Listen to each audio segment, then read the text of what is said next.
One, two, one, two, one, two. Майк чек, проверка микрофона.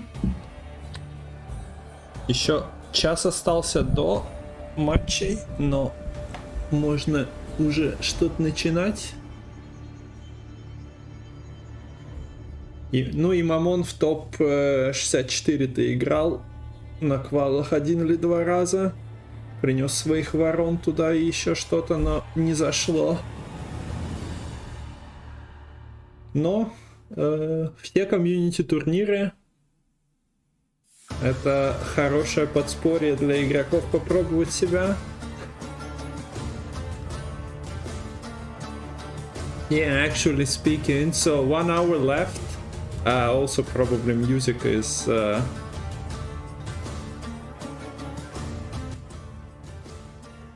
well, not probably, but was loud, so now balance should be a bit better.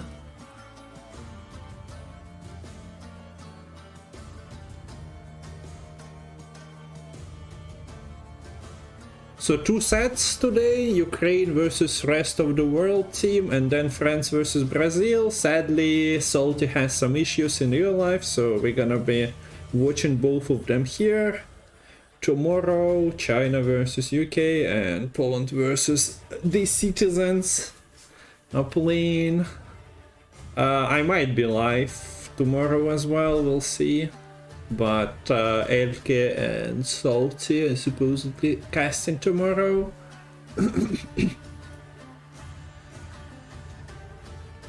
Так что план на экране. Начало через час, но мы с Лимоном раньше начнем. Колод много, колоды некоторые интересные, некоторые удивительные. Культистов... Моя мечта была, что принесут культистов на мастерс, кто-нибудь попробует прочекать, насколько жары много. Но такого не случилось, но наконец-то Трусский решил сделать это. So yeah, cultists featured in this week 1 of the World Cup. I was expecting one cultist lineup in Gwent Masters, didn't happen, but finally Trusky did it. And surprisingly it's well, cultists not even with recruits and defender, just the regular ones. Так, мне колоду еще надо закинуть бы в OBS.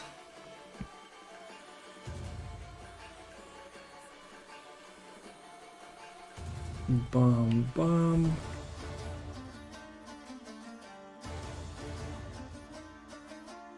Так.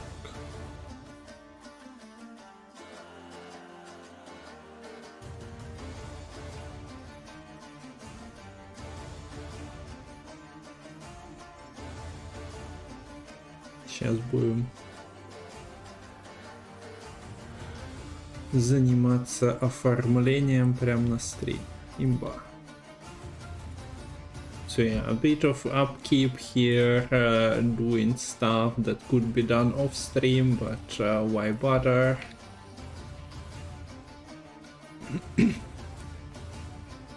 Okay, thank you, Metal. That's what I figured by you meaning. So I don't know what we're doing with Team UK as well. The puzzle conundrum still exists.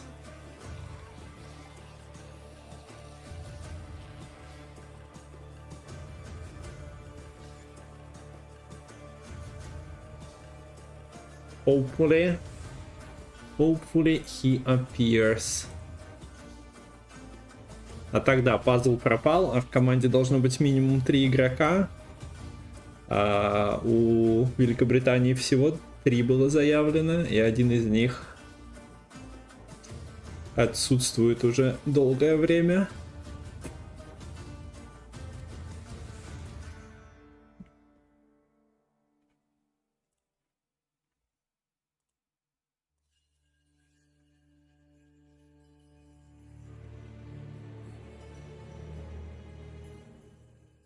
For me, all the tournaments look more exciting with Battle Council, Balance Council.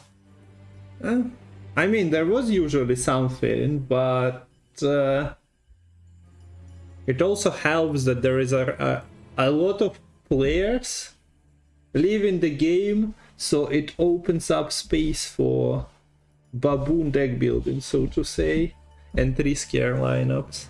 Так, по идее, многие просто брали, о, мы в команде, мы готовились вместе, давай возьмем одни и те же деки и попробуем. А теперь каждый сам за себя, больше новых игроков. Ну и да, совет баланса тоже играет какую-то роль. Ну плюс количество дискуссий, которые появились вокруг. Is this pre-recorded speech? I, Kung Fu Rabbit, declare the World Cup of Gwent 2024 officially open. This is my pleasure to have you all here, and we all have to thank Metal for this dedication to Gwent. So welcome everyone, and now Metal.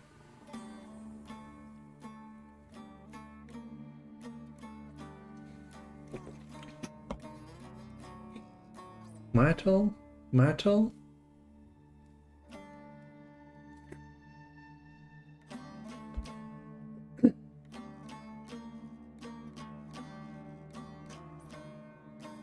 So yeah, Metal, I have all the beats pre-recorded, I just need to cue them at the right moment.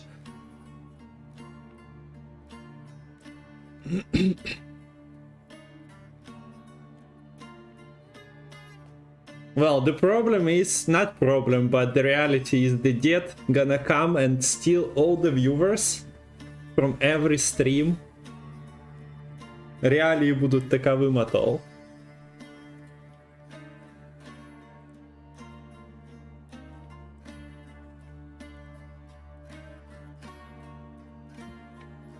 That he gonna stream every game unless he is drinking with his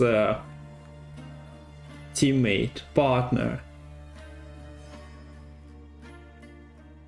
France's biggest land border is with Brazil.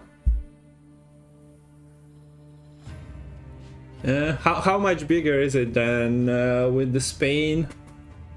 Well, I guess South America is a pretty big ass landmass, so it makes sense with the Guyana.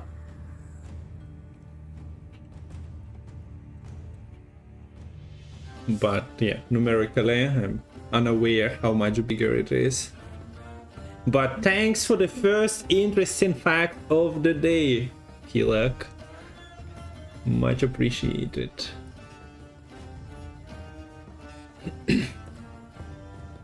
Also, the stream is live on YouTube, and the most important part of the mentioning YouTube.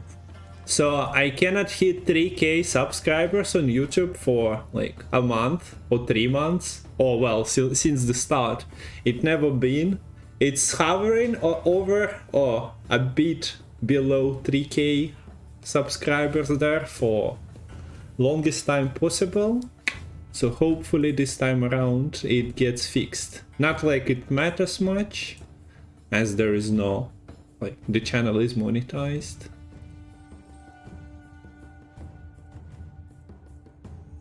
But if you have any spare follows that you can drop on YouTube, you should definitely go and check out YouTube. Also, all the World Cup recordings gonna be there, or at least the ones I can record and get my hands on. So today's match is gonna be there, so if you missed any, it will be. I'm not sure about the Elke streams. Yeah, I think he has what's monetized and whatnot.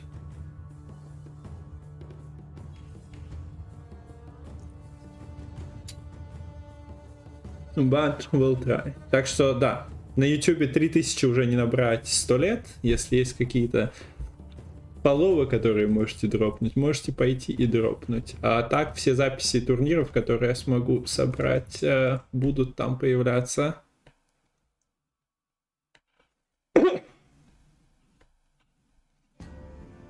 Wikipedia says 730 versus 600. Ah, Belgium is even bigger than the Spain. I see.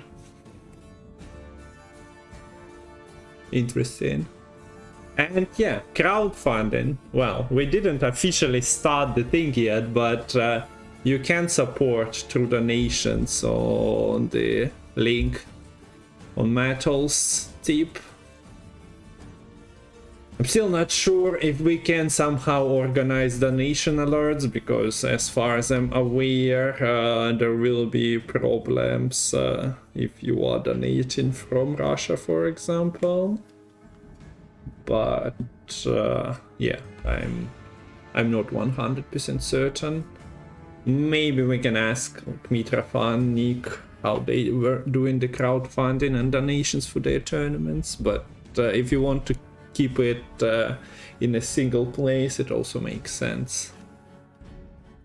Your first option was of course better, because you could actually see the prize pool here. Well, it just goes to your channel, but yeah, the link is in chat.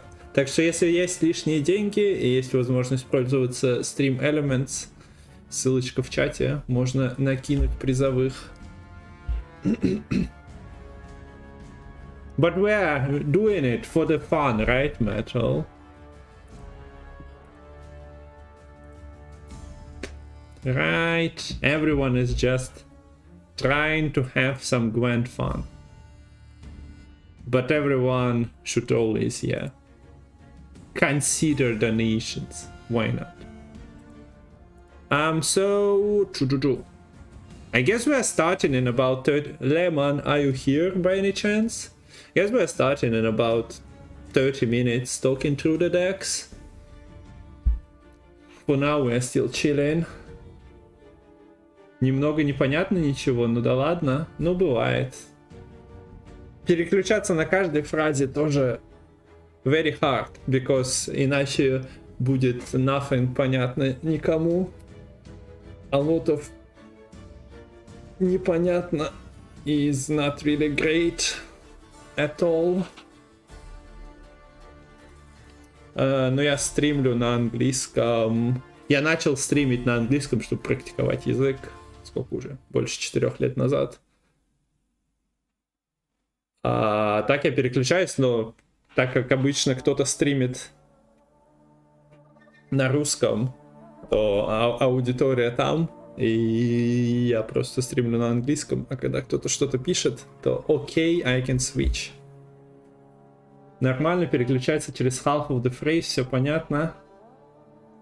Yes, of course, привет, Крам. Nice to видеть тебя. —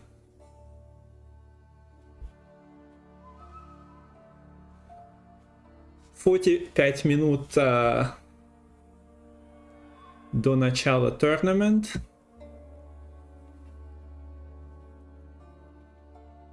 There is already $215 in the prize pool. But I won't say who sent it. Probably Vlad, right? CDPR official contribution, not even Vlad. $215 уже призовых, так что мы так подразумеваем, что это Мотол сам себе послал денежки, чтобы создать начальный призовой куш.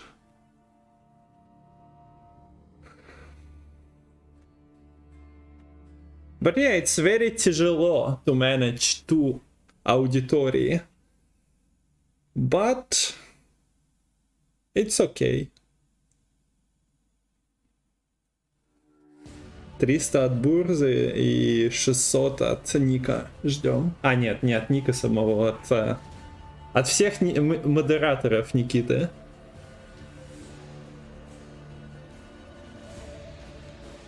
По 600. Легко. Им не привыкать.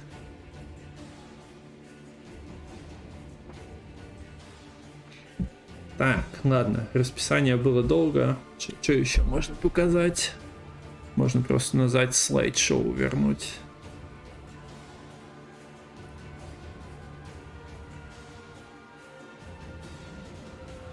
А есть декс в каком-нибудь графическом представлении, so that I can post them к началу игры? Yes. Декс на экране. You can смотреть и видеть. Декс в публичном доступе. I'm not so sure. Не, я понимаю.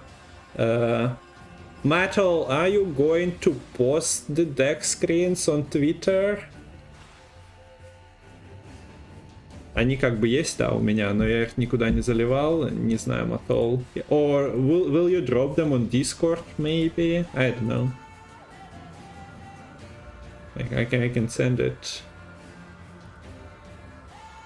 Too much work? Okay, yeah. I guess 8 players.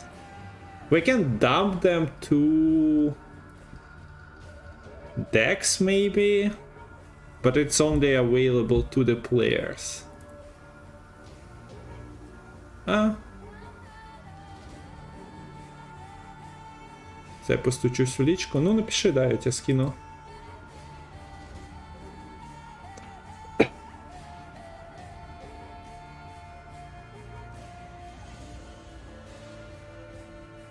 I guess public doesn't really need the screens. It's better for posts on Twitter, бутерах and other platforms. Так, Dex.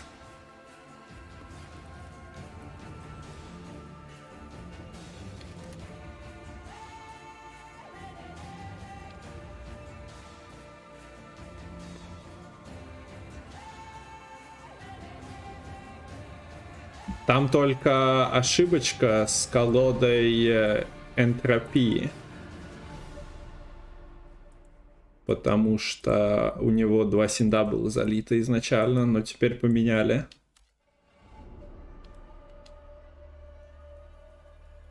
Ссылку на колоды, восклицательный знак decklist или bracket. Они как бы, да, не секрет уже со вчерашнего дня. Но картинками я не буду рассылать всем. Крам запостит, куда может ссылку прислать.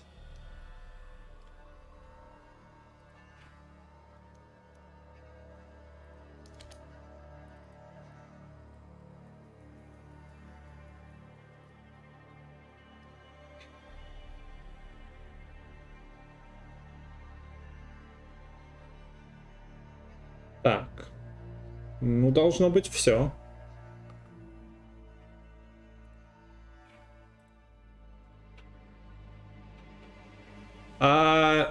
Rules are in Discord.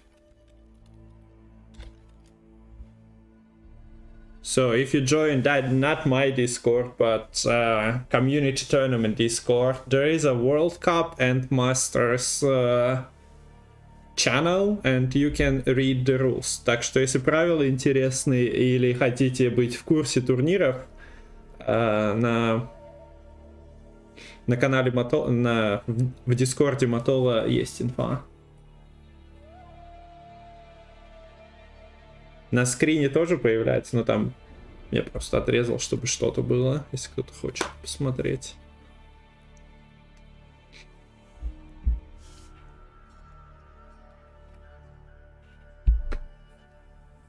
Sanvanter не принес Эль на нильфах. И винит Мистикала в этом. Я недоволен. Я хотел посмотреть пиво на Нильфгарде. So yeah, Sanvanter is jamming Ale deck with Practitioners and Ladder, but I think Mystical influenced his choice and instead he brought Soldiers, Renfrey. Ooh, we could have seen something beautiful, but instead we're gonna see Renfrey. Да, нильфы, к сожалению, без пива оказались. Только для ладера подходит пиво разливать с оппонентом. на турнире команду оппонента, команду соперника спаивать нельзя. Не команду игрока соперника.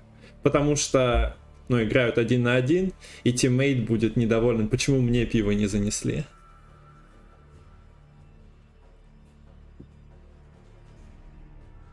Откуда я? Я из Эстонии.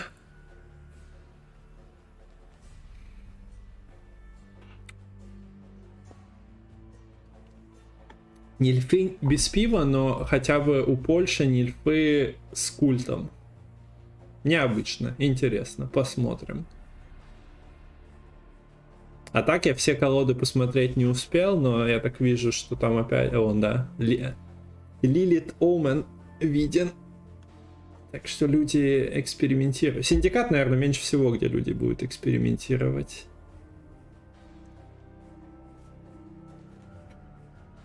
Мне эльфов с пивом, ну, это мой план сделать на YouTube. Я видел, как его Арни из Бэх играет в ладере. Около 2500 добрался, но дальше, видимо, не идет. Вчера с Ником играл.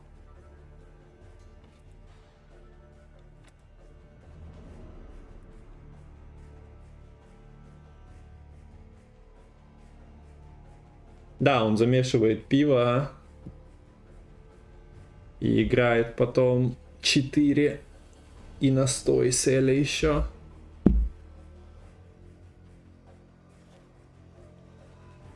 Я не уверен, играет ли он все еще упаковку с броней.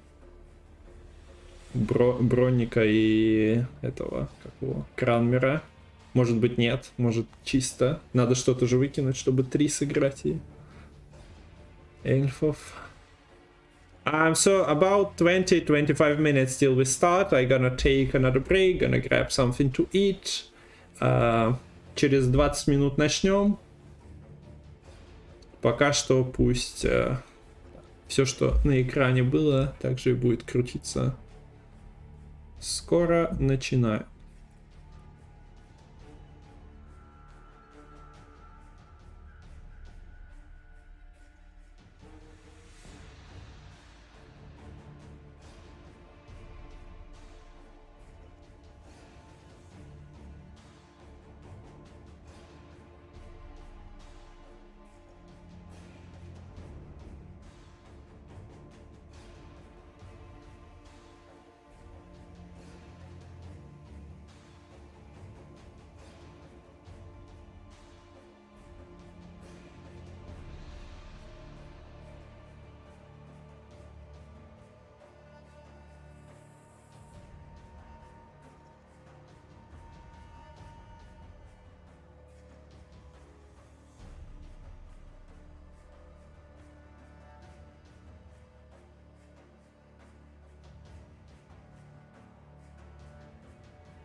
ってますよ。Kung Fu for gold, Kung Fu for gold, Kung Fu for gold.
Look at what the cat dragged in.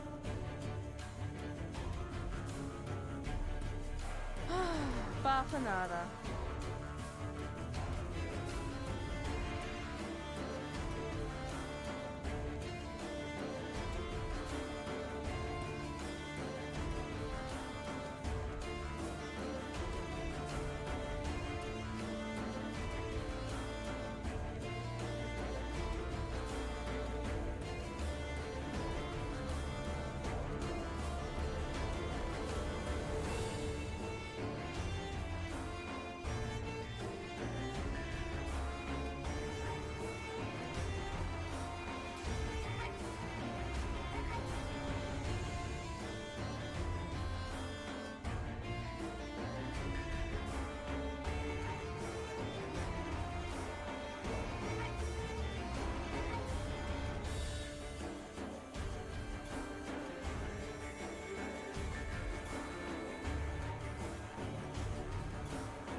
Najważniejsza jest sprawa temerska.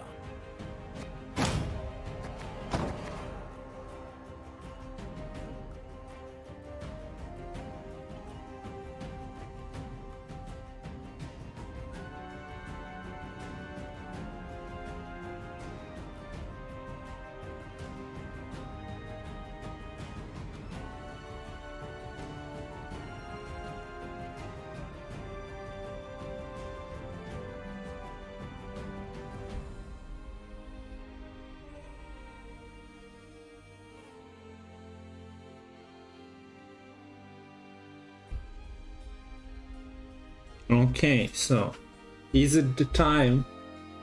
Is it the time to start doing anything useful? Still have about 5-10 minutes before we're probably gonna do the deck review with Lemon. No reason to just start early and be sitting there waiting for games to start. Hopefully all players are more or less awake. Начинаем через 10 минут. Всем привет. Два матча сегодня, две серии, 4 матча. Sanvanter против Карима, Халдир, Сив против Myamon, Камилек против Джеронимо и Ксантиакс против Кабела Бета. Привет, Митрофан, тебя тоже с днем рождения. Привет, Валерий. Спасибо все, кто фоловится. Оповещение можно было, конечно, отключить, но теперь поздно. У нас будут польские войслайны, потому что Гвинт перезапускать лень.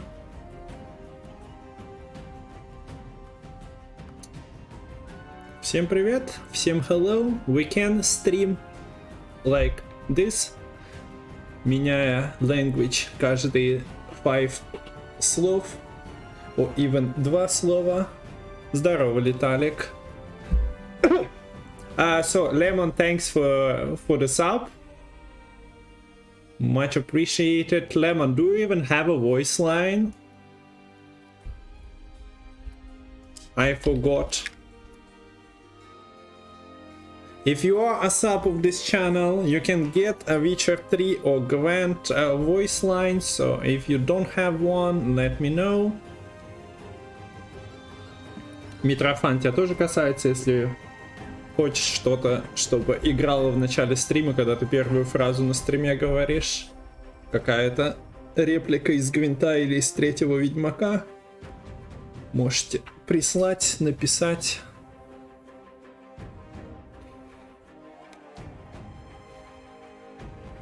Если она не занята.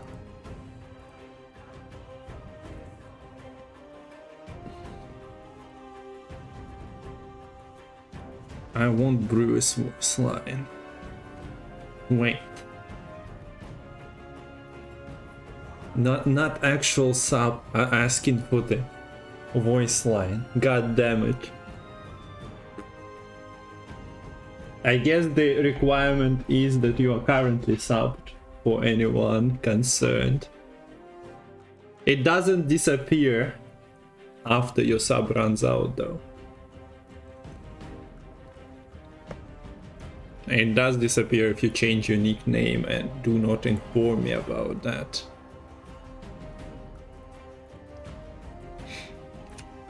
So, Gwent Championat of the World 2024. Happy to видеть you all, but this cannot continue like this. So I guess I will be using full phrases and then repeating some of it, because otherwise it's a mess.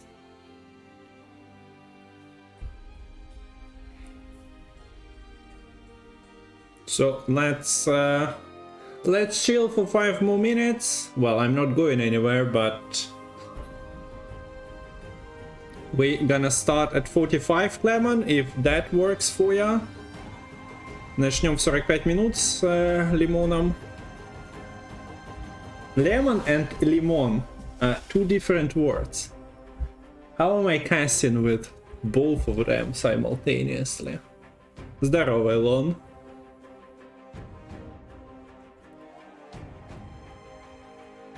Also, hello YouTube. The cast should be there as well. And we got 3K subscribers there. Congratulations, guys. You are watching a 3000 YouTube subscribers channel. Only took eternity to achieve that number.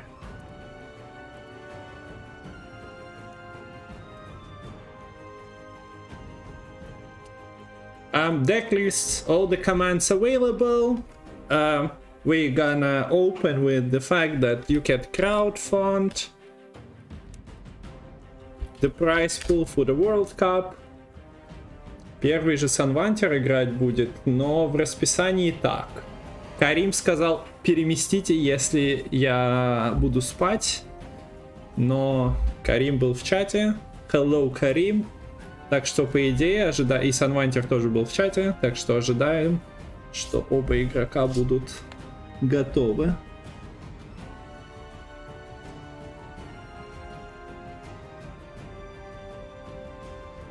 I'm too dumb to fund. Browser opens just blank site. I checked it. Nah.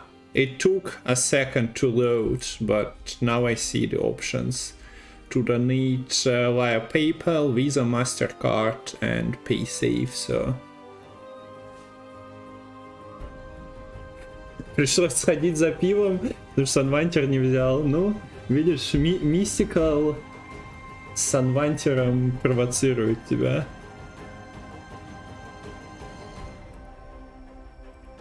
What else do we have to adjust? I guess we should adjust Lemon's voice so that he is audible.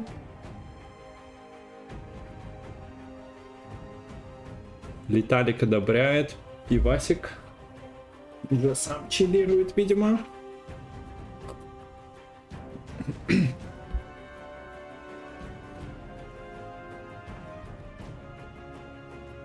Kawa Vrihed is indeed Kareem, so the tradition is being kept.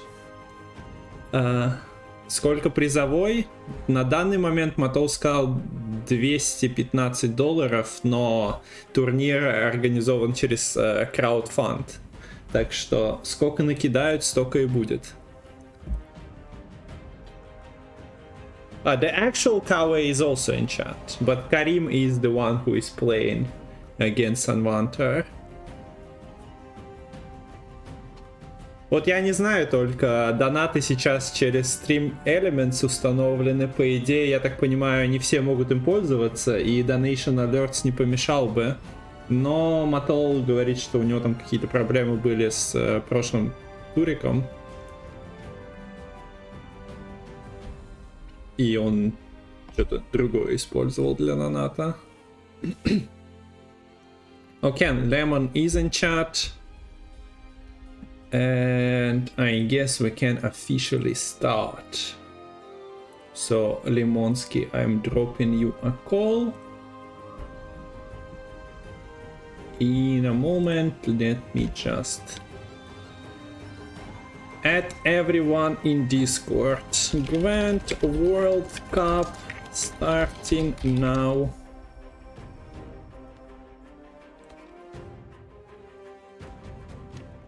Casting with Lemon. Say hello.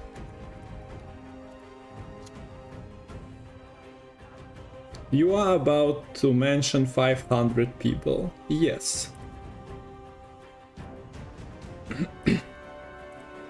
So we are calling Lemon.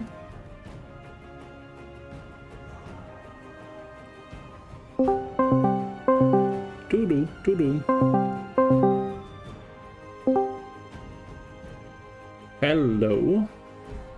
Hello. Oh, I actually can hear you from the get-go. Amazing. Welcome, What is this? That's unique. Yeah, so if you want to share the webcam, you can do that. Suppose I should. Well, maybe you are in the hide-in. Maybe. Okay. Okay. So pop out. And this. Poppity poppity. Now I actually have to hide stuff from the screen. And check your webcam. My webcam is working. You always were an unruly child. I adored that about Okay, you. you are on as well. Welcome everyone joining. We are just finalizing the setup. Ooh, I guess I'll cut edges on your webcam so that it's more square and the size is more or less the same as mine.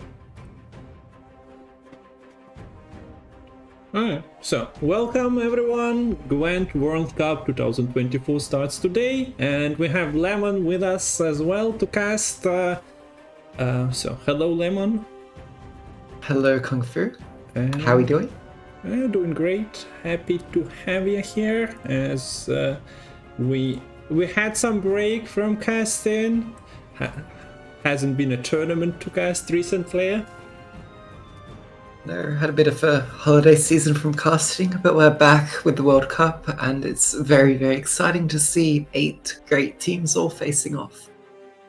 Yeah, so today we hope that no caster falls asleep, players make no mistakes and do not drop out, and we have, well, I had the schedule on, I guess we'll bring that back. So Ukraine versus team rest of the world, or as they name themselves, best of the world.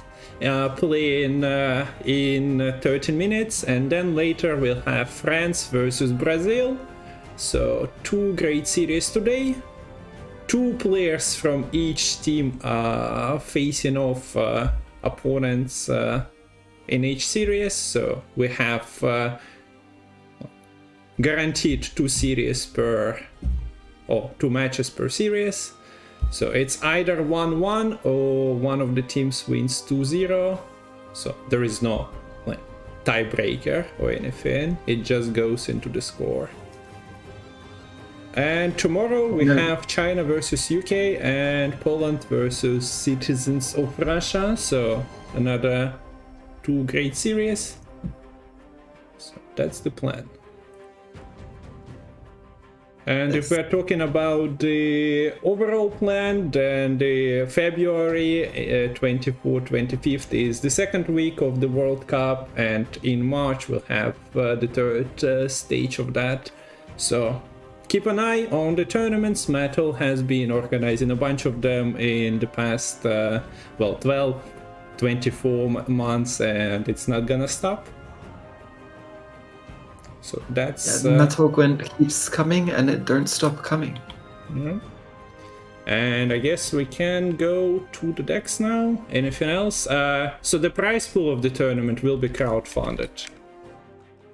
So crowdfund it is. Also we are, well, casting in English mostly. Lemon can try and switch to Russian or any other language, but that might be problematic. That would be very successful. I could wish you good night in Japanese, but that's the extent of my multilingualness. Так что, да, каст будет в основном на английском. Я, может, иногда буду переключаться, но так как Лемон не говорит, то сложно. So the deck list. I agree. Yeah, you agree. Yeah. So we are going to the decks, and I'm opening Sanvanter's deck list then, and we see 4 decks. So best of 5 series is what awaits us. You need to win with 3 decks, 1 is getting banned, and Sanvanter has Arachas Swarm, but not the original Arachas Swarm that we've seen, the Trusky version. This is a Portal version. What are your thoughts on this? Well, we're still getting quite a bit of graveyard abuse, instead of Witch's Sabbath. The new form of graveyard abuse for this list is coming in the form of Necromancer's Tome, where you're aiming to have multiple copies of your Kikimor Stalker, Vrand Warrior, Kikimor Hatchling, Kikimor Warrior, all working together to get a crazy, crazy engine potential, usually in round 3.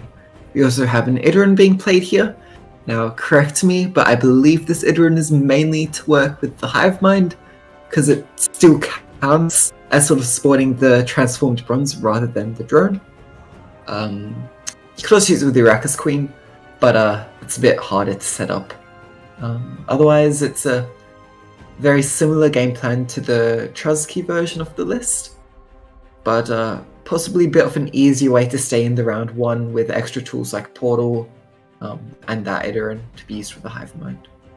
Yeah, but I haven't seen the deck in action, but I think Idrun, yeah, supposedly, according to Lerios mentioned like 3 months ago as an idea for Gwent Buster series, he mentioned that Idrun for some reason works with the Hive Mind, not the way you expect it, just spawning an extra drone, but spawning the target. It kind of makes sense, but it would have made sense to work with other decks as well. So yeah, an interesting attempt. And yeah, no Witch's Sabbath, so that card doesn't backfire for ya when you're bringing things like Demavent for your opponent, or not Demavent, but some engines like Sigvald, for example, Draka Turtle. So yeah, very bad into self-ruined lists, such as this list. Yeah, and this list is kinda established. Maybe a couple of cards are getting changed. We see the Emeritium Shackles being added to it, but Knut, his buddy Sigvald, Draka Turtle as their favorite pet, and Svalblot is just the entity overlooking all of them, back in action for this tournament, as if they never left and couldn't stay in 2023. Yes, this is we saw a lot of versions of this list throughout last year, mainly with Patricide of Fury as a leader, but it looks like we've moved on to Ursine Ritual to sort of combo a bit more with the Svarblood, and also make it a bit easier to use your self-wound tools like your Knut, your Sigvald, and stuff like perhaps the Drakkar, getting some extra triggers on there, and work with Draco Turtle. Yeah. Moving to Nilfgaard, the Empire sadly is not the Empire that Sanvanter is playing on ladder. He is playing Practitioner's Ale Spam, spreading beer among his units and giving some to their opponent, but apparently Mystical prevented that from happening, and instead we are seeing Renfrey Soldiers with Imprisonment Leader instead. So, well, Leader provides you with extra control. I'm not sure how I feel about the Renfrey, but we see double Doppler there, so I'm happy. Yeah, I'm excited to see the Dopplers. We also see a few more sort of underused 5 provision bronzes here in the form of the Nilfgaardian Knight and the Informant, which typically aren't played as much in these Renfrey lists. But the reason we're seeing more of these inclusions are because there's no Nausicaas in this list. Sanvanter is saying, okay, you've won. Balanced Council nerfing Nausicaas to 9 points. They're just not good anymore, not worth it at 6 provisions. I'd much rather run a tech tool like Xavier Lemmers to deal with graveyard shenanigans and just put my provisions into other bronzes which don't suck. So yeah. So, yeah, an interesting attempt. And the last deck is the Jackpot. Jackpot seems to be the king. And this version of Jackpot doesn't really have too many, as it was pointed in chat as well, tribute cards. So you kind of need Madame and your Shady Vendors to get your King of Beggars out. This is no Heatwave, no Geralt version. It's Vivaldi's Bank, so shouldn't be breaking the devotion condition for the junior. Yeah. I would hope that no player in this tournament would include Horson Jr. in a non-devotion list. That would probably not work so well. But it's been attempted and it was done. Before it was done is all we'll say about that. Yeah, we also see no bronze thinning. Sanvanter goes into a mode of I don't care about those silly balance council changes. I do not accept them as the pairing of Casino Bouncers and the Sewer Raiders is missing from this. Yeah. Looks like he's scared of just having too many bricks between the Slice Seductress, the Double Peaches, and the Redanian. Just thinking of beggars too. Opts not to try to build a complete house with even more bricks. Yeah. So this is Sanvanter's колода Санвантера, и он играет против Карима, который на самом деле Kawe Vrihet for some reason is the name of Kareem, so we're gonna be looking at his decks. They are supposedly the triple Ds in the in-game name, not to be confused with another of the same name. But let's have a look at these lists. So we're starting with the Inspired Zeal Golden Necker list. I believe this is very similar, if not the same, as what Myamon took to World Masters. The Onaga nerf would have hit it a little, so we see only one Onaga being played in this list. But yeah, we have a lot of very, very scary engines between the Reaver Hunters, the Lyrian Arbalists, the Reinforced Ballistas. Reaver Scouts can be used along with the Flotsam and the Idaran to create additional copies of the Reaver Hunters or the Arbalists or Sintian Royal Guards. And then you also have Mutual Generator to try and get a bit of carryover abuse, or even just get value out of playing a number of bronzes on the melee row. Okay, we are breaking the cast for a message once again asking that Lemon get some alert, but after this break we are moving to the next list as we have like 3 minutes left. So this is a self wound again, but this self wound is with a Defender, Covenant of Steel. Unnerved Defender makes an appearance, and well, I also see Tempest Thinning being run here. So no Royal Decree, no Oniromancy, but Tempest Thinning and Portal Thinning is what Kareem is opting for here. Yeah. So I'm trying to compare it to what Sanvanter was taking. So yeah, Sanvanter had that Oniromancy. Whereas instead of putting those provisions into consistency, you have a bit more thinning, but that thinning very well falls apart if you don't draw the portal or the Tempest early on. Moving to Nilfgaard, this is a Tusuntus Hospitality, and I think it might be exactly the list Myamon was playing for Gwent Masters. I don't think any of these cards got changed, so it should be basically the same. Yeah. Maybe a slight difference in 4 provisions or something, but yeah, just aiming to boost a lot of the opponent's units to very high numbers, particularly their bronzes, because you're able to use the Petrius filter to give Zeal to Master of Puppets, and then seize that enemy bronze in 1 turn. And it's very, very big, because if you seize a 30-point bronze, that's a 60-point swing. Yeah, so Master of Puppets is not a card that can be easily changed or nerfed through the Balance Council. Well, the provision cost, of course, but you cannot deal with the power that easily. So yeah, the cards changed as is, and everyone is just hating on the soldiers, so this deck is staying unchanged even after the victory on Gwent Masters is interesting to see. But yeah, wouldn't really rally everyone to nerf it myself. And the last one is the Hidden Cache. Hidden Cache with excited to see this in action. Golden Necker. Yes. Is it a single Golden Necker? I remember Kareem streaming with double, but yeah, by the looks of it, there is no Alisa. Yeah. So I love the idea of this list. Your goal is to use the treasure hunters to get a bunch of infusions on a number of your allied units, so that basically each turn you're able to like fully refresh your coin bank. And what that especially does well with is townsfolk. Well, they'll boost by 1 for each coin you gain. So you're basically just recycling your coins over and over and boosting a whole bunch of townsfolk as you go. You're also running Eagle the Hook to create copies of the townsfolk in this list.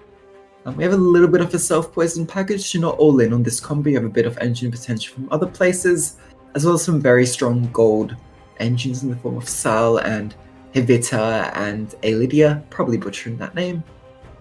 And a bit of point sum with the Roach and Rodanian too. And we're done with the review of decks of the first pair of the day. I don't see invite yet, but I guess the bans and all that should be done prior to it. But yeah, first match, первая встреча, первый матч, Kareem против Sanvantera. Деки посмотрели, деки доступны по командам в чате. So yeah, the decks are available. Look at the stream title, most of the stuff is there. So you shouldn't be lacking any information. Somebody was asking how the player pool was born. I think the people who were at the top of the ladder were asked to be the captains and form the teams. Like, we know that the team Italy didn't work out because El Calora couldn't find enough players pro players to form an Italian team, so instead we got the rest of the world team. What else? I guess, yeah, you can ask why there was no qualification and all that, but, well, you need to put stop somewhere. This is a community tournament and everyone has limited amount of resources and time and will to deal with it. So 8 teams that are in, and we are watching the first match starting in a moment. I got my invite, so joining that. And I mean, it was in previous World Cups that were hosted by Aratuza from memory. It was basically just for a country, like if you wanted to put forward a team, then whoever sort of applied would be a team for that country. And there would be like a tie based on like sort of crown points or whatever if there were multiple teams applying from the same country. Yeah, I think and then there would be sort of there was a qualification, but well, it's a completely like separate event you'd need to organize and run. Yeah, I mean that was as in like how teams applied. So like any team, any country could sort of apply, and then there was qualifications. So I think maybe only a certain number of teams could make it to certain iterations. But yeah, often there'll be some going straight through to the main stage, some in the qualifications. The first Aratuza World Cup qualification was actually the first tournament I played in, so I have a bit of nostalgia for that, and very exciting to be casting. Can you check on the bands for me? Yes. So Sanvanter's Self-Wound banned, and Kareem's Northern Realms is banned. So SK and R. I have a sound, but I'm stuck at the moment. Yes. I'm on the loading screen as well. So, the first match, and we hear the draws. So we have Sanvanter on red coin with the Nilfgaard, and the blue coin syndicate for Kareem. Now, I like to call this deck a pyramid scheme due to how they keep like sort of shuffling their coins, putting them into infusions, and then getting the coins back. And you better hope her opponent doesn't have control to make the pyramid scheme come crashing down. And my platform lagged, so we won't have the player names. Kareem is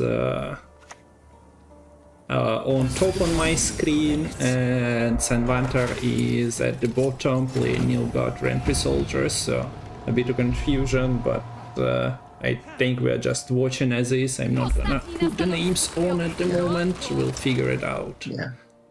Unfortunately, this is Syndicate, which is unfortunate to see without leader abilities, but it is just hitting cash. Could be worse if it was lying pockets. We see the first card played for Kareem was the Gellert, start getting some spending with the poisons. It's sort of a pseudo engine because it is a 2-for-1 spender, one of the best rates in the game. Soul coming down pretty early, as well as the Wretched Addict. Now, this is a card you might not have seen much at all, but at the end of turn, if it's poisoned, it will boost by 2, which is very, very good for a 4 provision card, but it does get locked. Sanvanter doesn't want to deal with any addicts, it seems. Yeah, and he has Leo in hand, so that Saul is getting away with his crimes, but at one point I think the reckoning is coming for him, and Leo will be finishing him off. But where there is one addict, the disease spreads, and we have another wretched addict. No, that was actually decree used for a 4 provision unit, which is quite crazy to me. It's putting quite a lot of value into that engine, but here's the Leo coming down as well as the leader, actually getting ahead on even there for Sanvanter with the Marine ticking. Very lucky to have the Marine ticking so quickly when there's really no way to... actually sorry, new with the Maxi. Sort of just targeted the top card. Yeah.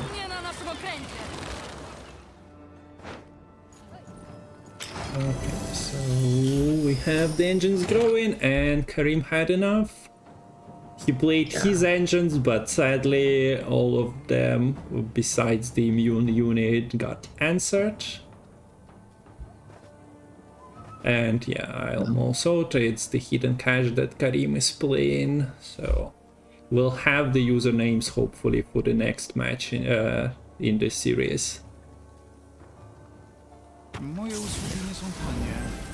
Do we see the mage from hand? Not setting up anything for the top decks from the Blightmaker. Just throwing the Vlad away. This hidden cash deck very much prefers a long round. It has so many engines and you want the longest round possible to get them all set up. So it's really not ideal to be losing the round 1 here. At least you got a leader out, you got a lock out, you got the Leo out.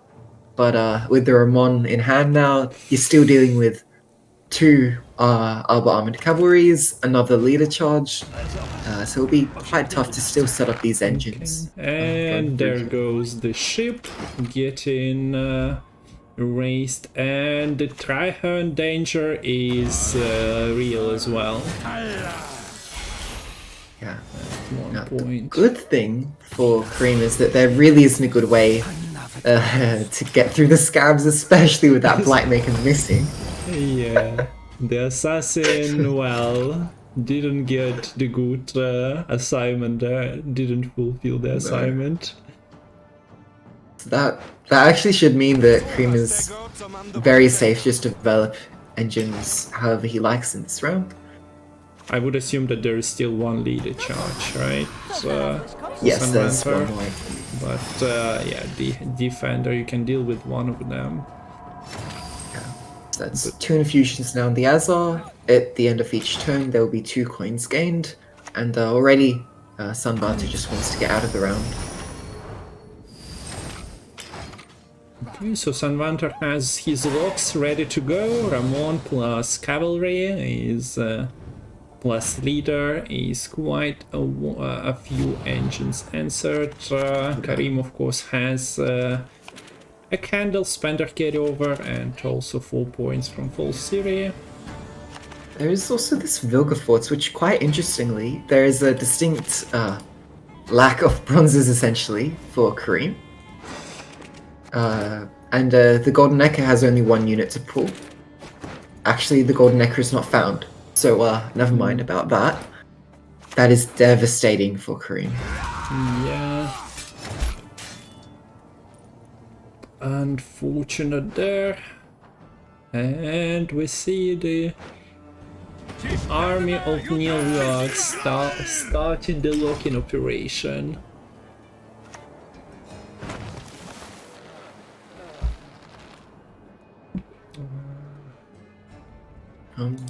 Yes, actually, Roderick is bricked, it seems. So, unless we see some kind of Ren-free for a Curse Scroll or something from Stratagems, I don't think this Roderick is doing very much. Yeah.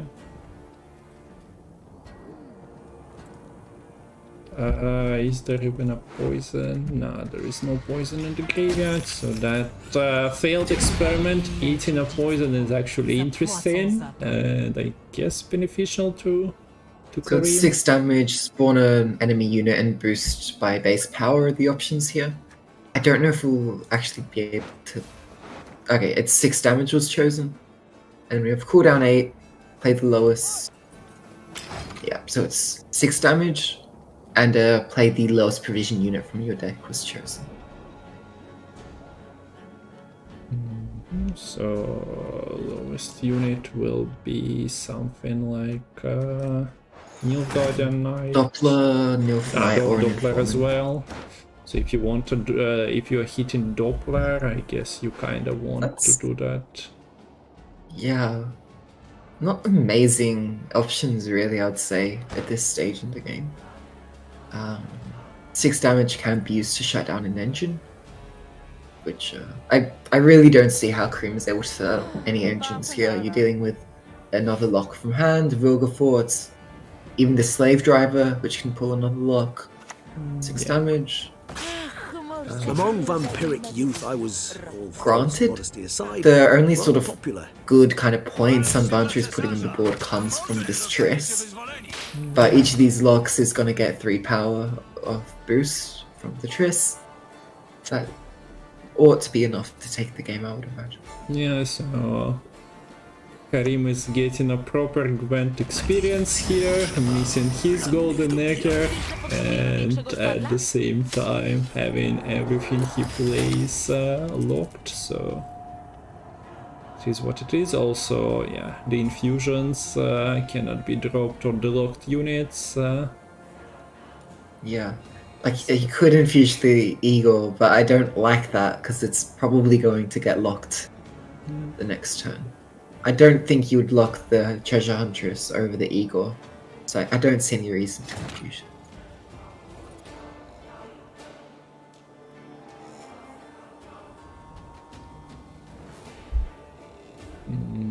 So we see the leader, and Nilfgaard Knight is the pool. I guess Sanvanter doesn't really care about buffing anything but this full city. Kinda doesn't expect Kareem to get much going on in terms of coin generation. So might as well just burn a 10. He also, well, knows that there is either a townsfolk or trafficker dropping from the deck most likely, so not a threat as well. So that Nilfgaardian Night pool was absolutely amazing in working with the Triss Meteor Shower. Finally see the Necromancer used on another Treasure Huntress, trying to get some infusions going to the townsfolk. Here's a glimpse of the strategy I was talking about before, and that glimpse is taken away. I guess that's what you get when you stare too long at starry skies in the night.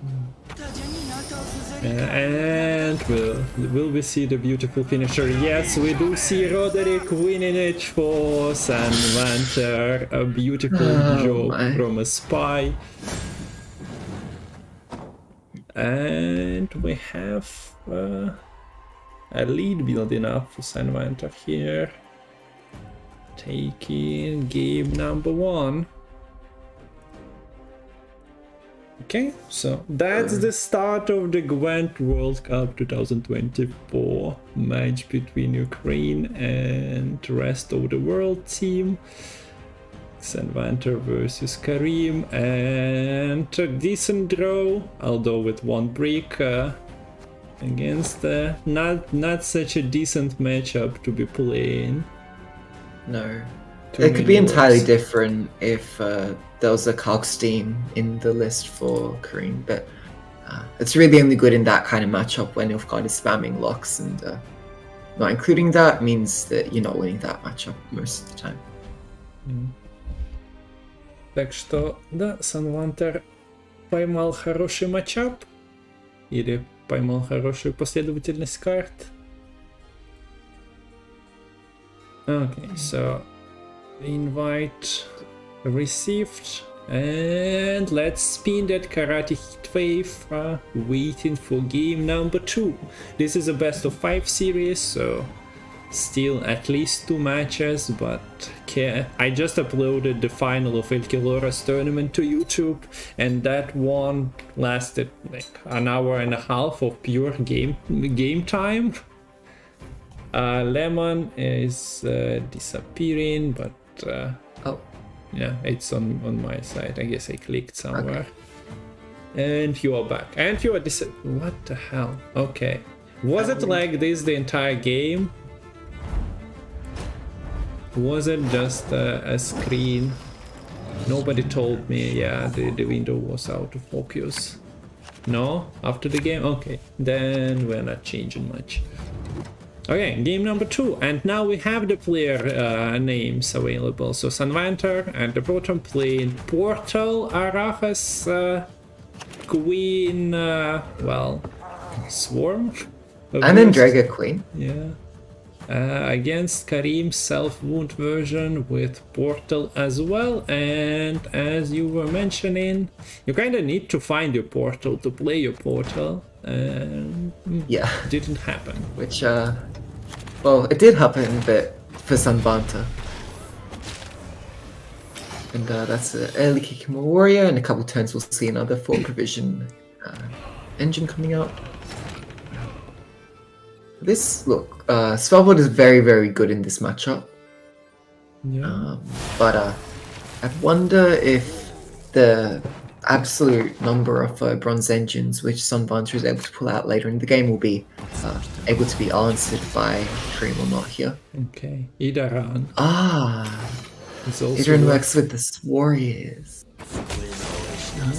So you get units, but you'd want more from the card, I feel like. But yeah, the Kiki Water is that shady card that was always available and at some points was relevant, but mostly, yeah, not played too much from hand. The Hive Mind was nice for it to get, but we see here, yeah, Idaran already did his job pretty well, contesting round 1. You don't even need the Hive Minds and whatnot. There's a necromancy in this list. I imagine it will be used later onto the Van Warrior. Also worth noting that there is no heat wave in this list for Kareem, but there is a verification, so the term can actually be answered. I would expect Sanvanter isn't expecting to get much term value in this matchup as a result. Just bronzes with support of Idaran doing what bronze is supposed to be doing. I nice don't think Kareem is long for this round. These Van Warriors are just, as one of the original casters would say, absolutely popping off. Yeah. Okay, 57-16 is the score. Of course, you have your Swole Blood. That's always an option. Maybe there is an argument that you're happy to commit the Svalbard to just secure a round win. But it looks like it.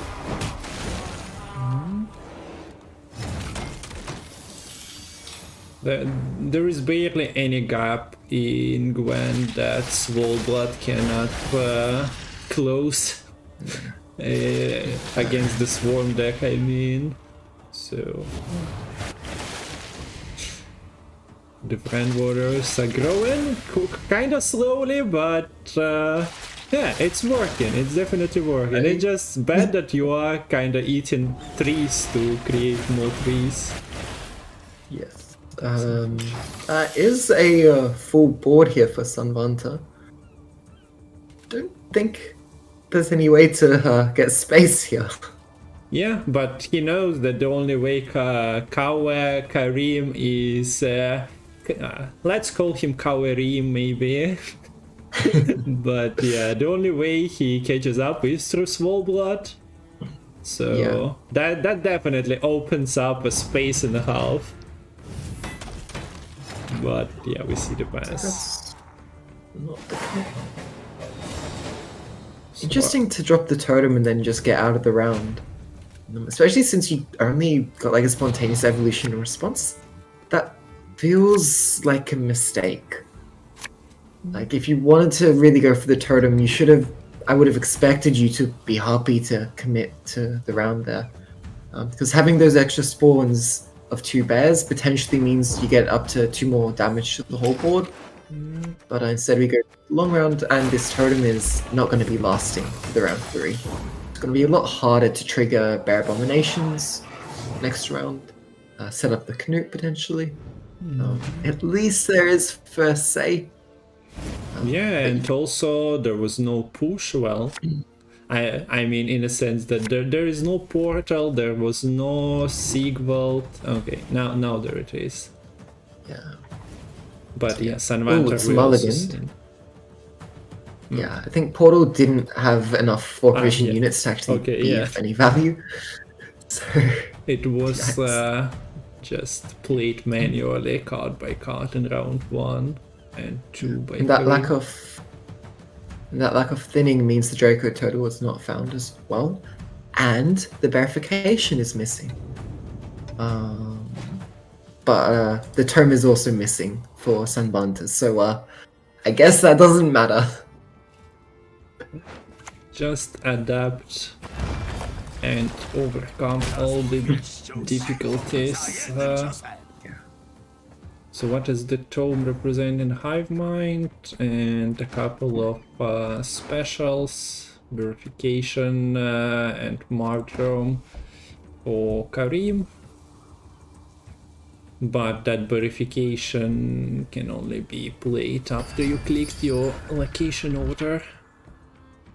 Yeah, now there's the defender for Kareem, which is quite tough to get through for Sanvanter, I would say, particularly early in the round before Stalkers are set up. Yeah. Well, there is a heat wave, but you kind of want to heat Yes. wave. Maybe Sigvald or other target. Yeah, because sometimes it can just be Sigvald against the world, and Sigvald very often comes out on top. Yeah. Can we see offensive of course, martyrdom though, here? The score is on screen somewhere above me. No offense. Okay. There is offensive martyrdom. I love to see that. No. Yes. So heat wave, I but think that's like a heat wave bait. Yeah, and it Yeah. comes through.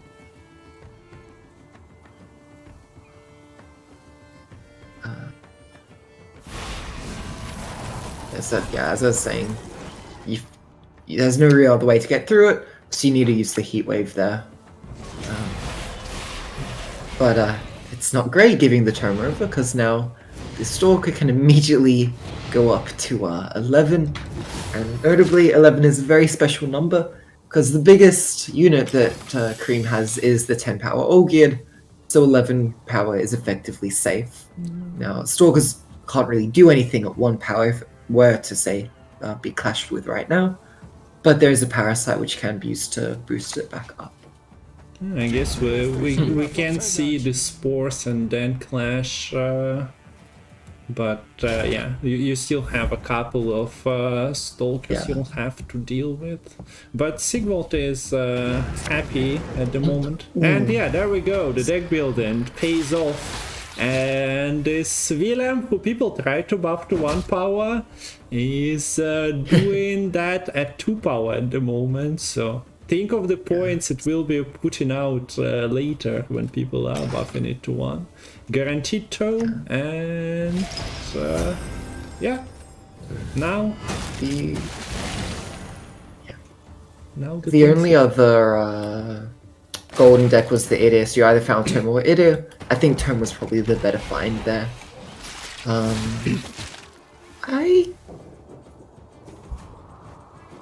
It's a good question, Lerio. How good was would be Mount Art?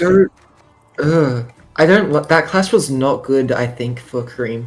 Yes, the Stalker isn't at 11 power anymore, but you set up... There was no Stalker in the graveyard before. So this Stalker being played effectively brings the Stalker back anyways. That clash really just knocked the original Stalker from 11 power to 3 power.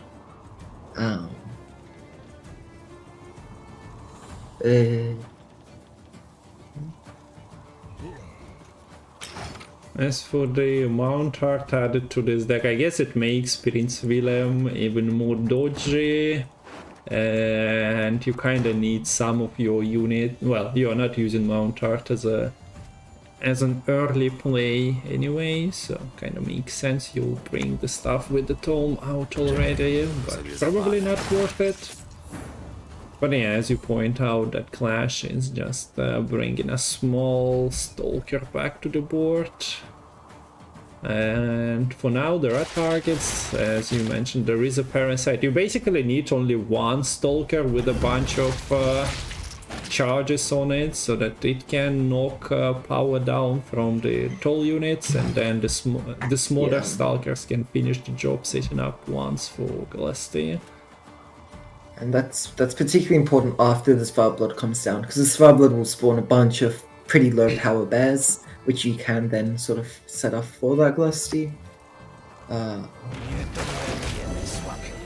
Okay, so the Stalker is getting answered, and one of them got answered, but if the other Stalker in hand is played here, it's gonna come right back. yeah, So yeah, he basically got rid of the charges, I guess. You chopping one head off, one Stalker off, and more just hatch immediately. And also keep in mind that, like, normally this, like, well, in this situation with another bronze, it might not work the same, but because the Stalker has Veil, the Necromancer's Tome doesn't actually give it Doomed. So you can just keep bringing them back and back if you have more to play from hand. I think this will be the Vran Warrior. Yep. Necromancer being used. 2 Vran Warriors in 1 turn. So it was alright that the Vran Warriors were both played in round 1, because now they're both back at once. So that's the war between Sigvald, but Sigvald at the moment cannot be even supported by the Knut. You know that Knut is getting answered most, although you kind of have to. Yeah, the nice thing is that what you can do here is have the Svarblood set up the Knut. So now it's a lot harder to kind of deal with both the Knut and the Svarblood in 1 turn here. So maybe we'll see the Knut living for slightly longer. Especially since now you're basically forcing the Parasite to be used defensively on this Kikimor Stalker to make it actually be able to target things. It can't just be used to finish off the Knut if you want to get value out of these 4 charges. Yeah. So the Sigvald is sticking to the board. Svalbard is there, Knut is active, so... and there is a Sigrifa's right as well. So not really obvious how the match goes if you're watching it for the first time especially. We also see 7 being eaten to create a 3. This only has 3 armor, but yeah, you're losing power, and the Swarm kinda doesn't do much for you unless you don't expect. What? I guess Kareem is saving the leader to flip that bear from hand, but you could have also just used your leader there to kill off the Kikimor Warrior, kill off the extra Stalker. But yeah, I like this Canute a lot, because look, there's only one more special, which is the Hideous Feast, which is still in deck. You'd be expecting there to be limited ways to boost this Stalker, and since the Hideous Feast isn't there, this Stalker is now useless at 1 power. Okay, so the small Stalkers are trying to establish board presence here. You'd need to eat some of the drones, because otherwise that small blood getting triggered gonna ruin it for you. Yeah. And we see that step by step they are coming back to power, and this Knut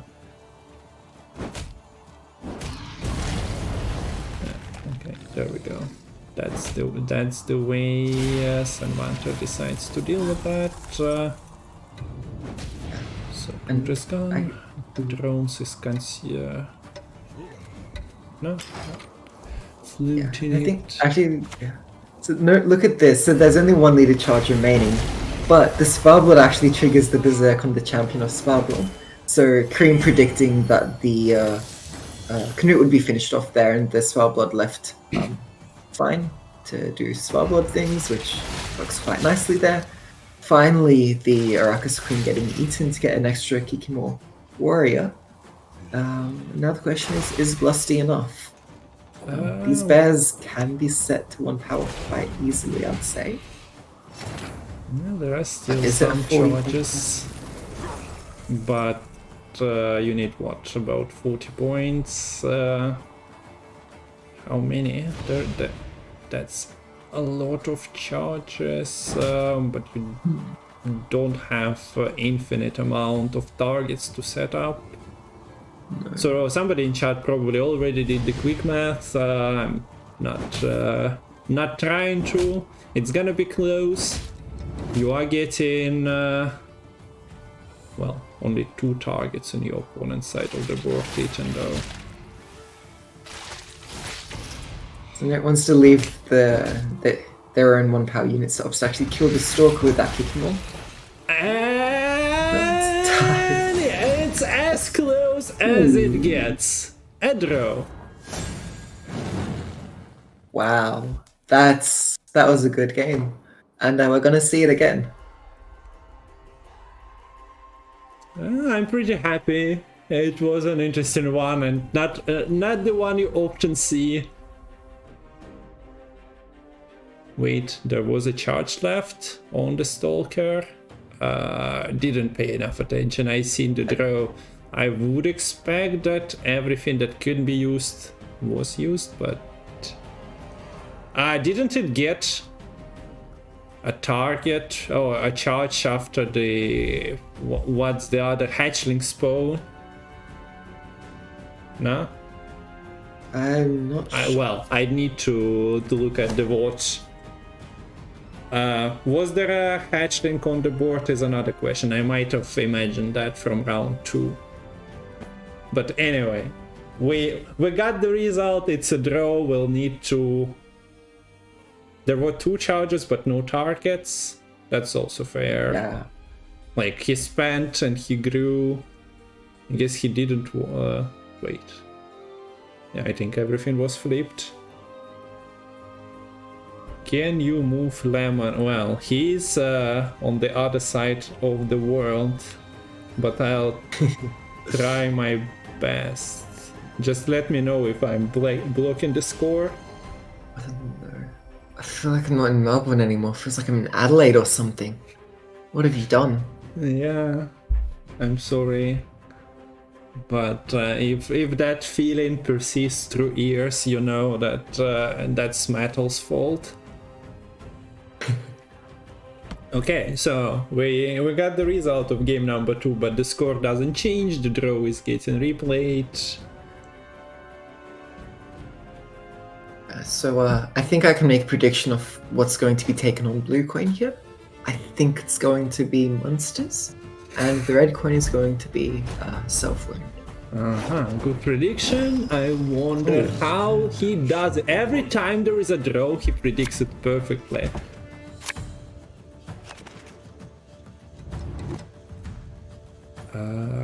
Still no portal for Kawa. Biting Frost, mulligan for Biting Frost, and Tempest is in hand, but yeah, no portal. And Sanvanter. We've seen something like this. There is a Idaran, there is a warrior, and another one. That reminds me of the previous game, and we also see Kareem having only Demon Corsair, so no ships to team it up with, but you have Draco Turtle, you have the Adept, so I guess you can generate some armor later on.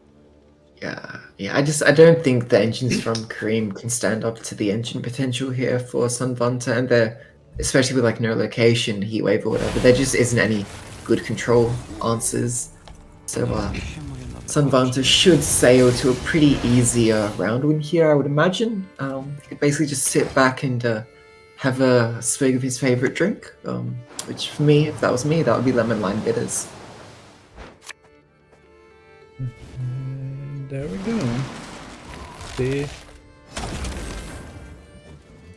Kikimores, they're everywhere, and now they're supporting the Vrancos, growing them.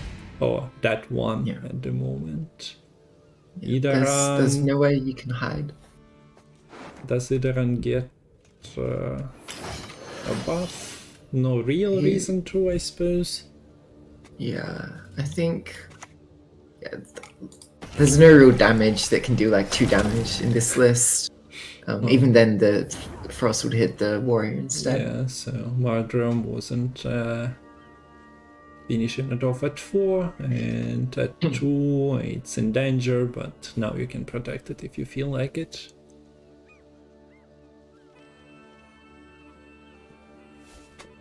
So I like this from Kareem, just well, it doesn't look like he's trying to commit as much to this round. We saw how that happened last game with Totem sort of being used to no value. And there's a second Brown Warrior. I wonder if that will be used with the Tome and the Necromancy together later on. I wonder if there will be the verification to answer the Tome as well. Yeah. But this time around, Kareem doesn't have the totem to throw away. So unless he picks another card to sacrifice in round 1, that might be the end of it. Yeah, I think Kareem able to stay in there for a little longer, has reach, particularly with, say, this Veiled card which can flip into the Champion of Svarblood. Can use that and maybe another card here to just get ahead.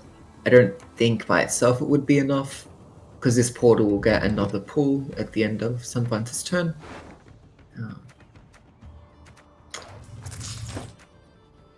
I wonder what gets used here. I don't think you want to play this Kikimore Warrior from hand. You want to keep it for later on.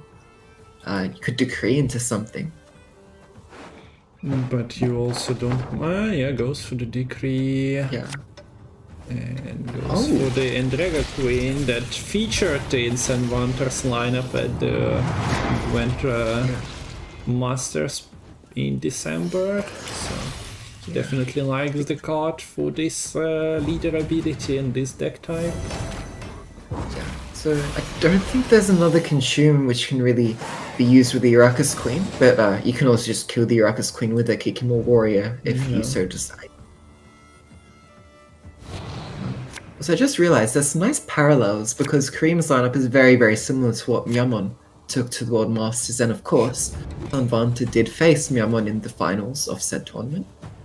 So Sanvanter's got to be pretty familiar with facing against these kinds of lists.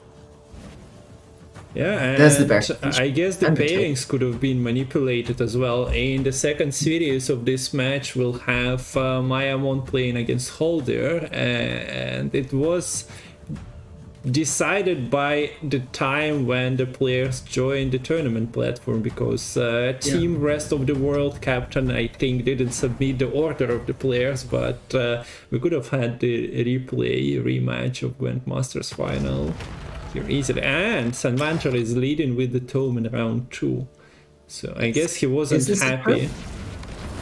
Or is this a bet? Yeah. It got verified. I wonder. Yeah, that sequence of events has got to be pretty unbearable for Sanvanter. Yeah, I'm not sure why would Ursen Ritual also give bears to other opponents, other factions, when this is what you are trying to do. Keep your bearings and just I think he's just trying to lay Sanvanter's plans bare. Okay. And there we have a pass. He couldn't bear it. This is actually a little hard to catch up. with the spores and the martyrdom, no bronzes that could do this. Also, would need to be a 7-point bronze as well. So the couple leader charges being used there along with the build car. But yes, so no term this game. That's out of the way. Still So totem. you can actually kill stuff. You can actually kill stuff, and to remain dead for the most part, unless necromancy is involved. Yeah. I'd say this is looking a bit better for Kareem. However, the location is missing and it is not found. No way to find the location. Yeah, no tutors in this deck. And the Olgid too, but I don't think you really needed the Olgid here, particularly with no location. You have the Draco Totem and Sigfold anyways. So how will Kareem set up here? With no location, it is just going to be the defender coming out first. And that's where the tweet chat goes. Spread dive where? A cheap answer to a defender.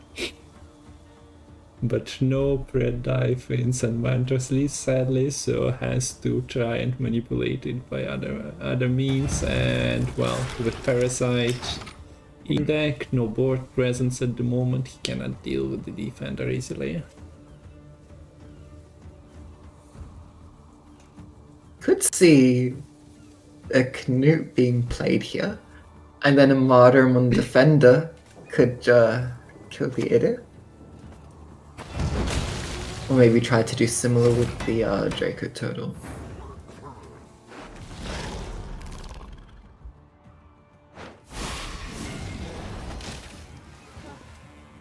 And I think confirmation about the draw in the previous game was that that extra charge came from the Indraga Queen, so it was generated passively after the pass and not just left on the board.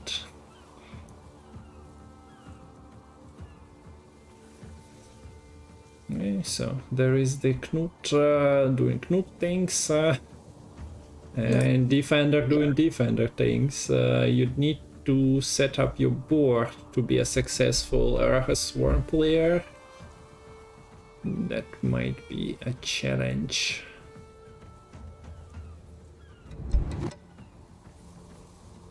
Yeah, there's no specials left in the deck for Kareem, so when Sanvanter does use this term, that would just be it. And there's the Heat Wave, but there's another turn here for the Knut to potentially kill off this idiot.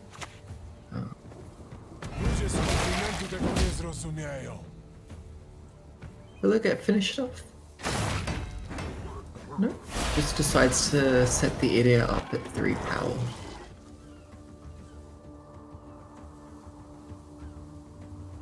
Okay, so that Knut cannot really be left alive. But you also know that it comes back from Sacrifice Right, so you need to do some planning. Also, your units at 3 power are not really living for long. So yeah, we see the buff to the Stalker and it goes to work.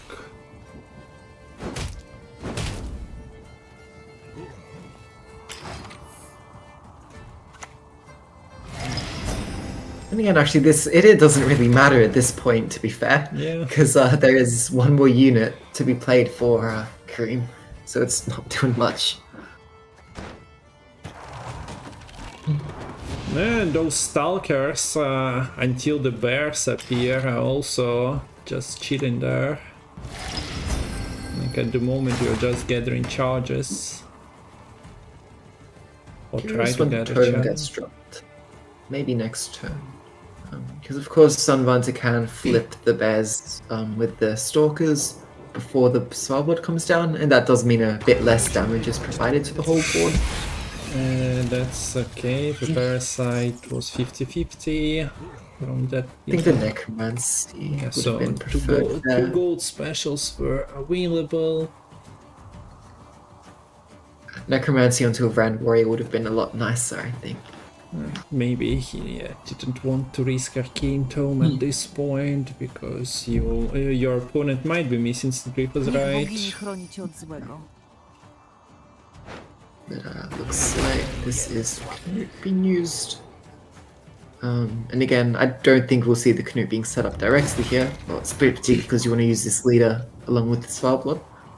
But if the Knut is not dealt with here, the Svalbard will sort of, again, provide that double whammy of threats. Potentially in a couple of turns. Wilhelm actually has some nice thing to do with the Acid Spit, huh? Yeah. And now the buffs are being damage is being turned into the buff occasionally.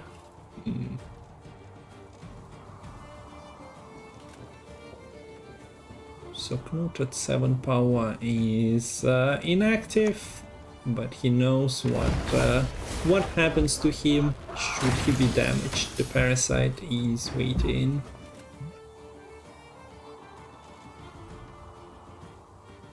Yeah, so only one stalker on board.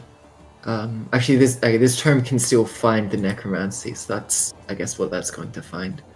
Maybe this is just time for the Arrakis to come down. It won't really be able to have its Death Wish triggered. You just eat a drone at that point, perhaps. Yeah. It's just a glorified spawn Arrakis nest, I guess. Pretty good for your Glusty. Yeah. As you can float it and use it at the end. No Vran warriors here, so that's another possibility for necromancy. I like this sort of preemptive setup by Sanvanter, because this Svalbard will end up dealing I believe 5 damage to the entire board, so this Knut will actually be wiped out anyways. And I think it's a bit heads up to actually eat the 7 power unit with armor, because then it doesn't just die, you do sort of retain those points. That was the correct consume.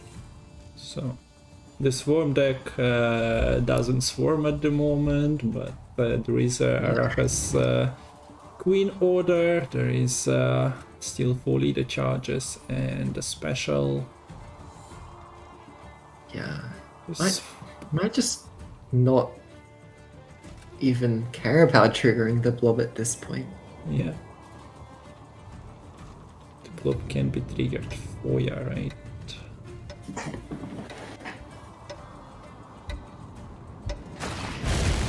Bam, bam, bam, and look at the Knut. Actually, yeah. Surviving. But, yeah, will be dealt with. So is Necromancy still the best option? No, says Sanvanter. No. The acid speed is just broken. Yeah. And notably because it does count as damage from a status, it does properly damage the Sigboard. At the same time, it did help with Draka Turtle, doing Draka Turtle things. Yeah. So this is enough drones to kill both the blob and the Knut in one turn. Yeah, so there are points hidden on the Sigvaldo, but nothing to pull from the book. So Glasty is playing for 1, 2, 3, 4, 5, 6, 12, 13, 19 plus 22, 21. That's a little bit not enough, especially after this spores resetting it. So that but it does make it harder to set up. Yeah. One power units. And Kareem is taking it. Yeah, with no Van Warriors, the Glusty isn't worth that much value, even with a board full of 1 power units. So yeah, Kareem does take it. I think there we saw Sigvald standing strong against the rest of the world, just standing alone, which is a bit ironic considering Sanvanter was the player who was actually playing against Team Rest of the World. Yeah. Okay, so it's 1-1. either player can still win the series. Has each of them have 2 decks, so we've seen the decks. Can I fastly bring them up? So we know that for Sanvanter, okay, let's accept the invite. Yes, Sanvanter is going back on red coin, probably going to be playing the jackpot. I imagine the Arca Swarm list is still a bit more favored on the blue coin, but it'll be a bit more flexible than the versions which run the End of Shadows strategy. Whereas this will be another chance for Kareem on blue coin. Might see the hidden cash coming out again. Could be a Syndicate Mirror. Be excited to see that. Yeah. So if unless one of them already knows that his Syndicate Mirror is unfavored, then they will try to overpeak their opponent, but with only 2 decks left for each player, there is not as many options left anymore. So the card is spinning, you see Kareem's decks, and let me also show the schedule. This is not the last series, we are in the first match of the day. We'll have 3 more after this one in Ukraine versus rest of the world series, and then France versus Brazil. It was planned to be on Salty's channel, but since he's dealing with some IRL issues, it will be here instead. And for now, I guess one of the players is taking a break, or maybe both of them, but we are getting in, so... yeah, Syndicate versus Syndicate. Myamon is getting better and better, and is with each cast he's just the queuing genius. That one wasn't even after a tie. Yeah. So the hidden cash, and at the moment we don't see Golden Necker in Kareem's hand. Hopefully he gets to there. At the moment we also see Sanvanter begging King of Beggars to go back into the deck, and done. I see a distinct lack of Madame Marquis Serenity for Sanvanter, which means the round 1 is a lot harder to win. The card might be a little bit busted that way, and a big deal breaker for this jackpot. Although yes, Sanvanter is not playing established meta jackpot, I suppose, opting for devotion version instead. Yeah, so it's a bit greedier draw-wise playing the devotion version, particularly because even if you did have the tutor of the Lordy Bank, you wouldn't even be able to guarantee it finds the Madam. But I find it quite fitting here that even though Sanvanter is also running the Soul and just the Soul, not the Hivita. The Sanvanter has the Hivita in hand as well. Oh, I'm just blind. But yes, both being Hoarder engines, it is easier for Kareem to get value due to this hidden cash leader. Interesting. I feel like we're gonna see a Temper Pass come through. This looks like a very, very strong Temper Pass. I'm surprised to see the candle being played of all things. And now we see the tribute, so that's Sanvanter. I guess he needed the coin. Well, he had the self-poison option. Looking for a poison, finds it.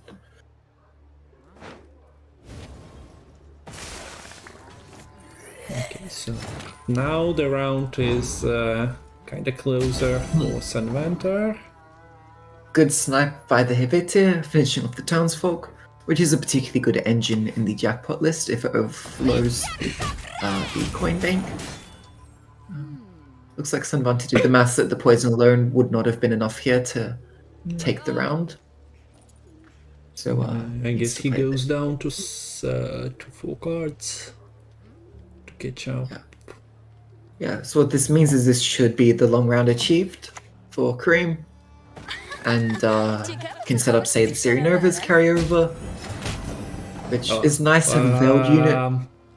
Okay, so that was a hit on Saul by Tyr and Aelita. I guess it might force... I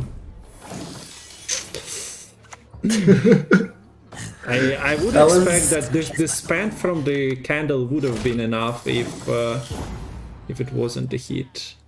Yeah, I think that's right. It's very unlucky there. I think it looked like it was enough, but yeah, now the tempo pass turned out into get your opponent -1 card in round 3. Yeah. Yeah, and especially like the thing is with those Horde engines, it would have been a lot harder to trigger, say, the Hibitor towards the end of that round after you got rid of your coins from your bank. It's not doing the damage anymore. It might have done if you had, say, Hidden Cash instead. Yeah, Beggar's Bricks. Doesn't matter because there was no way you were going to go for the bleed in this round. Also notably, no Madam round 1 means the draws for Sanvanter are a lot riskier.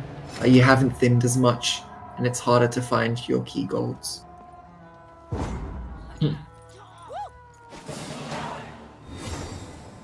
And I like that maybe some players would say play Treasure Hunters here to sort of set up for the Necromancy.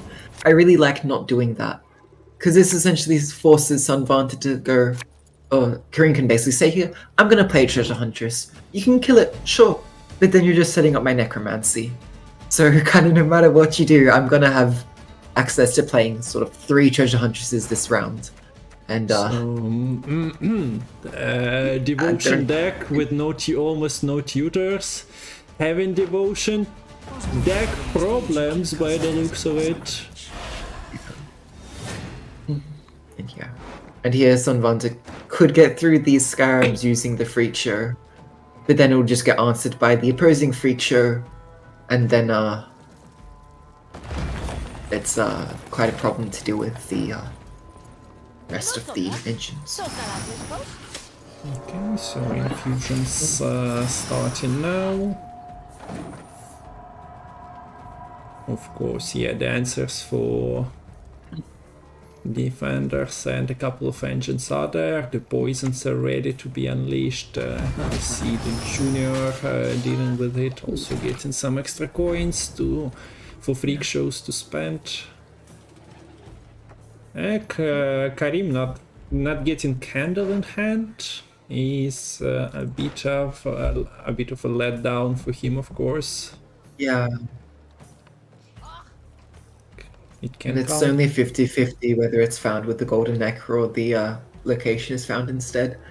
Notably, the location does serve as an answer to these poisons in Sanvanter's hand.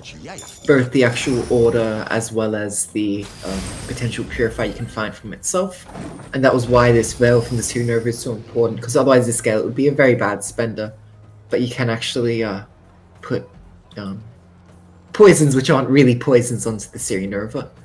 And with no more else in this list, those points are completely safe. Okay, that's very lucky. Decent find. If you need more damage, Freak Show is still. Of course, yeah. Okay. Wretched Addict is not exciting. Well, it can be exciting if your opponent accidentally gives drugs to your units, but that's probably not getting poisoned. Yeah, I think if Kareem gave any drugs to the addict, I think Sanvanter is just going to make it die of an overdose. Yeah. So don't do drugs, guys.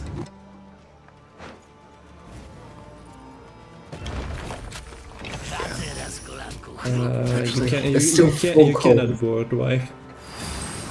It would have been funny if the brawler decided to come to hidden cash deck and just, you know what, guys, I'm gonna wipe their side of the board, but yeah, not enough coins for that. This hand looks so sad for Sanvanter. There's 4 golds still in his deck. Notably, one of those is the Flying Rodane, still hasn't been summoned, which is very interesting considering how long that round 1 went on for. Didn't get up to 9 Horde at one point. There's the King of Beggars still at 8 coins to refund. Nothing triggers that. Nothing to refund, because the Madam was missed as well. And to just add insult to injury, there's no Yago. Actually, sorry, the Bank is missing as well. 5 golds in deck. This is a deck that runs no bronze tutors. I guess it's bound to fall flat on its face occasionally. Also, killing the flying Redanian It feels bad. is not what you'd want to do most of the time. No. Like, But yeah, at it has least- infusion, but that's why it's nice to infuse. But at least Freak Show is getting his targets killed. So it's something. It's not much. It's an honest work so far for it. I wonder if you could have used the 4 coins to kill the treasure huntress. I guess the sequencing doesn't really matter here. You still end up finishing it off with the horse, so yeah. Wait, can Kareem stick anything? Okay, he has the coins. Although he's not gaining any more coins, to be fair. I'm surprised that Kareem didn't use his own freak show to deal with the opposing freak show. Yeah, that Freak Show is kind of devastating to a game plan. But Yeah, I you're not guess gonna you be able to figure get out that anything. your opponent is not holding Madame till the end. So Myślisz, że potrzebujemy większego szpadla? I guess, is he saving it for the map? Infusing that one has a poison. like Oh. you cannot use Madame as a finisher. Like, what's the sequencing there? This is all falling apart. There's no units left to infuse. You can't infuse Gala either because he purifies at the end of the turn. Yeah, Bird is back. It still looks fine. I mean, yeah, like this isn't good for Sanvanter either, but look at Sanvanter this. actually has more engines right Look now. at this freaking townsfolk that's continuing growing. Yeah. Sanvanter isn't meant to be the townsfolk deck. Like, But suddenly he is. With all the missing golds, he still is. there's the bird. Yay? Okay, we finally killed the freak show. Now the engines can leave. Oh wait. Kocham piękno. But that should have happened the turn the freak show came down. Ta dzianina to z zerikani, prawda? Well, yeah. You kinda need to spend your coins, which is not happening. But does Kareem have wealth? The answer is he's getting what, 1? And the answer is no. Okay, so who needs 5 gold stuck in your deck when your freak show is allowed to get freaky? Yeah, I think I hope you're right, and Kareem was just tunnel focused on the Madame, and that was why the freak show wasn't used to answer the opposing freak Yeah, show. but what I'm saying, you never keep in the freak show for the finisher, Madame. Like the Madame. I finisher. agree. Also, who cares about the Madame? It's like 3 points per turn. If you have your treasure huntresses set up, you're getting way more points per turn. And the one thing stopping that is the freak show. It doesn't matter if the horse is on board when there's nothing to damage your units down to 3 power. So with that, Sanvanter goes up to match point. 1 more win needed to take the series, and all he has to do is win with this custom-made Araka Swarm list. Yeah. So I guess Kareem was trying to find the explanation. I guess he was thrown off by the leader combined with the freak show instead of a Yago, the Madame never coming down, because he kind of cannot see the hand that is missing like half of the provisions. So Even if the Yago was in hand, I Yeah. think it's still more correct to use the leader with the freak show. It matters a lot more to cut off those engines early, when there's 6 more turns in the round, rather than get an extra 9 points on your Yago or whatever. Or maybe Kareem was just trying to set up himself for a comeback after this match, and he was like, Now I'm gonna show them my true power, so let's see how is he recovering. And well, this is all Gwent Masters matchups here and there, like AQ's, Myamon's, Nilfgaard,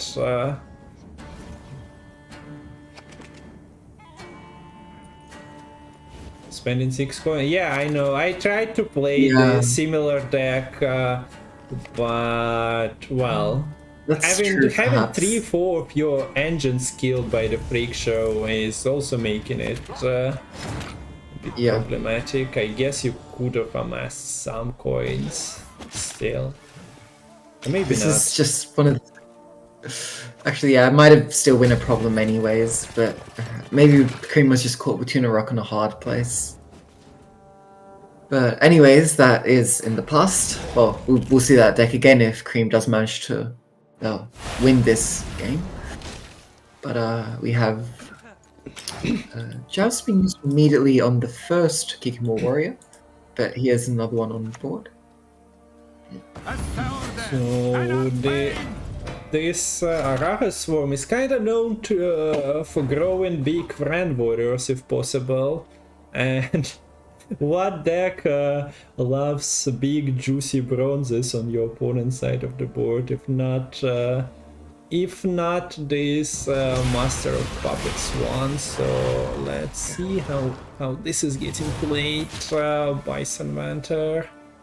He had experience facing it over and over again on ladder and on masters, so he's playing a slightly modified deck nowadays.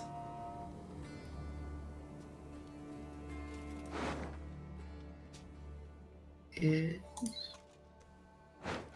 Fisher King being used probably to put the Golden Necker to the top?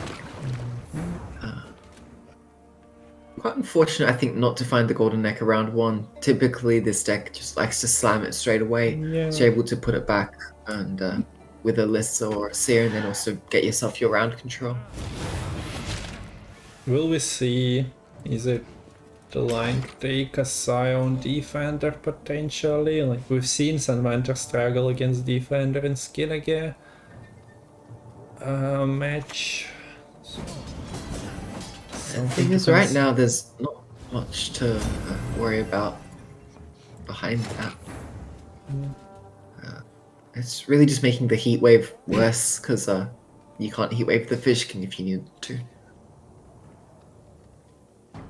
But as long as the engine Sanvanter is going for here are stuff like these Stalkers, stuff like the Kikimo Warrior, which doesn't rely on damaging the opponent's units. I don't think Sanvanter should be in too much of a troublesome place here. Yeah, the problem is you grow your friend warrior, you know what's coming for it. The combo is there, but the combo is slow, so if you land your Petrus filter on the board, your opponent has a turn to run away. Same goes for the opposite order.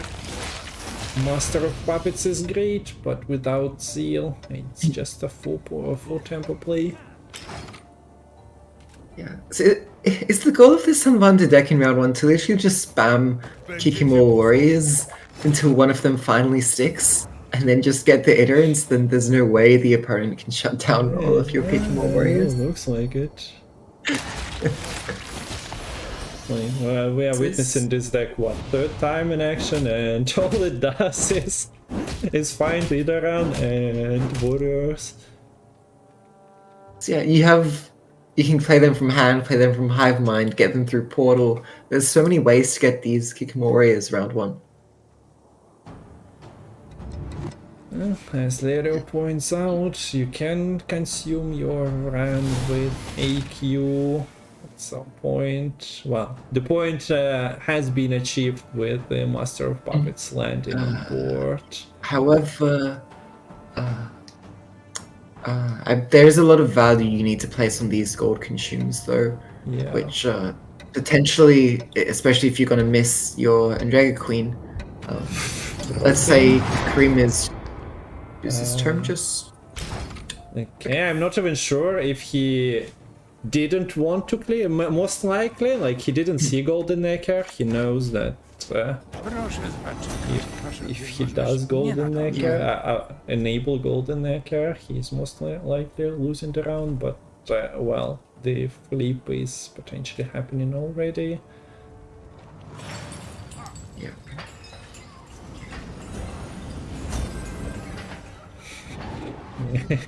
Buffing leader, what are you doing? Buffing a bronze, going to the other side of the board. It's not what you were designed for.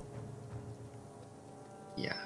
And look, you can get the steal back with the heat wave here. But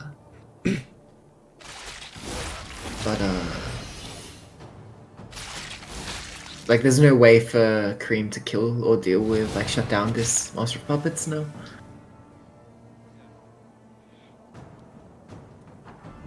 Kareem Yeah. will probably get a chance to pass from ahead. Actually, no. It depends on what gets played here.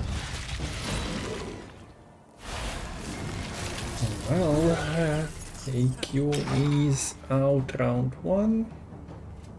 Yeah. The Master of Puppets is probably homesick and definitely wants to go back to Nilfgaard. Yeah. But if And it's the a really nice- dry season, then he can. Yeah. Okay, yeah. I was gonna say, the nice thing if the Ran Warrior stayed there would have been that it wouldn't be a viable target for the Necromancer's Tome.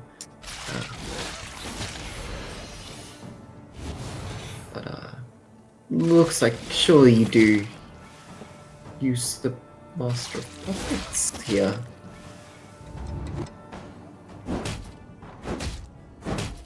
Yes, you keep it so that the round doesn't progress till the last. No, goes for it, and the gap is big. You can kill it next turn if you need to. Can kill it, goes you another Stalker. Yeah, no, though the Van Roy was stolen after killing a bunch of units. I think that was because, like, the only way Kareem would be able to win that round was if there was, like, a second Master of Puppets coming from somewhere. Or, like, if it actually kept going, like, it would maybe get boosted or something and then get sent back. You wouldn't want to give a bigger steal on the return. Yeah, so it was the Necker moved to the top. There's the mat as well to pull the Golden Necker back into hand after the Sailist is used on it. So 3 specials, 2 artifacts.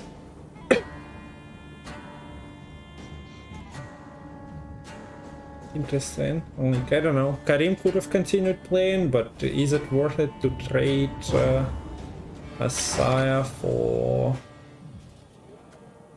Kikimor Stalker? Might have been. Much. Like, if Master of Puppets is getting killed, you know that your round is done and you are trading an engine for something that you like. If we are shuffling Defender back into the deck. Ah, Oh. Offensive shuffle on the... Kikimor Stalker, I would assume. So that the Yeah. tome is not active at the moment. Oh, not active on that, of course. There are more than necessary warriors in the graveyard. Tome is not found unless Willem is able to get it, but there are a lot of golds in deck, so I wouldn't put a whole lot of hope on the Willem striking true. Długo nie zapomnisz. And with the Brand Warrior being drawn, it would be very funny if the Willem pulled Portal, because there's only the Hatchling as a viable target.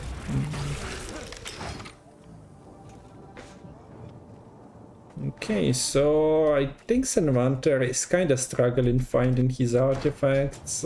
Portal, he was more or less able to locate.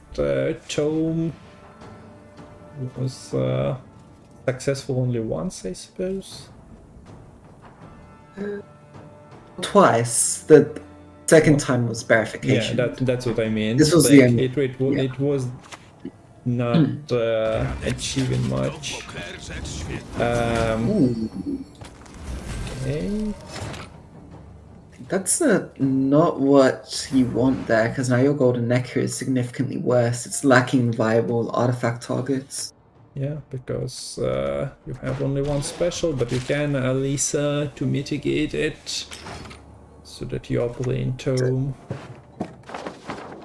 Yeah.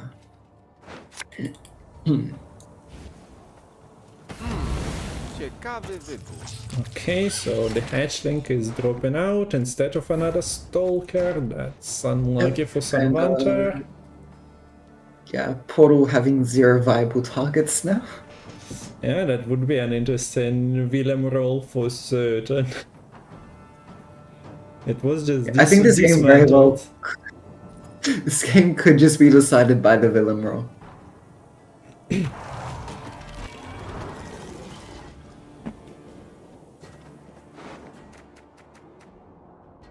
I think the point is, like, if you have the portal round 1 and you play the decree, you're able to get a lot of thinning out, and that means that the villain is quite consistent this late in the game. But of course, missing that early portal means the villain is I don't know how you describe it, like spinning a wheel at a carnival fair, and you better hope it's not rigged against you. This is the Alisa, there. I guess consideration is to put Royal Decree back, yeah. because you definitely need another special. Or the Boo hurts that you can click your own turn, but I don't think you'd even want to do that because you give a chance for the opponent to play their stuff. I think you are still shuffling one. Like, I think you are clicking Arcane Tome. Okay, so 2 bookboards at a price of 1.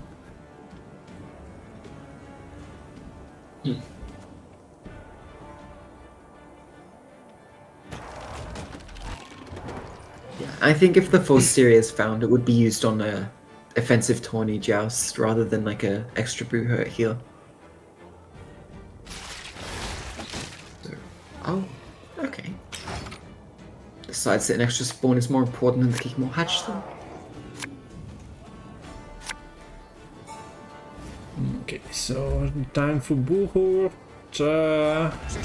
And boosting 1 bronze out of the proportions, of course. Yeah, the tallest bronze has been consumed multiple times in this matchup. You don't really care about the point value. It is generated by your opponent.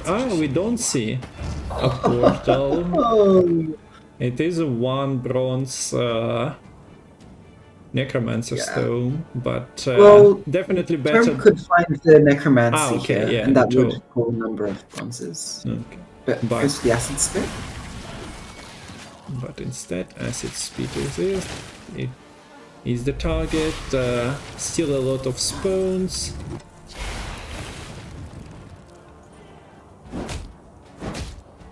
Yeah, kind of funny.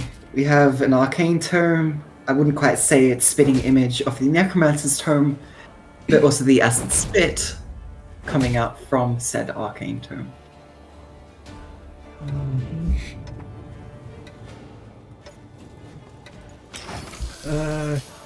Kareem knows that. Okay, he clicks it immediately, knows that there is still a Parasite and a couple of bronzes he haven't seen. Problem is... Okay, so the Vega will find the 1 Power Master of Puppets here very late in the game. But yeah, I mean, this Dragon Queen can... I guess you can wait another turn, but yeah, I'll be curious. Do you flip now somehow? Just expecting it to get answered, but you cannot deal once again with the Puppet Master on opponent's side of the board. That's the problem. You cannot do the flip.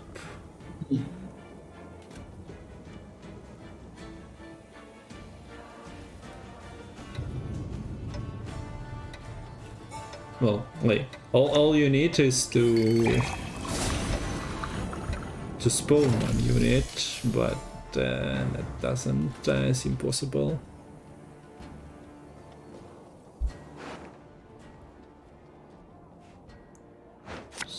necromancy is coming into play now. Is it Here's the for more thing. warriors? It is. In theory, each tome, let's just each click of the tome for Kareem might have played the Blue Hurt for like, let's say, 14 points. I'd say roughly. I'm not sure if it was worth it playing ping pong here. Like that necromancy is going to be a lot of points still, particularly with this acid spit ongoing on the Palmerin. And now your favorite bronze on opponent's side of the board is gone. It just became a queen. Yeah, like I wonder if Sanvanter had this matchup in mind, because a gold consume is very, very good in this matchup. And now, don't know what Kareem can do with these remaining cards, and is facing down quite a potent Glusty. Yeah, like, there is a control in terms of swapping bronzes, but not much outside of that when you spent your Wilgefortz already. You can steal the Brand Warrior, perhaps.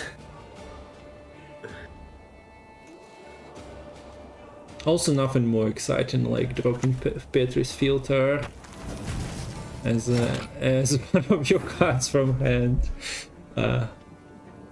Yeah, game seems to be done. Oh look, a drone. Oh, a stalker with a billion charges still. All of them need to be used this turn.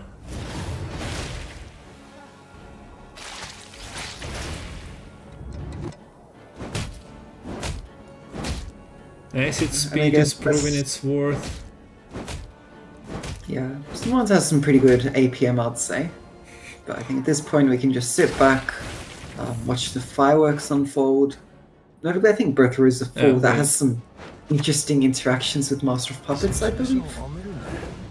So, yoink is happening, Master of Puppets is staying, but it's getting consumed anyway, and yeah, you are billion points behind.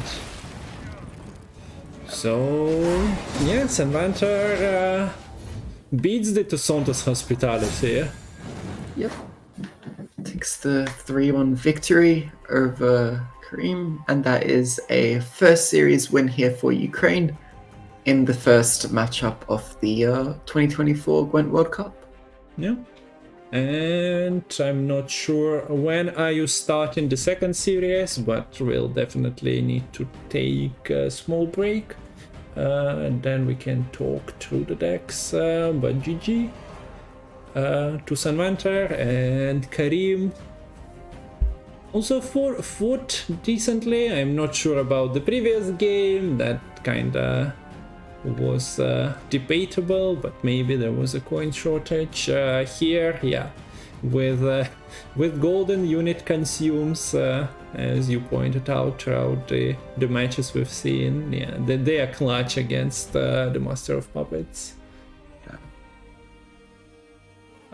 So the schedule, and I guess I have the pairs. The Sanvanter versus Kawe Vreehead with Triple D it's not Kawe from Team Brazil, it's Kawe that is actually Kareem. That one is done, Sanvanter is winning, and now we are going to Holder versus Myamon. So we'll talk through the decks, but I guess let's take a short break beforehand. Alright. So Go get a drink. Speaking of just before we go, what's your favorite drink, Kung Fu? Yeah, I was thinking, I don't know. No specifics. Just some good tea. Okay. Tea? Cool. Окей, so we continue in a couple of minutes. Продолжение следует. Второй матч Myamon против Халдира, Сифа.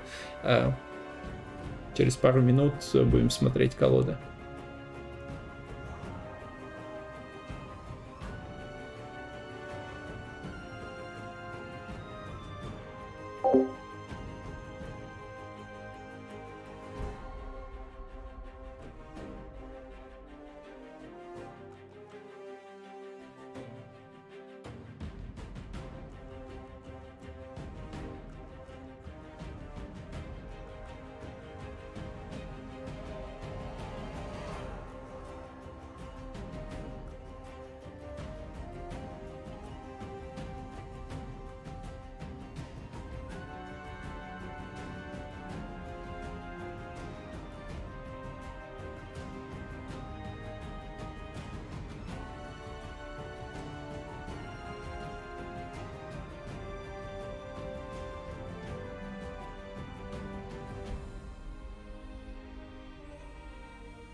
Okay, welcome back. And we still have another match in Ukraine versus the rest of the World Series. Gonna be Holder versus Myamon. We are done. If you miss any of the games, they all gonna be available on YouTube later. So I would really appreciate if you go and drop a follow to the channel. That's been growing omega slowly.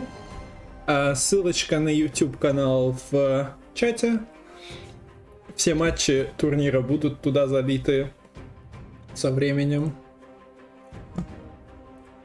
Yeah, and you might even get some surprise lemon takeovers over on Kung Fu's channel. Yeah, there are occasional Kareem and Lemon uploads there. Welcome back, Lemon. So we have another series in this, and then we also have Brazil versus France. And yeah, you can increase the prize pool of the tournament by going through the Stream Elements link for Metal's tip. Link in chat. !crowdfund. I think we'll sort something out for donation alerts. Donation alerts, ссылочка, надеюсь, будет к завтрашнему дню доступна. You might want to start speedrunning the deck links. Yeah, I know, but we'll figure I think it the game out is starting in throughout. 5 minutes. Yeah, so let's look at Oldir and Myamon decks. Boom. Boom. And this needs to be gone. And I also need your webcam. Okay. Should be set. And yeah, Holder from Team Ukraine, also known as Sea of the Great Wolf, has those 4 decks available for him. First one is Araha's Swarm with no portal, with Witch's Sabbath instead, so old school, but still plays in Dragon Queen. Yeah, this is the version I think Sanvanter took to World Masters. Yeah, looks like it, with Acid Speed Parasite. Yeah, and so- another. Sorry? I was just gonna move on to the Self Wound Yeah. unless you have anything else to say. Yeah, no, not really. Self Wound is no portal in this list, is opting for the Neomancy, so yeah, no Tempest either. But does run the Heat Wave, which notably Kareem's list lacked in the last series. Yeah, also a bit more engines with the 5-piece slots with the Priest and an extra with the Andra as well.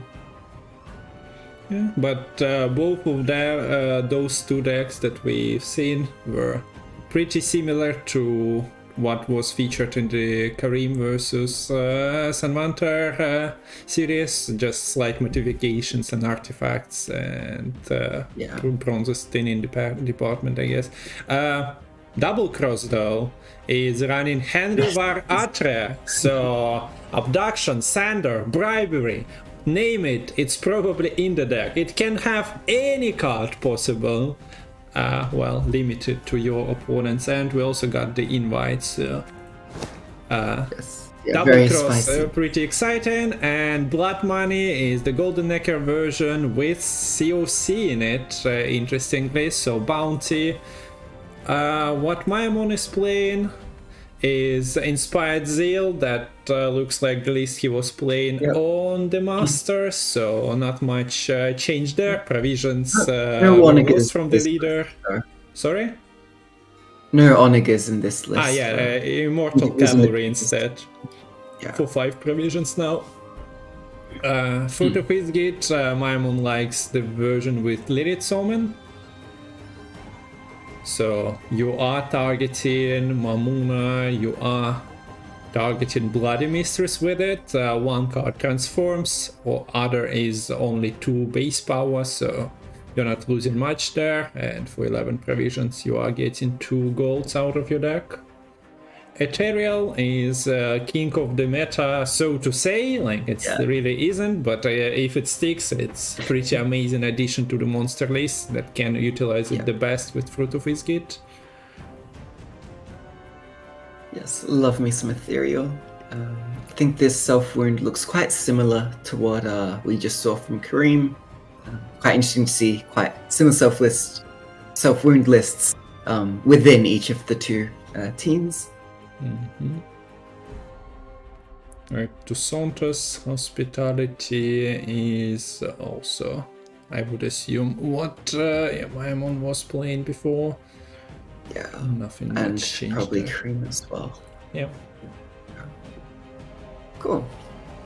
Okay, so yeah, some of the decks are newish, especially look, Enchanted Armor in Fruit of Isgit, protecting exactly what?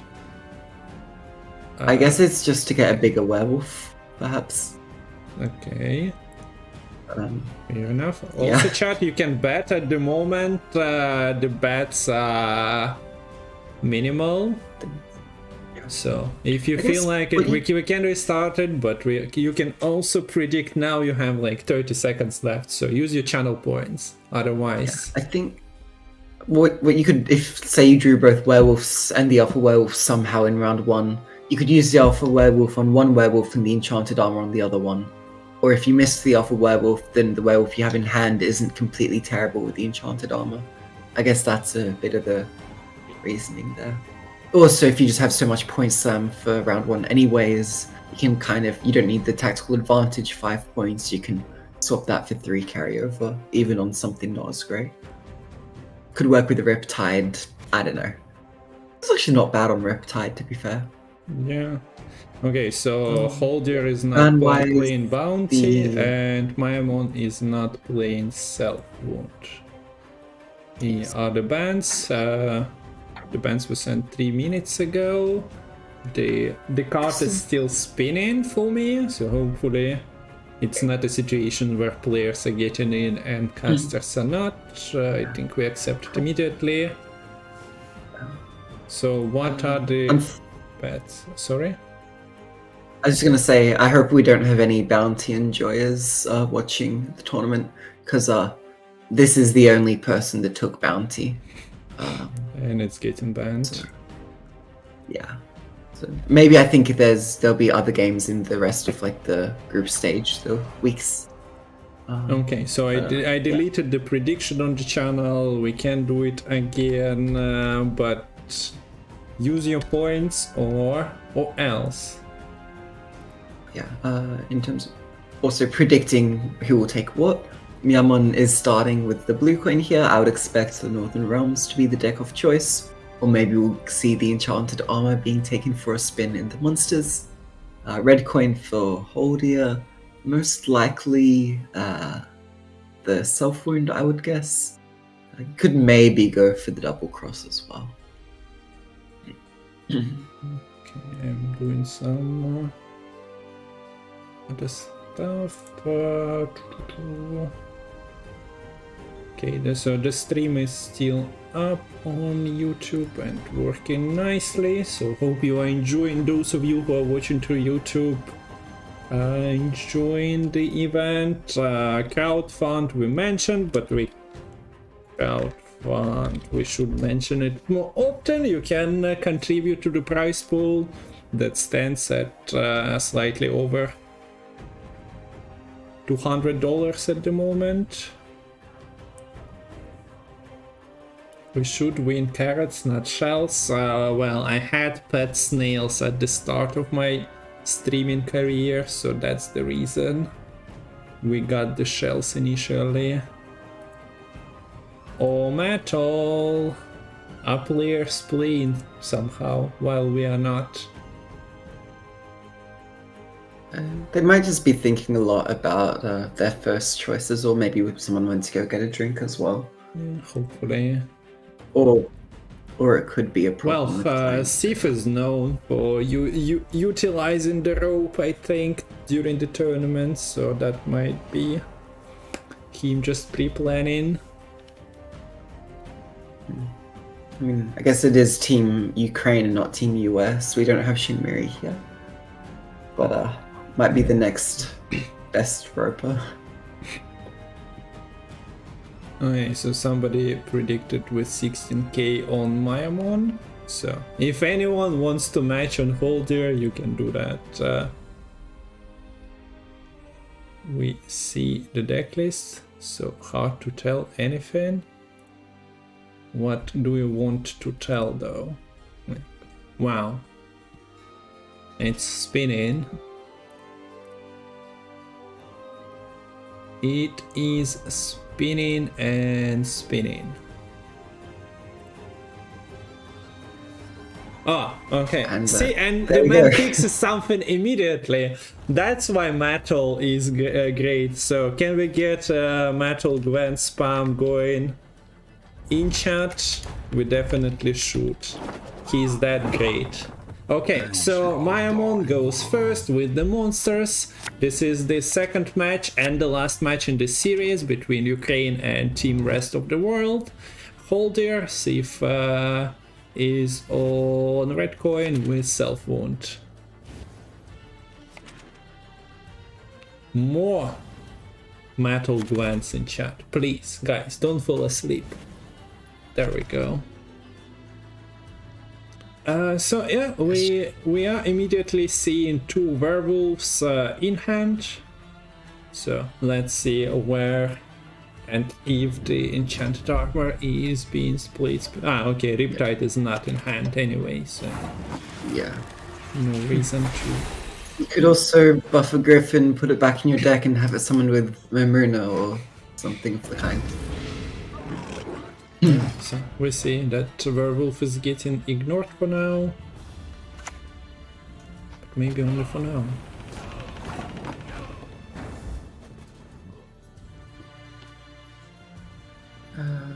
Is there... I'm not as familiar with this list compared to the more control-heavy one. Yeah, there's no Toad, so Drakars are a lot safer. Accept our sacrifice! Yeah, this... It's scary that this Priest and Drakar combo was able to go out quite easily here. Gold, There's no Riptide to answer it. barely say the word. And also, you kind of just want to take a Riptide when you can in this sort of matchup, because Yeah, if there's an old kid or a secret on board, Riptide yeah, a couple of doesn't have blockers. this thing. A Yeah. couple of blockers exist, but yeah, we see Myamon is just holding for his TA at the moment, not like it does anything on board anyway, so unless you are planning to play the unit that interacts with it, no reason to. This is not Brazil versus France though, Dave, this is the second match of Ukraine versus rest of the world. It's two games per, like, two countries. Yeah, the werewolf got the enchanted armor, so this is a quite a special werewolf, I suppose. Could maybe use it later on the priest to secure the round if need be. Yeah. Gives it a little bit of extra reach. But that's quite scary when there's a heat wave, spores, and potentially tutors from like the Myromancy on the other side. Although we can see that all of those have been missed here by Hoarding. But that kind of interaction is quite important for the round one to be won, because that will give you last say, and for Myamon the chance to get the werewolf through, and for Hordia a chance to answer the werewolf. But this So- Witch Apprentice coming down kind of ties up the engine potential a little bit here, still tilted a little in Hordia's favor. Yeah, this is the first or second engine on Myamon's side of the board, but it doesn't leave long. We see that Knut is just putting a stop there. Well, there is another one. Yeah. Plans. You kinda don't want to play your Griffin here, because you are not guaranteed a great Mamuna target. Both Fiends are stuck in the deck at the moment. You already played both Apprentices. Yeah, you could do a Neck of Warrior, but it's really not as nice.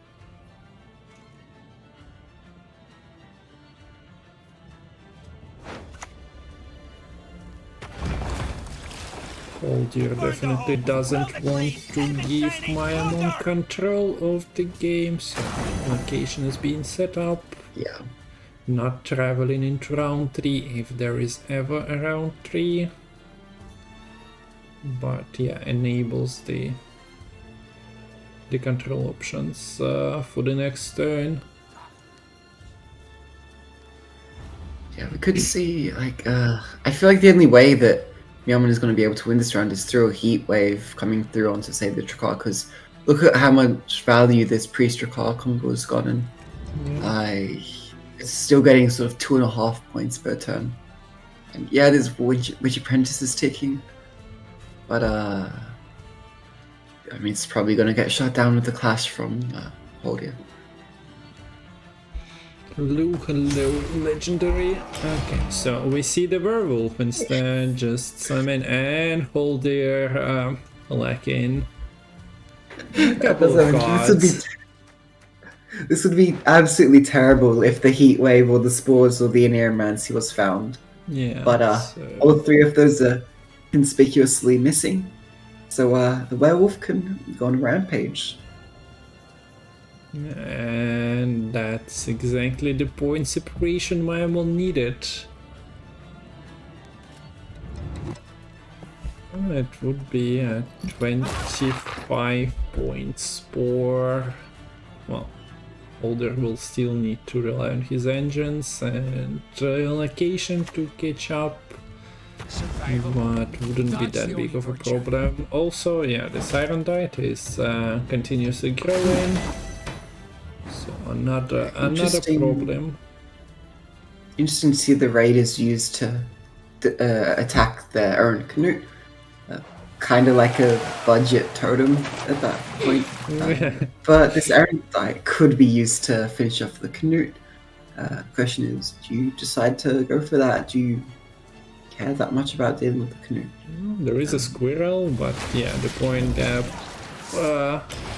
you'll need to do the points if you are Holder here, to know if you can allow yourself to play in a 4 tempo.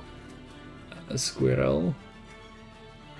Clash, refresh the order, and then squirrel and clash again is an option.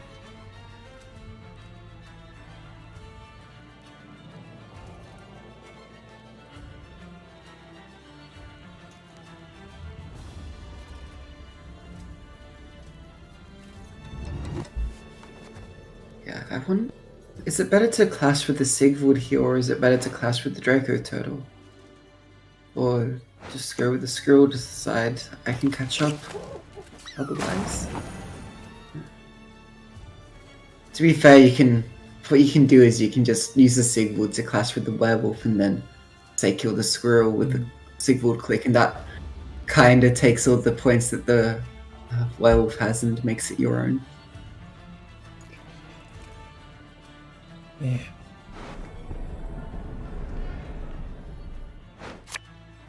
No, Heat Wave is coming as well. On the I like that. Yeah, no threat for round 2 and no catch-up mechanic for you anyway. Despite the Canoe, the Sigvald, the K-Trolled, and this ongoing Priest-Drakar combo, Myamon somehow is able to win this round 1. And I think you quite like winning it after a long round 1, because this doesn't give a chance for an unexpected bleed to come through. This doesn't give a chance for the Skellige player to have a great setup of their combo. They don't have many turns to combine things. Also, not a great hand here to try and defend a potential bleed. Yeah. Does Myamon actually bleed here, or do you just decide to go round 3 with the Lilith's Omen? You just slam it straight up here, I think, and get quite a scary potential. So some of you might have seen this card in action for the first time if you're not watching Myamon streams, but yeah, he's been playing the fruit deck with Lilith's Omen, and we have Lilith in chat as well somewhere. So it's like it is coming out. You summon 2 units, they do have a threat hanging over them, but Mamuna is only getting damaged by 2. And Gernikora is just transforming. Yeah, and this is where you really would love to just have the Svalbard to deal with these fruits. No, this is actually some really nice placement though. Not that it would matter in kind of the length of this round, because if the blob did come down, the Ganakora from Myamon would transform back into Bloody Mistress. Then the Sabbath could be re-achieved, and then the fruits would come back, but that's not really we can all look at Oniromancy. It's Wallblood. There is a parade of golds in Folder's deck at the moment.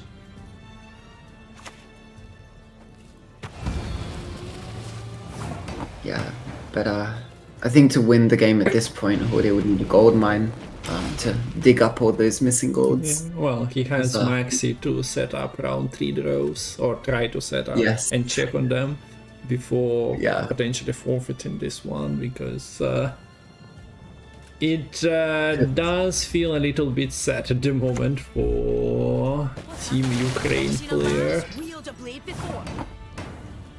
Yeah, I think this Bricked Whim is not what you want right now. No, but he had verification. Was that like the last mulligan? Because I wasn't paying that much attention to Horde's verification. That one wasn't doing much as well. The second mulligan, I'm not sure what got replaced with what. Yeah. Yeah. Perhaps with more consistency than Oniromancy. Okay, and we have Holder passing here. So unfortunate round 1 when Werewolf landed and he had no answer for that, but the luck didn't improve for round 2 as well. And I guess Myamon sends the moment to strike, and that worked out for him.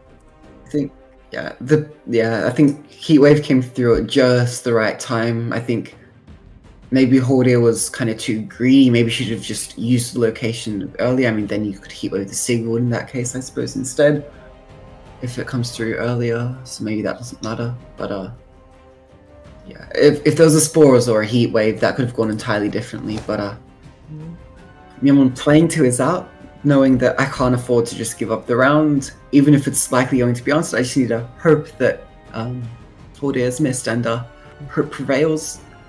Yeah, sacrifice the Arendite as well to answer Knut and preventing some extra value on Sigvald, or removal of his own engine.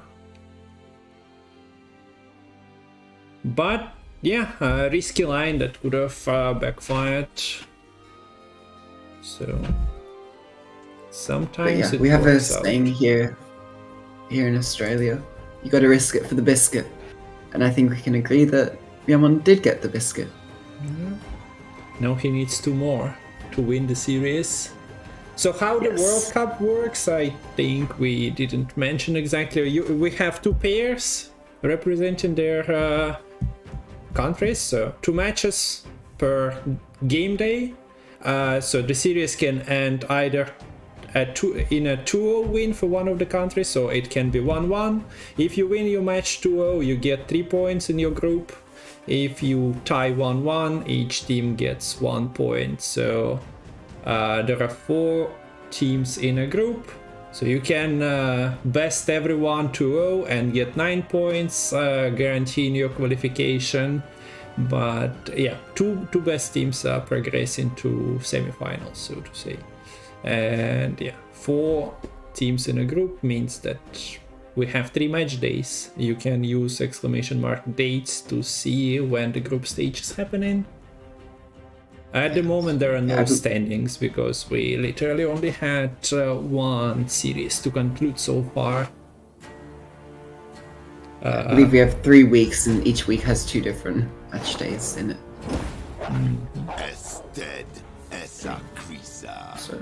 So we kind of saw this matchup in the last series, but it's a slightly different flavor of Araka's Swarm. Yeah.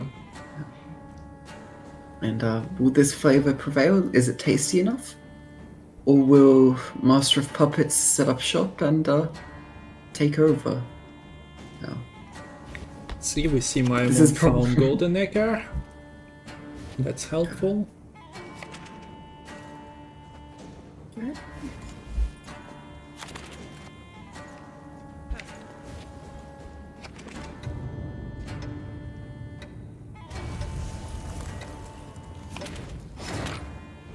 I think finding the golden egger is huge. It makes it a lot easier to win round 1 outright.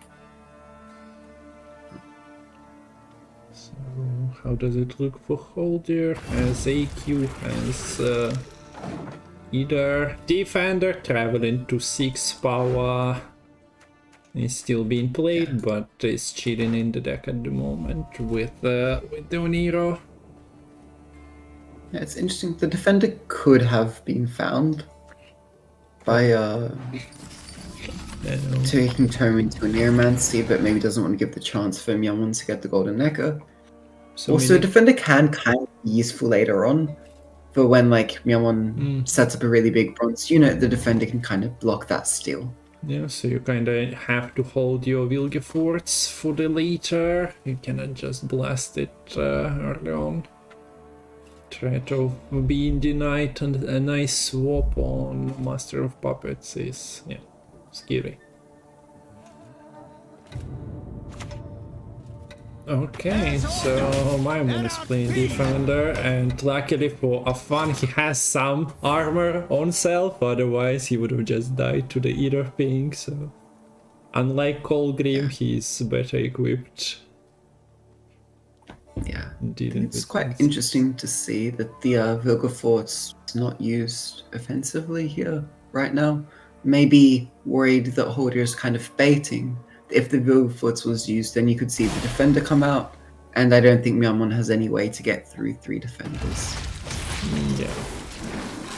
You can steal one of the defender statuses and maybe burn another one, but especially if you have to deal with them twice after this is a deck that runs Witch's Sabbath, unlike the previous iteration we've seen. It might be problematic. But I'm curious here. Does Holder decide to use the Indrega Queen to eat the Arcus? Like, yes, that's kind of ideal in most situations, in most matchups. But we've talked a lot about how this gold consume is very, very important in this particular matchup at countering the Master of Puppets. And you'd very much like to save that for later on. Again, you could use Tome into a Nero to get access to your bronze consume, which is the Indrega Warrior. Or I guess Decree as well. But that's stuck in deck right now. So you see the Arcus Queen getting clicked for the Arcus Nest. Covering the Indrega Queen.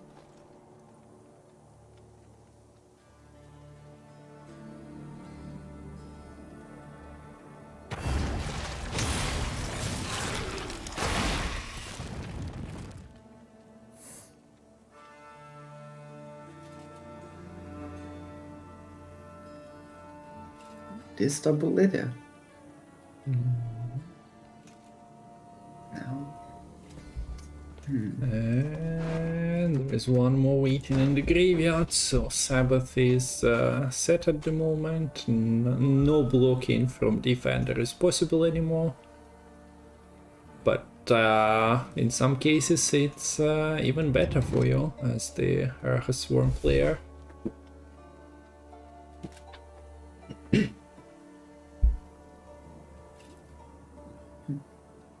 Yeah, I don't... There's a lot of points stuck in golds. This Master of Puppets is looking quite sad. See the Fishkin coming out for carryover. Is Myamon just not fighting for the round win here? No, you can You're always just saying see a golden necker being dropped. Okay, so places the Master of Puppets into the opponent's graveyard. There is Illusionist, so Yeah. that activates your Illusionist, but we also see that Holder is saying, okay, I see you sacrifice, I see your attempt to get out of the round on the next turn. What if I get out earlier? What you gonna do? That Master of Puppets click was -4 points. And Yeah, here we force out the Wilberforts. Yeah, you are also playing into a double ping. Yeah. So can you get out without Golden Acre? I don't think so, unless Terms somehow gets you something that is enough.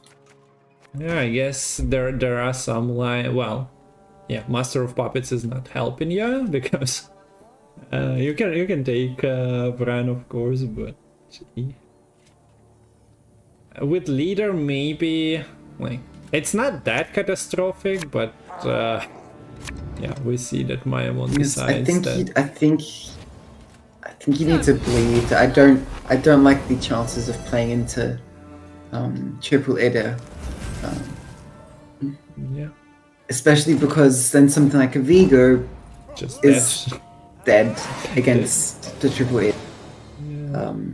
The Illusionist spawns the 1-power Master of Puppets. Dead. But oh well, yeah, Illusionist is dead, but there's no synergy. But Master of Puppets indeed is surviving. Okay. Oh. Actually, okay, Vigo could actually get the Illusionist for the Master of Puppets rather than get it directly. That would get around the Idis, I suppose. But I believe a bleed comes through here. Yeah. That whole city, not whole city, but city wasn't random, right? It was most likely set up with Fisher King, although it might have been a special or the artifact. But there was nothing in terms of artifact.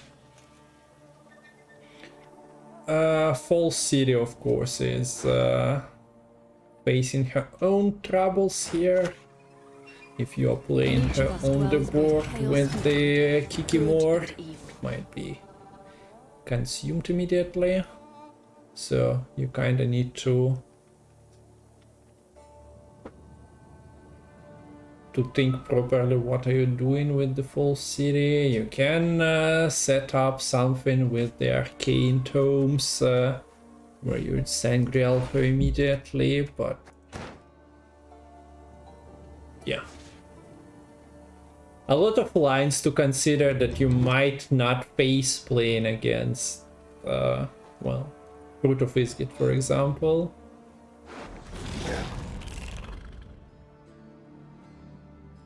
We see that the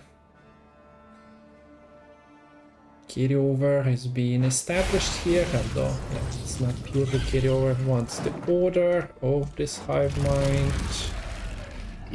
warrior, stalker, Kikimore worker. Well, you still don't want the Kikimore worker to be spawned early because that, unlike the defender, is blocking your Sabbath.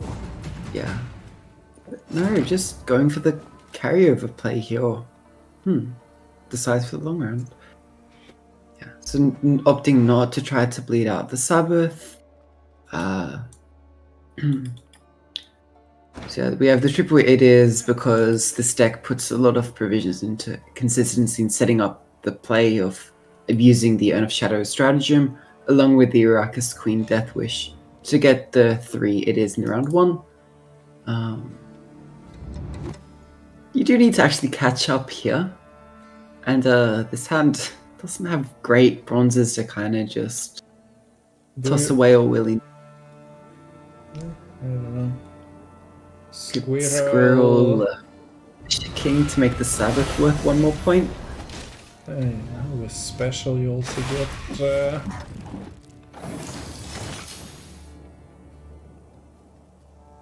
spawn, but yeah, without leader it wasn't enough. Like you can consider keeping Squirrel, but with Alisa already out, there is probably only a Saya. So yeah, just a defender even, not Buku. Although Myamon is like, we've seen Kareem do it. Buku, double Buku is potentially dead, but yeah, defender goes. So you're not dealing with that problem of a defender denying you the spends on Kikimore Stalker pings. Might have also been an argument to say go for the Wilberforts if that would have been used on something like the Glusty Warp, but yeah, I think in theory, this Tucson Hospitality deck doesn't play that many units. And the few units, the units they do play themselves tend to go super tall. Stuff like this Guillaume, this not Palmerin, the Milton. I guess Palmerin to some degree, but that really depends on what he's actually pulling. Well, there is still Asaya and Mata and Artorios, so there are units that go low. That Incubus didn't look too hot with no bronzes in Myamon's graveyard. The only that could have been there, the Master of Puppets actually traveled on your side, onto your side of the board anyway. Bapanada.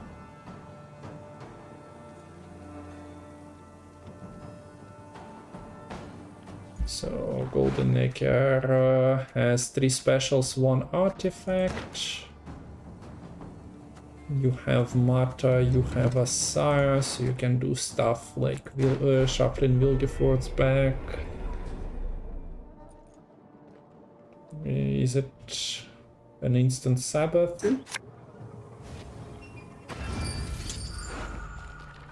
Should be. Nothing else is interacting, so we get the triple leader set up. Yes. I guess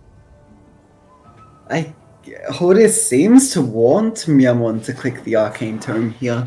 Otherwise, why else would you go for a Neomancy into Arcane Tome? Probably is saying, I don't care if you should have access to your Golden Necker, I guess, whether through Matter or whatever. If you click it, I can then just go for a Acid Spit onto the back row here. Yeah.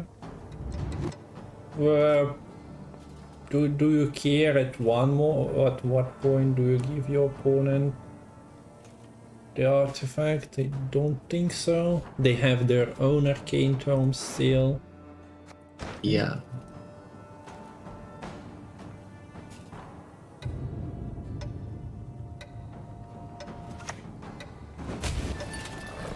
Castle just being used. Goodbye, Stalker. We see Myamon using the full length of the rope there, and we saw similar in round 1. I think he's really sort of deciding how he wants to play out the entire round, sort of thinking ahead, deciding what am I going to do now, and what am I going to be expecting in the next few turns. And what should we be expecting? Well, probably a bit of a play of a Stalker, maybe a bit of another Stalker. We might see a side of Ran Warrior. And what are your thoughts on this epidemic in hand here for Holdir? Can you sell it on market somewhere? I'm not sure what is it achieving. Yeah. Yeah, not. It can spawn a drone. It's actually, I don't think you can even play it without a. Oh wait, no. Sorry, this is actually an amazing card. Depending on what gets boosted, you can use it to kill your own Vran Warrior if that's the Master of Puppets. Self-destruction. That's why you is keep an the option. epidemic. Yes. So I sold it to you as a form of service. Okay, yeah, I got baited hard, but I'll accept it. Nice Purify. Sangreal purifies the defender. Love to see it. A cheap Purify to include into your deck that, Yeah.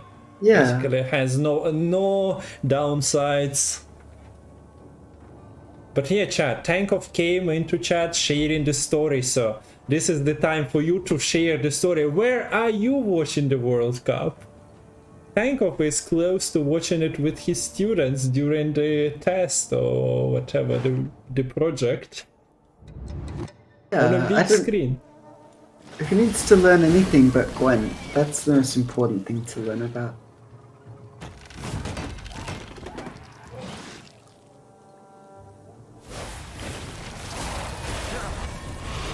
Looks like, is it going to be an immediate proc on the Acid Spit? Yep. Someone's just spread the infusion straight away. Ciri sadly doesn't have her whale anymore to protect her. We could see an offensive for Siri here using the Joust to kill the Kikimor Stalker. I think that sounds reasonable to me. Yeah. She would barely have enough time to sort of gain enough boost to trigger the Grace 8 as well. Yeah. Towards the She's end of the also round. risking being consumed anyway. The Empire, our cause. Look at my predictive skills. I'm warming up at last. So, what is this Asir going to be used on? It could bring maybe the Sangreal back, the Vilgeforths back. Quite a few options. Okay, man, the tome is still traveling. Sometimes it's the worst cast possible, but you never know when will it backfire for you.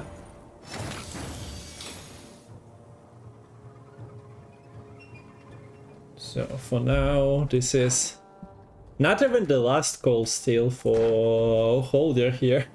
Still has 2 specials, but yeah, the whole city.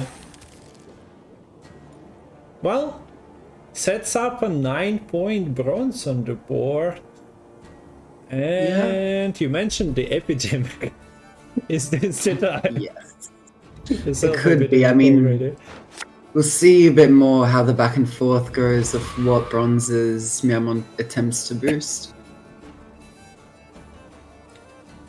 Cannot really buff defender more. Like, potentially facing the Vilgeforths.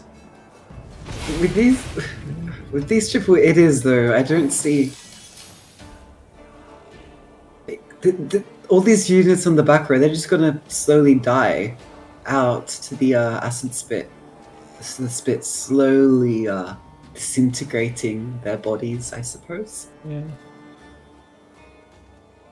Not It's a funny lovely how vision. you see some rage addicts just grow and thrive under the influence, and then you just get a little bit of Kikimor poison or like insectoid poison into your system, and you are just barely hanging to your life. Yeah, I guess the processed drugs of the Viseka are safer than the raw form acid spit provides. Yeah. Interesting use of Palmerin, boosting the 4 provision. Sorry, the Milton, boosting the 4 provision consume. And I'm probably going to keep stressing this is a 4 provision unit rather than a bronzier because of this epidemic, which is in play for Holdia. Well, you Quite a big you point can needle, destroy right? your 12. There is a 7 nearby, it's also for provision card, but yeah. Look at them go. Just nothing you can do about it. So of course there is no artifact on the board for you to potentially try and insta-flip that Stalker.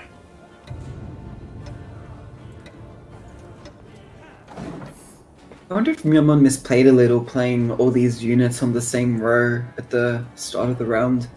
If spreading it out would have delayed a bit of value from the acid spit. What do you mean? Playing the units? Like you could have played the Alyssa Henson on the front row perhaps. Then the acid spit either would have had less units to infuse or would have had to come down a bit later. Was Alyssa played? Or was Alyssa brought from the graveyard? Oh, my bad. Sorry. Yeah. Yes, Sabbath exists. Sabbath Never exists. mind. I was like, interesting. You just covered that 2 minutes ago, saying that maybe he wants to acid speed. I'm sorry to put you on this spot. But It's alright. It's already past midnight. We're gonna get more of these mistakes. Okay, yeah, we still have So here comes the Golden full Echo. series to go through. Okay, good luck. Okay, so Golden Echo to throw pin. I'm not sure if the targeting gonna be proper here. Yeah, we get the Grand Warrior. I don't think Grand Warrior was your target. Not like it matters too much that Yeah. Master of Puppets I wouldn't mean, survive anyway. if it was a Master of Puppets, it just dies Yeah. to a Stalker charge. Yeah, it really doesn't matter. So maybe that was intentional to get one extra armor. But then again, it's probably better to force your opponent to kill a 1-power unit rather than have them just be able to get it through the Glusty. Yeah. Because I'm not really sure. Or I guess maybe some of your units will suicide into the Idirs and trigger the Vrown Warrior that way. So Mata is basically guaranteed here. Whatever you want to draw, you can set it up through Asaya. But is it winning you the game is a more important question. You put Golden Necker back? Yeah. But that's not very useful. It's probably either the Sangreal or the Vilgefortz. Most likely Vilg, I would say. There is Could be a Brewher, but I doubt it. Shall do as you command. Oh, it's Petri's Filter. Alright, so because you have the were Vigo going and for Master the of insta Puppets flip. now.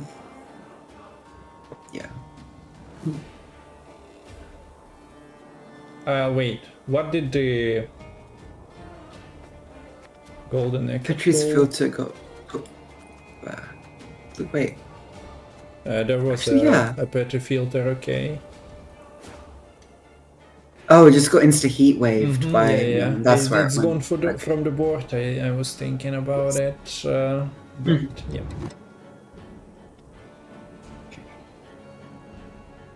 You basically cannot expect to flip the Master of Puppets where the Kikimor Stalker with the charges is on the board, and there is more charges potentially coming with the Eaters getting clicked, so yeah. You kinda need that Petri's filter, but that's not the most powerful Mata play in the history of Mata plays. No, using a Mata to draw a 5 yeah, prop at unit. least you're giving your opponent a pillar, so... Problem is, you're also kind of just extending the round a bit here, which is, I don't think what you want to do. Like, I mean, sure, Mata has a 6-point body. Half of that's gone, and then you gave 3 charges to the Idirs.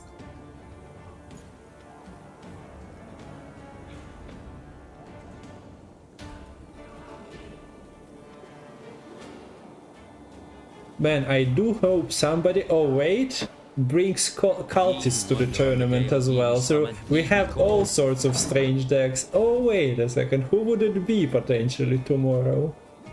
You'd never guess. Although I'm surprised that they brought the vanillish version of cultists. And not going to like that I don't know, strange one with recruits and defenders that loses a bunch of points trying to get it off. Why didn't he purify the troll is actually a valid question. Yeah, I don't think there's a reason not to do that. Like, it's not a bronze. You don't want it to get damaged. There's no way for sort of Myamon to steal those points.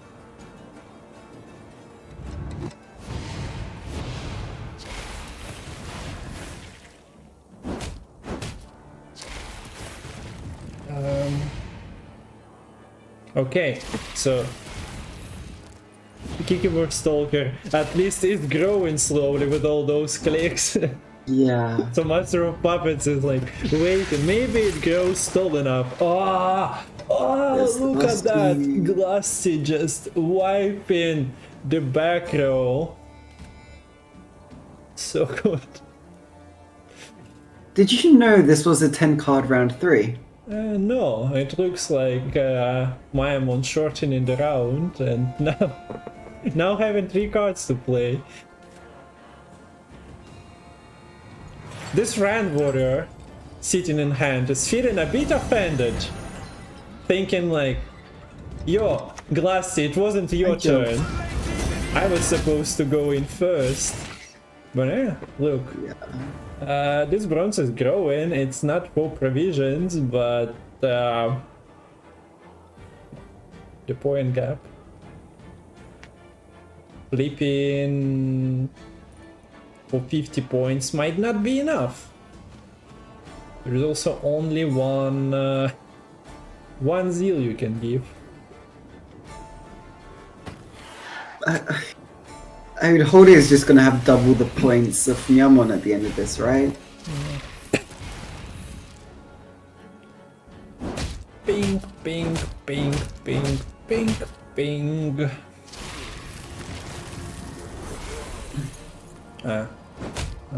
Ping, ping.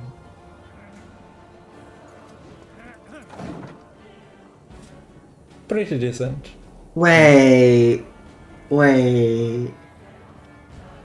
This could be a bit of misplay. Oh, there's only one zeal. Oh, Yeah, wait. there is one zeal only, so... Wait. What Myamon can do here... Myamon can hold this. You don't click. Play it back row. You do destroy your Oh, 12. you still kill a unit and you still get a kill- spawn. you Okay, kill it a still unit. dies. Epidemic makes space. I was gonna say, if... Wait, no! This is a misplay. Still not enough points, though. Yeah, it shouldn't matter, but... I think you should have used the Epidemic to kill your Van Warrior, use wait. your leader, Master There, of Puppets. there are some hidden points in that infusion as well, but yeah. Yeah, it's what, like 8 damage? Wait, we actually get a beer. What? The senses can Okay, so yeah, Arctorius is not leaving, the Illusionist is not leaving, but at least they I produce. think 12-point unit. It's a 24-point swing. It's cute. It was a mistake, but it doesn't matter It in the wasn't grand scheme. close enough, yeah. Okay, I so thought maybe the door slightly was opened for Myamon to do something, but no, I got shot right in his face. so it's 1-1 in this series now, and it's still a best of 5 series, so more games to come. Can that Swarm deck take you to pro? It's definitely better as a tournament deck. But yeah, as Dave points out, most decks can take you to the pro if it's Yeah. an actual deck, and even some decks that are not actual decks can take you to pro Yeah. nonetheless. I've made it to pro with some piles in my time, let's just say. But yeah, basically any deck, if played well, and by a deck I don't mean a functioning deck can take you to pro. But realistically, any deck played in this tournament can definitely get you to pro. Like, there's a reason these are some of the best players in the world. There's a reason they're playing. Okay, some decks might take you longer though, because Yes. some of them are constructed specifically to fit like the player. Like if you take Myamon deck, you might spend, if you haven't played Gwent almost at all, you might have to spend like 30 games trying to figure out what are all those new cards that weren't played before, potentially. But yeah, most of the decks get you there with a little bit of matchup luck. But yeah, the pro climb is also not that punishing, so you cannot lose multiple progression pieces. Yeah. Right, so we have a 1-1 score in the series. Myamon will now be going on blue coin. Will he decide to go with the Northern Realms or the Monsters? Oh, sorry, Northern Realms or the Nilfgaard? Probably the Northern Realms. And I think red coin will likely see the Self-Warmed? I have no clue how the double cross fares in terms of matchups. If it's just going to be an RNG fiesta, particularly with draws, because you'd love to get your like Rune Mage, your Henry round 1, Yeah, Torres round 1 before playing the Calvi. Yeah, I'm not sure anyone can predict how Henry game goes ever. Too many factors. Schedule of the week 1 of Gwent World Cup is on the screen. We have Myamon versus Holder here. It will conclude the Ukraine versus rest of the world team match, but we have France versus Brazil later, so I hope we are finishing with this series before the next one is due to start. We have, what, 35 minutes to conclude. Might be a little over if we go 3-2. Yeah. Hopefully we don't get ties upon ties. So, I think this is what I predicted, basically. I'm faring decently today. Like to see the mutual generator in hand here from Myamon. Golden Necker as well if you decide to do it. I think it's a bit less necessary with the muta already here. Yeah, You have the- verification and heat wave present for Holder though. Yeah. I think Myamon typically likes to spend the Ildico in these round 1 situations on Blue Coin, but doesn't have that in hand right now. And that was usually more for like kind of a tempo pass. So it looks like this is probably more of a continued round 1. But yeah, with this verification coming down, yeah, you answer the mutual generator, you do trade up provision wise, but you trade down 6 points. And that means that it's very hard now for Hordia to actually contest round 1. Because Myamon is sitting with a 15-point lead basically already. Yeah, we've been casting for a while, and you do like your verification in the same round as you play your Svalbard to just damage another unit you created, deny them these points. But yeah, being forced to do that on turn 1 while not planning to go all in, most likely, it's a point donation to your opponent, but yeah, the amount of carryover you deny is tremendous as well. Yeah.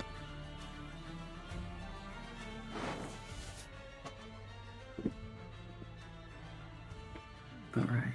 Yeah, no, there's no point using the tactical advantage to protect the Reavers here, because there isn't really any way to deal 4 damage here from the self-wound list. I think this is the, what, max? Max? Yep. Decent draws here with the Nero and the Olgierd near the top. Olgierd in particular is really good against Reavers. Especially... And the only answer that the Golden Necklace has is the locks, which there are 2 of them. with there's one pillar to respond for hold. Where the horses is too hot, the camel cares not. The camel cares not, but is there much synergy with those camels without muta generator? Not really, right? Not really. Can be an alternative Reaver Scout target. Those are in particular really not good into the Spellblood for obvious reasons. Okay, they have a shield, but they still spawn 2 bodies for fodder sake. Yeah, I was curious whether we would see a wagon with how big this point difference is. I think this makes sense. And Yeah. there's no Peller in hand, unless you want to heatwave the wagon. It's a decent strategy if you know that your opponent has nothing else to rely on, but this is round 1, so this is not round 2 where your opponent already spent most of the scouts and reavers and Sintra and Royal Guards, so yeah, probably not. But also we see Holdir not playing ship and priest combo, so Myamon feels quite confident in this play. Well, if it gets purified, it gets purified. If not, we see he gets a decent carryover for the next round. Yeah. And I think like this was probably the best chance you would get to play. Like it was pretty clear, I think, that Holdir wasn't going to try to win the round, and it wouldn't really be good, I think, trying to get the wagon to stick late in a round 2 when there's more sort of combo pieces set up for Holdir. But early wagon will provide nice Reaver opportunities. Idaran is A lot of also siege there. engines. Not many Reaver combo pieces in hand apart Yeah. from the Idaran. So you can go Idaran and then you can go rely on like Golden Necker, Royal Decree. But River Hunter, double scout, reinforcements, and think- float some all in the deck. I think this decree has to be saved for a lock. If you're trying to go in on the Reavers, you can't have like an Orgid or a Sigvald sticking. And we see the click and no leader charge, no Idaran being deployed here, as you pointed out. The 4 damage on the clean board is not really achievable. Yeah, I like this play. The Uncorrect Blacksmith can actually be kind of interesting here. In that it can kind of help boost Sigvald into certain ranges, make it the tallest unit. I think you could leader here, or just use the ping. Okay, that works as well. That makes sense, yeah. Yeah, I was gonna say you can kill that, and it does die.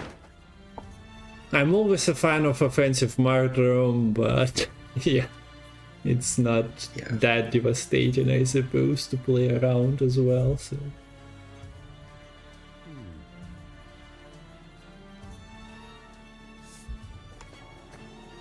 See the Olgierd coming down here, something like an Olgierd and a Troll click could very well just shut down this push, I think. Possibly even doesn't worry about clicking the Troll if you're confident you can get the Olgierd to stick. But I think it's wise too, because if Myamon did have access to 2 locks, this Olgierd isn't staying this way for very long.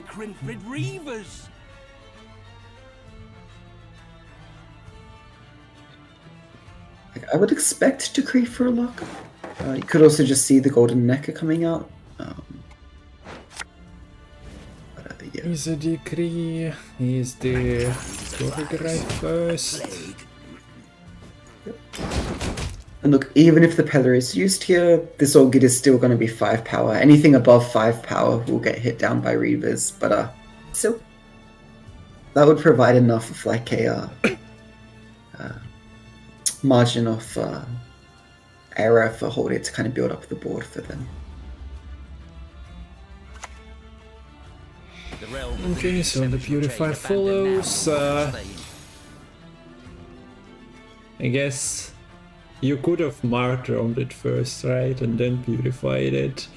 If you really... That could have been an interesting play, yeah. But I don't think you're going to use your Neomancy on that. You are being pushed at the moment, and your Sigvald and Svalbard and Draka Turtle and Sigrifa all in the game, in the deck still.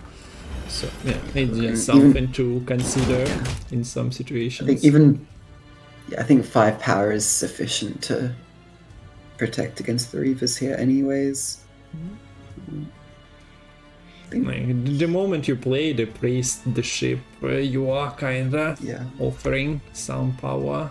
My home is wherever the road so there's no point in developing set engines. You can just go for the Dwym, and you're maintaining your reach here quite nicely. Also, kinda doesn't give Myamon incentive to go to Golden Necker to try and hit scouts at the moment. So yeah, I think the win con for Myamon right now is probably just a short round Cinchon Royal Guard spam. Still has leader charges intact, so your scouts are instigating activated. That's nice.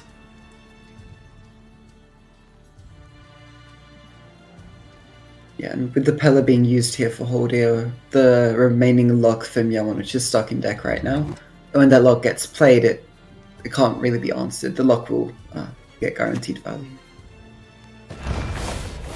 Okay, so everything is staying below 5. Yeah.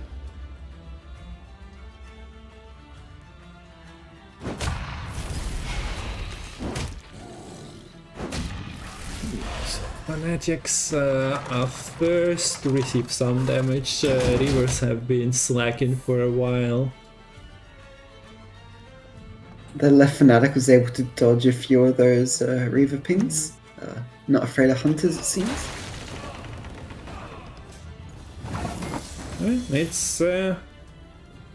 It's a board filled with engines on Myamon side of the board, but at the same time it's only a 5-point gap, and well, there is a unused location still on the board, and the damage is still being wasted. Not the manual damage, but the automatic one. Yeah, and this is where it gets weird, because like you don't really want to finish off the units here on Horde's side of the board as Myamon, because Farblood will kill them anyways.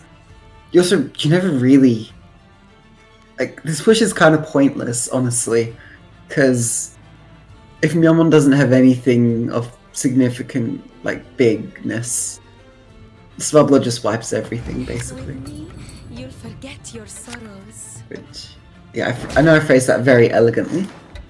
Yeah. And I don't think that was the matter you wanted. Probably looking for the Ildico. Because Flotsam is your only artifact remaining for the Golden Mecha. Yeah, I might just avoid playing Mata in round 3, of course. Yeah. At least the Spores was given to Holdia, which is not very useful in this round. So it does force either the Priest or some kind of gold to be used. But what if you bait yourself into using spores on all geared? And going, aha! It's not damage. Surely it works. Yeah. Does get the Knut. Bleed is managing to find value.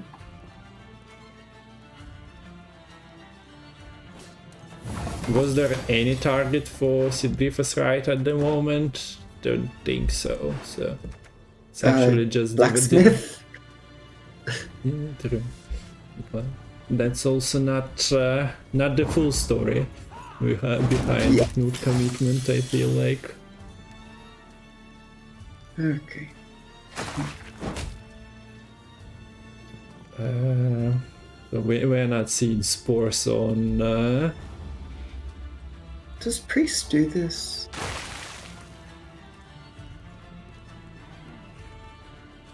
Place for 2-5.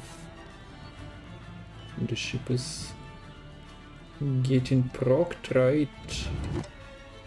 Yeah, the ship basically counteracts the Reavers each turn here, because it gets 2 armor, and then 2 Bruce when the armor gets pinged off due to having Bloodthirst. So that's exactly enough. Yeah. So there is also another tick of the Priest after that, so more than exactly enough. Yeah. Well played there by Horde to catch up. It does have the both locations on board here as carryover. We need to see this Flotsam come back, and I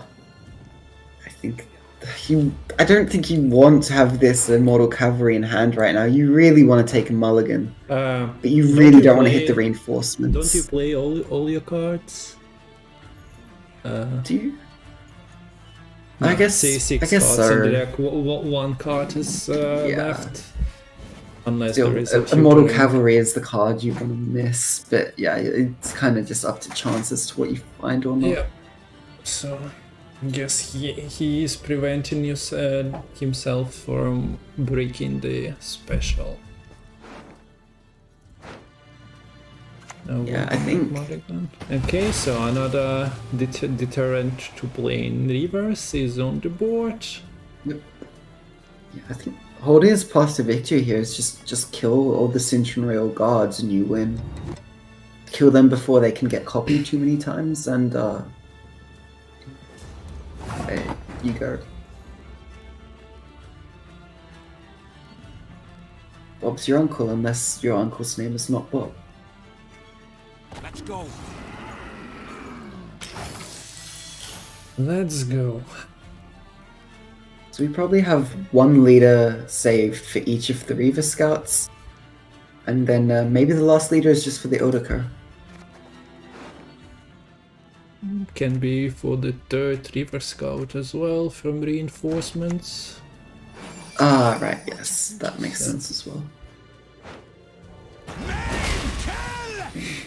Okay. Maim kill. This is quite scary now, I'd say.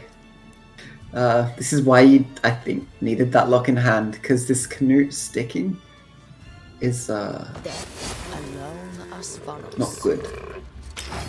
For now, everything is protected by the shields. It's weird to see a 5p card playing for 8 and having shields, but Yeah. so far haven't seen the brokenness of the cards to be alarmed. So. Yeah, I mean, how you say it? 8 in 2 bodies with shields, it's pretty good, to be fair. It's just mid-range. It just doesn't really help you achieve much unless you're playing into shield strategies.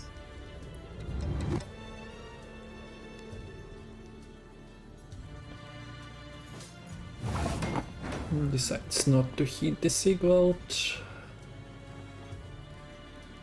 Breaking the shield can be done with the help of the semi-god, whoever that is. We will be together. I don't think that's the reinforcements you really wanted here. Yeah.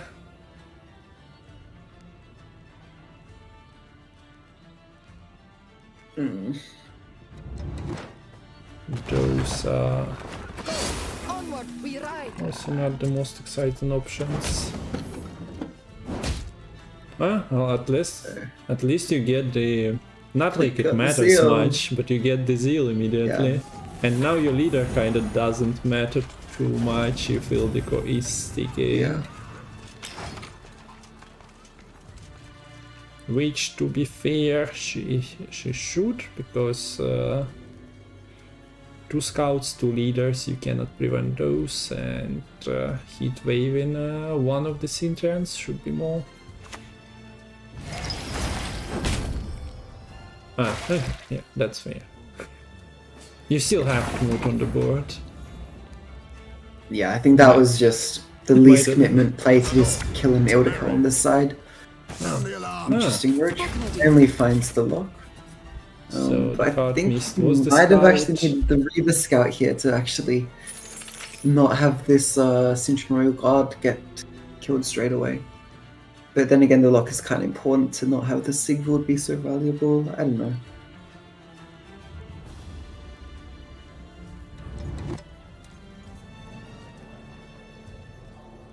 Nah, in the end it didn't even matter. Works if Gwent is getting close, like in a month. With all the plans to continue with the series. Then we can use in the end it didn't even matter. So far it matters a lot. Everything players do.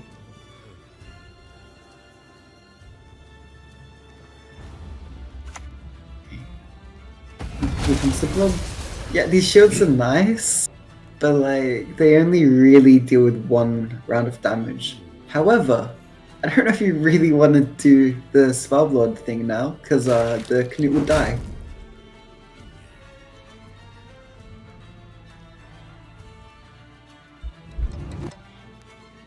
Guess, yeah.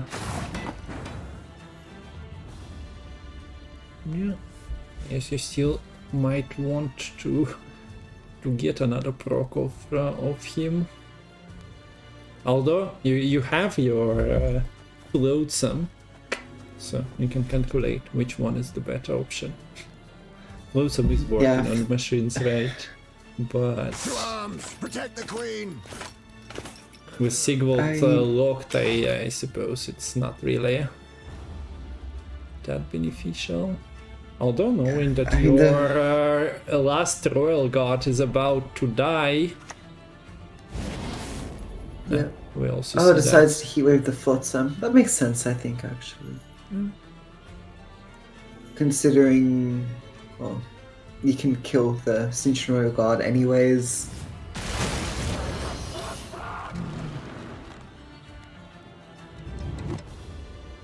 that is not an attempt to kill the Synchron Royal Guards, right?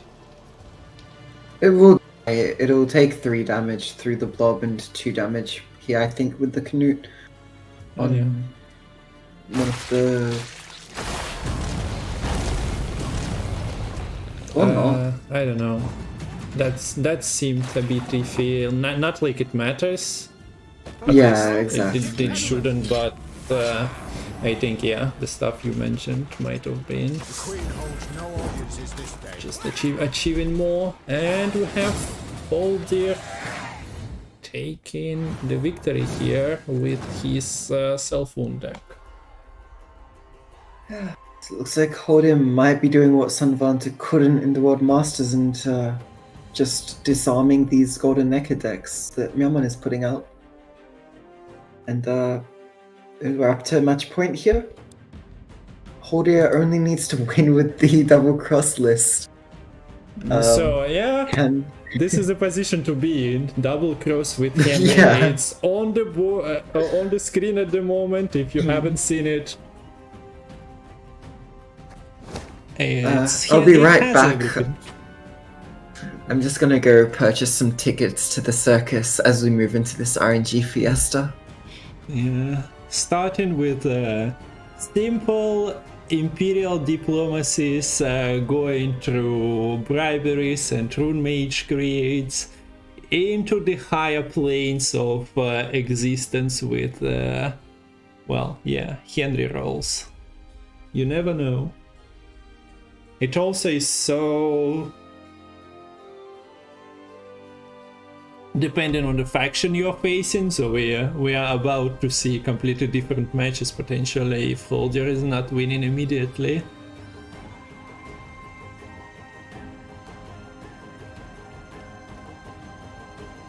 I respect the choice for the tournament though. It makes things spicy.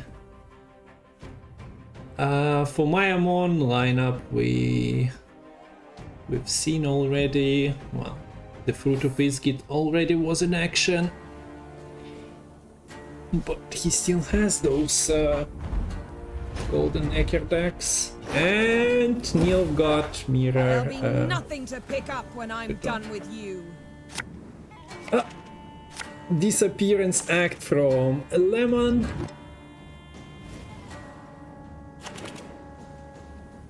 And he's back. Yes, I've got the tickets. And what do you have lined up for us here, Kung Fu? Yeah, we have Henry in hand. So no Calvit, of course, for some reason. Oh. As of now, there are still 2 mulligans, and yes, the Calvit is coming. It's coming. Okay. He's coming. Well, I think it's guaranteed, right? It's no, wait, that's not in Slave 6, but it's still coming. I don't know how many tactics there are, but so it looks I was near the like max. 1, 2, 3, 4, 5, 6, 7, 8, 9, 10, 11, 12. Yeah, so this is in Slave 6, but not in Slave 6. Yes. So no Rune Mage, but between the Torres and the Henry, that's a lot of golds which can be... There is Rune Mage. There is Rune Mage.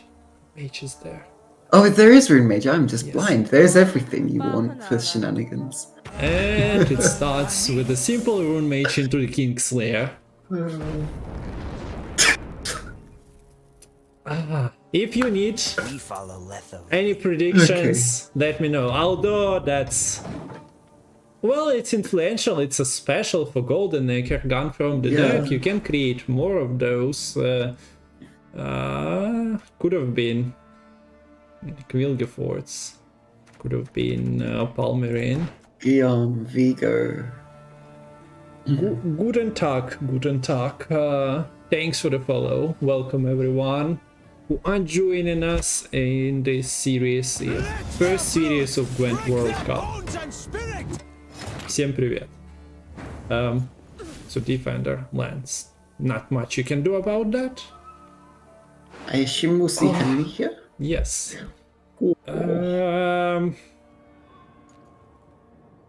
So So this is the one you give to your opponent.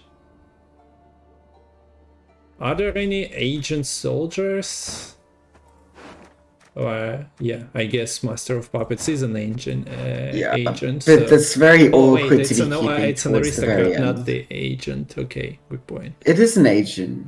Oh, sorry, yeah, Emir, yeah. Is pulling It's the an aristocrat or aristos. soldier. So there Illusionist is is one a soldier. Yeah, but not yeah, much. it's I not guess you can great. give it as an option.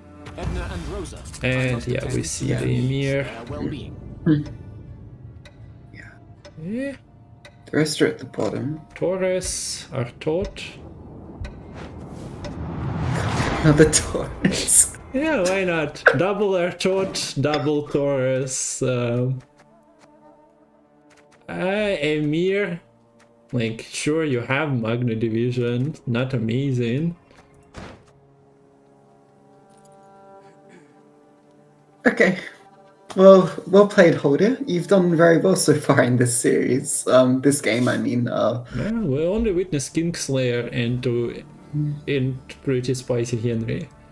What's not to love? So what do you...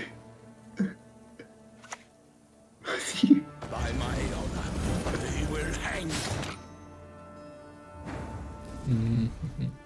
You could go for like double Milton Palmer and combo.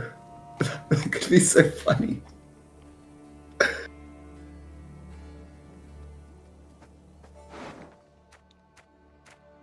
So Rampali's 13, there is a Vilgefortz in deck, Shelardo is not achieving much, right? But yeah, you have Artorius.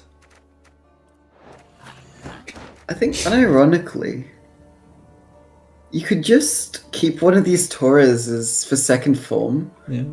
Just go the whole game not playing a bronze. And then when the Myamon uses the Vilgefortz, just put back the bronze with Taurus and discard it. Myamon doesn't get a bronze to use any of the Master of Puppets on. Yeah. I suppose the bronze needs to be not from your starting deck, right? Legacy. Immortalized. Oh, that's true, actually, Yeah, yes. so- That probably wouldn't work then. Never mind. Sorry you could to- just, Sorry to kill some of the line. Okay, so Fall City. It's alright. Well, you have a Vilgefortz now, so that's fine then. You can just use that on the bronze when it gets boosted up to High Heavens. Dance, my lovelies, dance! Dance. How do oh. At one point you get too many golds, so yeah, we see the Calvin coming. You cannot like continue giving spine and increasing your gold pool if you are not running a deck that extends the round and draws like 5 extra cards. So there to are complete. 12. There are 12 golds in the deck for Holdia right now. Okay, so one can You say get 10 that draws. he didn't find his golds in round 1, but that's a person who is just joining the game mid round 1. Man, a lot of them were created.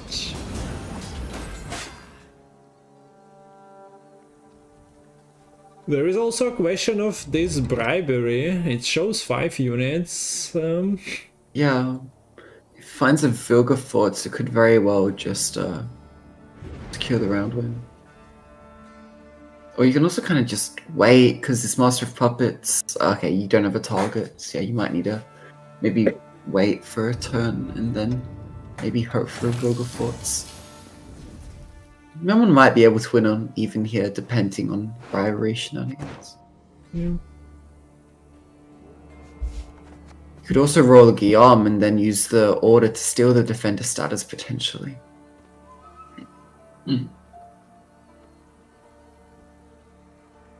Or find the Matter who has a good chance of drawing one of the 2 Terra Novas. And then that can give you a Vilgefortz. Yeah, you have that going for.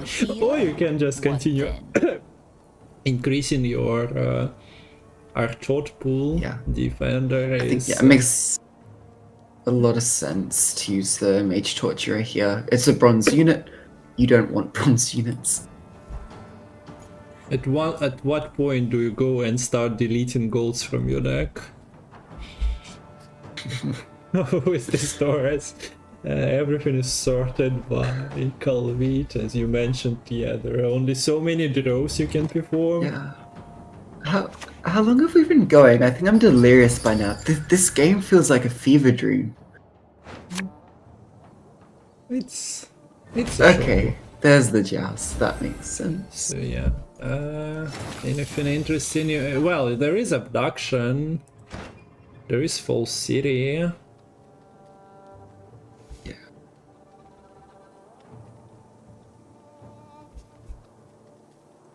When you are tired of playing your own golds, sometimes you can go and play. Abduction?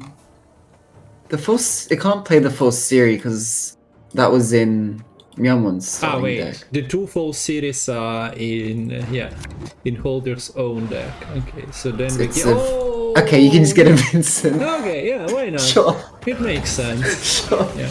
Is necessary for one's health. Huh. Not bad. That works. It's a shame there is no false city on Holder's side of the board to like slave infantry it. To make it even more spicy. Man. Hey. Yeah, Toussaint's hospitality wasn't really ready for Henry's hospitality. Being just so warming, so accepting, providing units left and right. I don't think Myamon is meant to win this game. I'm sorry, but between these draws, these pulls from Henry.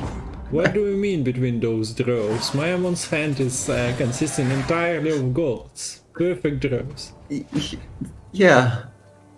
Yeah.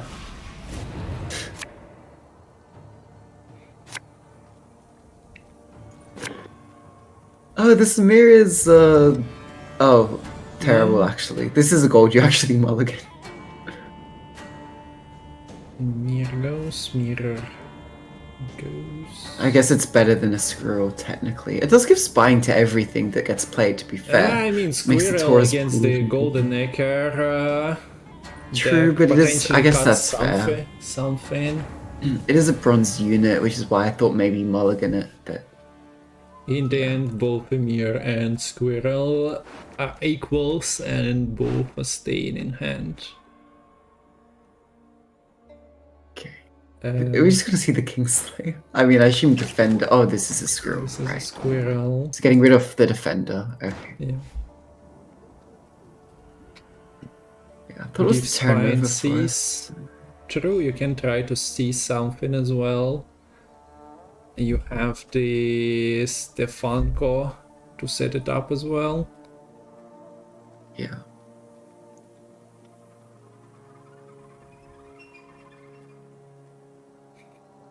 We didn't even cover the fact, or at least I didn't, that this is a double cross leader as well. Oh yeah. So that also kind of influences the way Myamon should be playing. Also, hello Imagawa. Nice to see ya. It's getting dark here, so I suppose I'll have to turn the lights on. Okay, I think this is Fisher King. I have no idea what Fisher King would move in this situation. Maybe the Admiral or... To go rampapapa, rapapapa.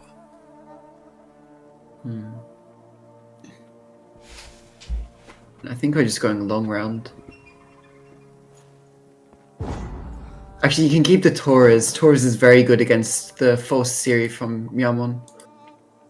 Yeah. It's good against that. You have literal art thought that was created that is not from your starting deck. Yeah. So triggers. I refuse to predict what is happening in the next 10 cards played, because it's not gonna be 10 cards played. The chains No. with double crosses, with arthropods. Yeah. No, yeah. Okay, another card. Rosa and Edna. Do you mulligan a goblin to get a Vilgefortz? Maybe this Vincent isn't quite great here. Yeah, Defender is gone. I doubt Myamon's gonna boost any of his own. Actually, yeah, this... How There's does only a Vilgefortz. how does Master of Puppets work in? Actually, oh, you mother Amir, I think. Yeah, that makes sense. Oh, what about the Master of Puppets? I was thinking, and does its target get spine? Like Vincent can? It does, I think. Okay, then maybe the tallest. At least if bronze- the original didn't have spine. Okay, then potentially, yeah, Vincent is just for that bronze that accidentally ends up on your side of the board and is getting boosted. You can just cancel that. Does Sif has enough board space for all his cuteness? Yeah, We will that's see. a valid question with double thought, with potential Rosa and Edna kill, leader, bribery. Dogs that bark seldom bite. Everything is a unit.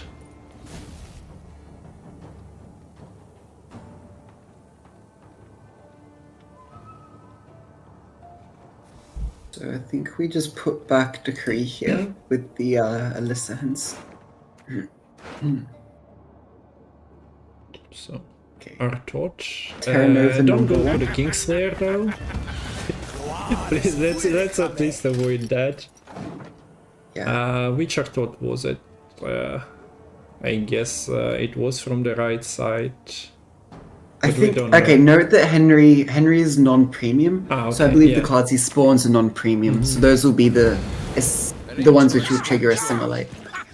So there goes the defender. There's the bronze that Myamon will probably be trying to boost up and then seize. And But there you was just get one another defender, I guess. There is another defender. You play it on the bronze row. Yeah, makes sense. So the only way through this defender is probably like this Guillaume, but like that'll just get Vilgefortz. Yeah, you'd need to give. Get Grace. This is early Vigo. You will not regret this, good sir. That's not the Vigo No. you'd want to see yourself playing, most likely. If this Artorius goes for the tallest unit, although yeah, this is not a simulate Myamon is playing, so Yeah. not that many triggers. I think you can just set up a Rosa and Edna right now. Just chill with that. She is on 4 damage, so it's really not amazing. You probably need to set up with the Stefan. But look, you could just get the Vilgefortz. It's kind of like just coup on a stick.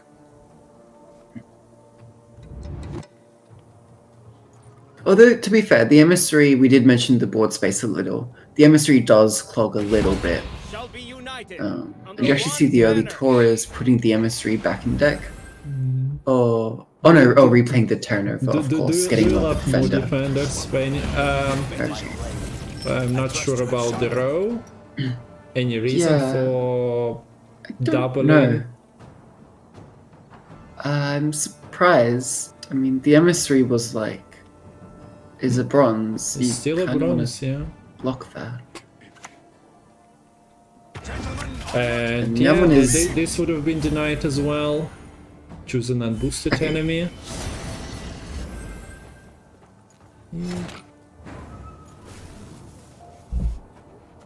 Well, if you ever want to self Vilgefortz, you can do that anymore. Not Yeah, that you need that's to do true. that immediately. I mean, there's Holdir created all the answers in this game. Like, it's...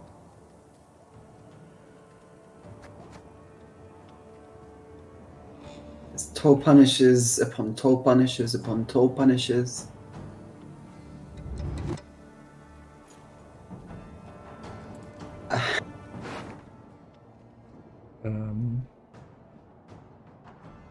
A spy. Informant seems great. You can barely handle one. I don't know. Your kids probably can grow while this game is ongoing with all the decision making. The rope is being used quite actively as well.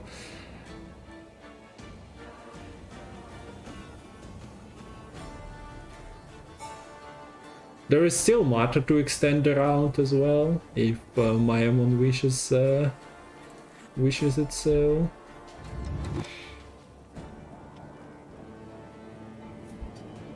How is the artifact? Two artifacts, one special.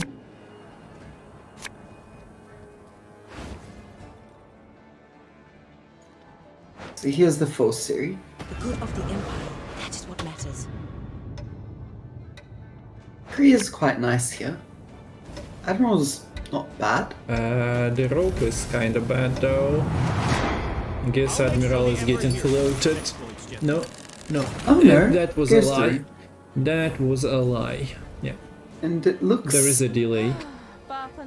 Well, Cool. oh, Taurus got locked. That makes sense. Taurus was an assimilate, one of the lower ones. So that's what you'd want to lock. Gave so- spying to... I don't know. The fourth series doesn't really matter for them. So remember when we were talking about the start of the next series? We're still watching this. It might have I been. think there might have been an argument, I think, to give spying to that emissary, because then when it gets stolen, I believe it would lose its spying and wouldn't be vulnerable to the Vincent. There is still an infusion on it. Yeah, if that could be gotten rid of in some way, shape or form.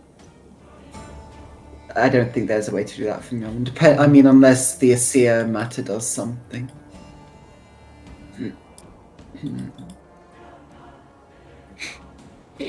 Yeah. I hope, guys, you are enjoying it. Like, yeah. There are big poses that we are trying to fill, but man, Nilfgaard is just amazing in terms of the watchability.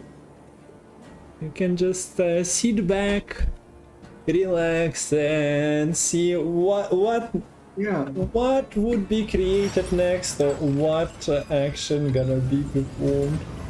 Yeah, just sit back, relax, and enjoy the Hearthstone World Cup.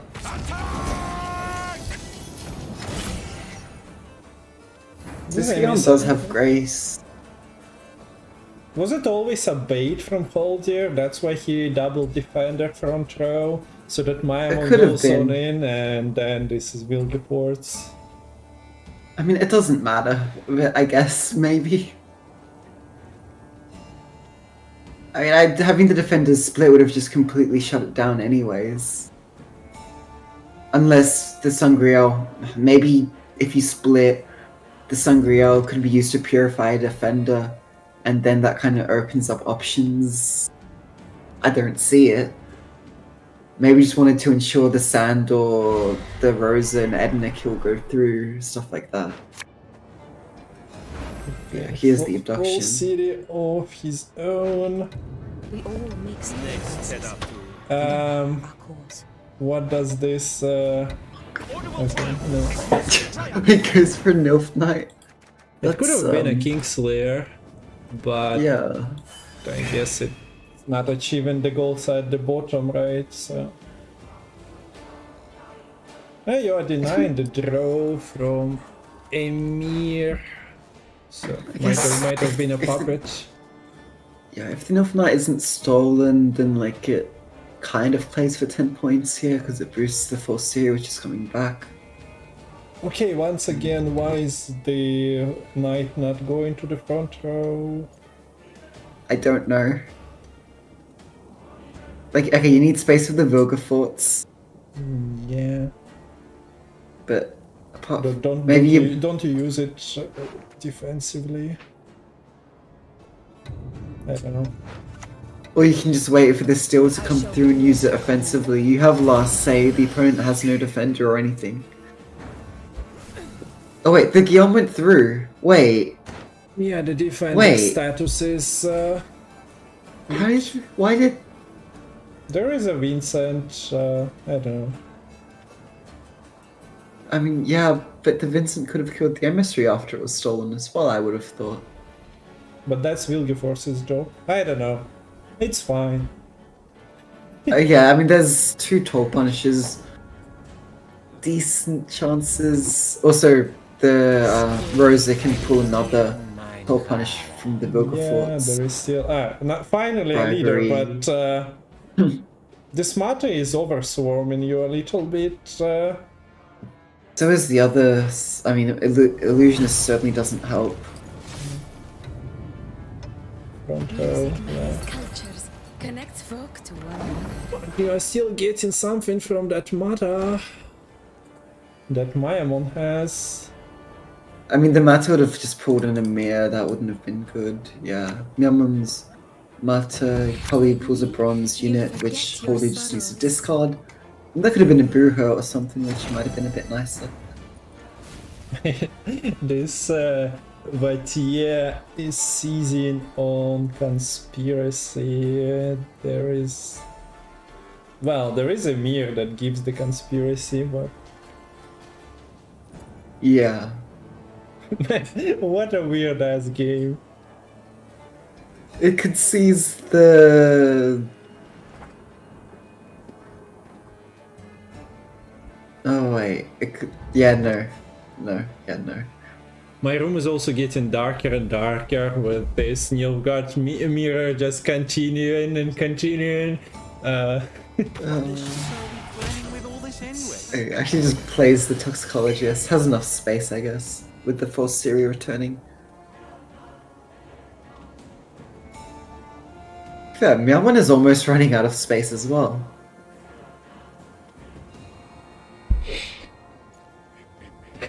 I don't know. I cannot describe it. The feelings that you get from Nilfgaard mirrors like this. Patience is not a virtue I am known to have. Okay, another board space lost.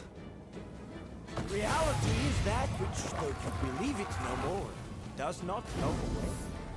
Okay, so the yoinking in is happening, but this not is why- behind the defender. So Holded doesn't even... Okay, I mean, to be fair, Myamon would just fill the row. No, it would still go through. I don't think Holded even needed to kill that. He had a chance to just use his own Master of Puppets. well, yeah, there is no spy. Ah, wait. No. No. Right? No. Yeah, maybe. Yes, no, maybe. I don't know. I refuse to contribute to this. It's too exciting. Okay, chat, would the Master of Puppets not have been able to steal back that big I bronze? was just thinking about the mirror, but there was no spine on it, and you cannot generate spine on it, so probably yes.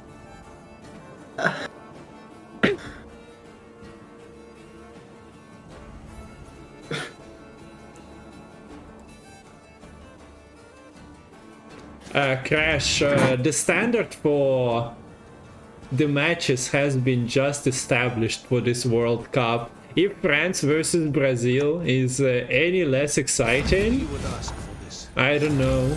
We just Metal gonna cancel the World Cup. Okay, where are the bronzes you're supposed to steal with double? Is inevitable, merely a matter of Puppeteer.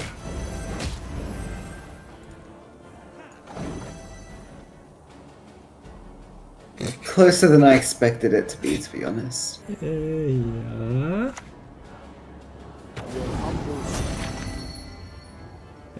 You're not yoinking a one to give the board space. You could, bribery roll, I think please, you can please, use the please, one please. to yoink the illusionist, even though it just goes to the other side, and then Yeah, get okay, bribery yeah. through here. Eh, Defender is a double assimilate. no, pro. nothing too exciting. Well, there was nothing too exciting to create anyway. I mean, they traveled. They traveled back to Nilfgaard to tell the story. The whole deal. You know how they supposedly killed everyone at the battlefield and then left one person to tell the story. Yeah, that happened with 2 puppeteers. GG. So that's Holdir beating Myamon's Golden Necker Nilfgaard and taking a victory 3-1. GG. GG. So GG. Ukraine wins the series as well, with Sanvanter beating Kareem. So that's 3 points going to Team Ukraine. Yes. And 0 points to Team Rest of the World, and that's quite a big start for Team Ukraine, because that puts them in the driver's seat here as the favorites now to get out of their group. Yeah, so for now we don't really have the graphics for the groups, but we do have the schedule of the day, and France versus Brazil was meant to be starting like 15 minutes ago, but I don't know what metal plans are. I definitely want to grab something to eat. Yes. I'll go make something to drink as well to keep me awake. So metal extended it to 15 minutes from now. Right. Ник, спасибо за рейд. Привет всем 250 поинтов собиральщикам. Привет и ББ, I guess. Теперь это русский стрим. Мы и так с Лемоном на русском. Yeah, we were talking Russian almost all this time, right, Lemon? How do I say yes in Russian? Да. Да. Okay, there you go. So, всем привет, hello everyone. Надеюсь, серия понравилась. Вторая серия начинается через 14 минут, плюс-минус. А пока пауза. Но чемпионат мира продолжается. Но я так понимаю, вы и так знаете. So yeah, Brazil versus France. Не обижай твоих бабуинов. Хорошо. Спасибо за рейд. Как вам серия? Кто не любит Нильфгардский миррор с Генри? Yeah, okay, Lemon, let's take a break and then talk through it. Спасибо за follow. I'm jealous of Lemon's hair. Well, make him jealous of your play, Xantiax, whenever you are playing. Okay, be right back. I'll leave you with the dates.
Okie dokie. So, second series of the day, France versus Brazil, is starting in about 6-7 minutes.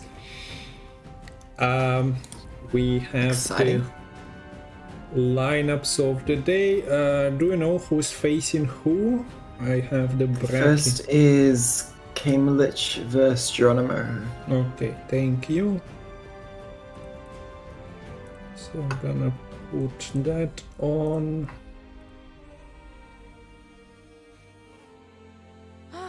Papa nada. Рики Тики Тави, спасибо за follow. Hello, привет. So yeah, the series is happening today, tomorrow on Elke's channel, on Salty's channel. We have China versus UK and also Poland versus Citizens of Russia. So 2 great series as well. Don't miss it out. I might be live myself as well because I don't really have plans changed and I will be available. But Lemon, Elke, Salty will be casting. I think Elke is also planning to cast with Nan. So yeah. Great content available tomorrow as well. If you missed any of the matches of World Cup, they will be on my YouTube channel, !YouTube, and also crowdfund. You can extend the prize pool. At the moment, Metal mentioned $215, but hopefully donations will be coming. It will be running till the end of April, if I'm not mistaken. Now we have only a couple of minutes to get through the decks. Do we want to do that? I kind of planning to eat while we have it. Okay, so I can take us through a speed run. Okay, yeah. Let's go. First deck for Geronimo, we have Knights. This is a raw inspiration list, Regis Bloodlust version. So using the Cursed Knight as well as the Necromancy to kind of abuse the Regis Bloodlust. You're using your plenty of tutors in the form of Lady Lake, Necromancy, and Amphibious Assault to guarantee you consistency. And then you have the good old scenario you know and love/hate, Damsel in Distress, which combines very nicely with the Maiden's Shield, as well as the number of graces from your Bronze Knights. The second list here is the Nature's Gift Symbiosis. A lot of point stamina engine potential between your Orshuan and the other Knights she infuses, as well as stuff like your Hammer Dryad as well. Couple control tools in the form of the Heatwave and the Escal Pathfinder, able to kill a couple of the big threats the opponent puts out, and Rebukes are there for a few 5 damage choices too.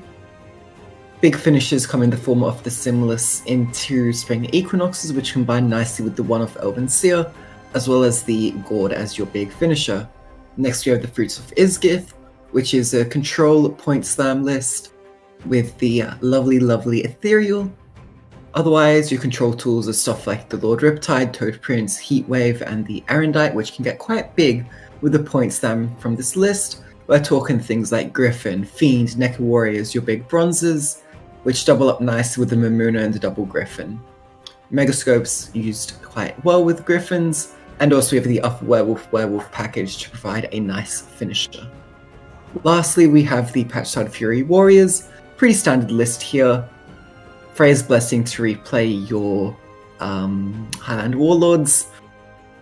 Serve is here, Tyr is here. Yeah, everything's gonna die. That's the lists.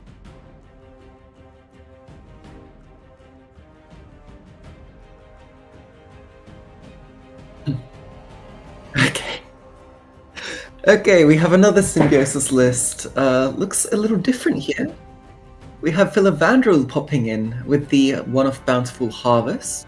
So Philavandrel, you could potentially get him up to 7 power. Create, I have no clue what, something. I'm not familiar with Philavandrel shenanigans, particularly after the change to 5 power. Otherwise, pretty similar list. I think we have a CR in here as well. No Escal, so Escal is the main cut here to be able to run that Philavandrel. And no Elven Seer as well. That goes down by the wayside. Otherwise, pretty similar. We have Overwhelming Hunger, a lot of Death Wish units, mainly focused around the Dagon and Brewers in the round 1 to set up your infusion, bring back the Dagon later on after you've worshipped him enough. Brewers Ritual combines amazingly with the Urn of Shadows to provide a lot of tempo and thinning. Giant turrets provide you consumes not only now but later on when they come back from the graveyard. Arendite provides a bit of control along with the heat wave, as well as, obviously great value with all your point slam. We also have Eskel in this list as your control tool, can kill humans. Note that the Naglfar Taskmaster is in here over the Pella, so you don't have that human tag in your list. You love to use your Arrakis Queen on either the Dettlaff or the Succubus. Those are your two big death wishes to use later on in the game. Then we move on to the Ursine Ritual Self-Wound list. Yeah, I'm back. There is a self-wound, so that was quite a speed run. We don't have the invites still, so we're almost done. Much appreciated. So Ursine Ritual Self-Wound is at it again, but this time with Portal and with Tempest. I think we've seen those separated before.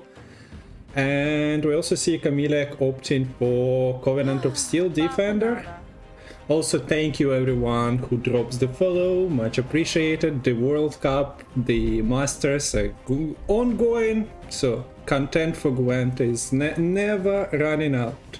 And anything else to add for the Ursine? Not really. All the other cards we've seen in action. And then we have the jackpot meta, but list with Ludovicus that have been recently popular on Nick's stream. For example, so you need extra coins occasionally, and Ludovicus is one way to get it. And of course the double thinning that was recently buffed in the Battle Council is there. So that's the list.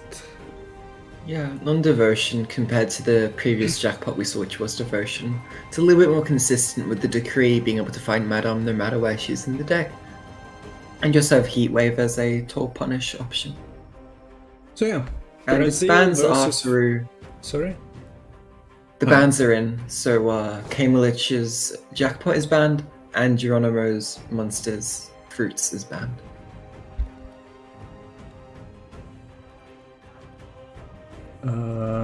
Geronimo. Yeah, and invites are here. Yeah, so Kamlich is Team France, and Geronimo is Team Brazil. Всем привет! Второй матч начинается сейчас. Бразилия против Франции. So can I get the bans? Jackpot was for Camilek and for Geronimo. And Monsters. Okay, thank you. And should be Kamlich will be starting out on blue coin. Probably going to see Death Wish. That tends to be quite a popular blue coin list.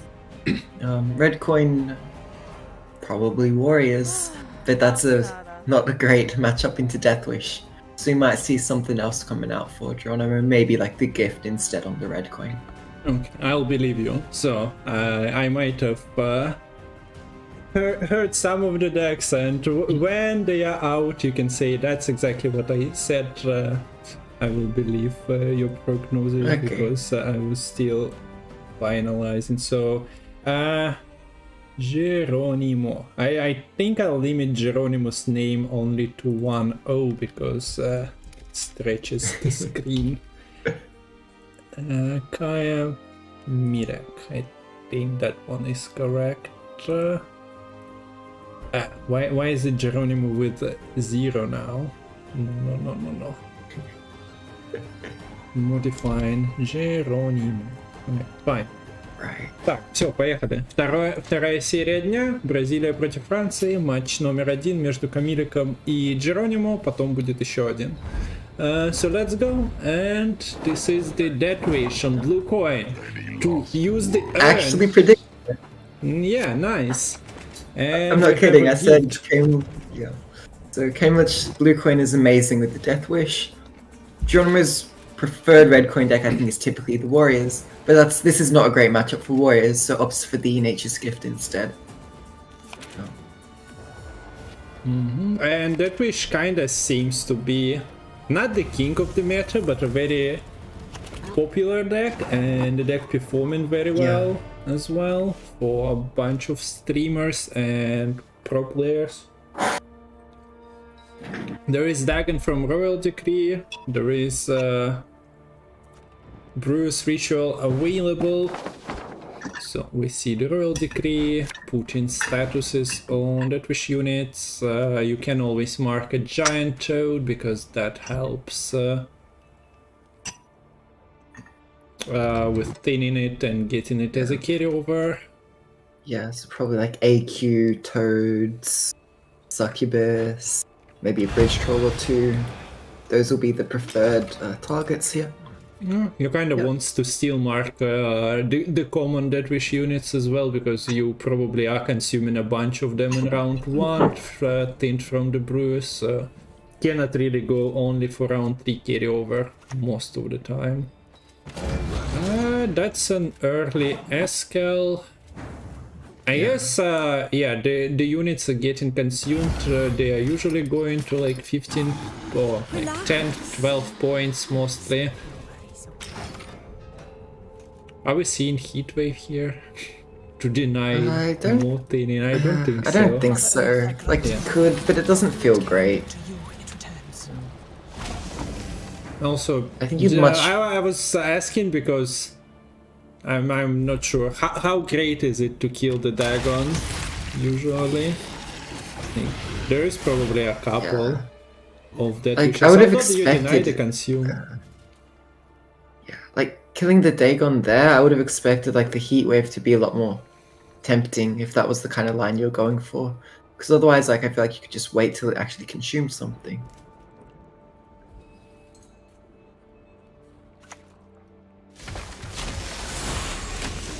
Yeah, also notably no Oakwen here available for Geronimo.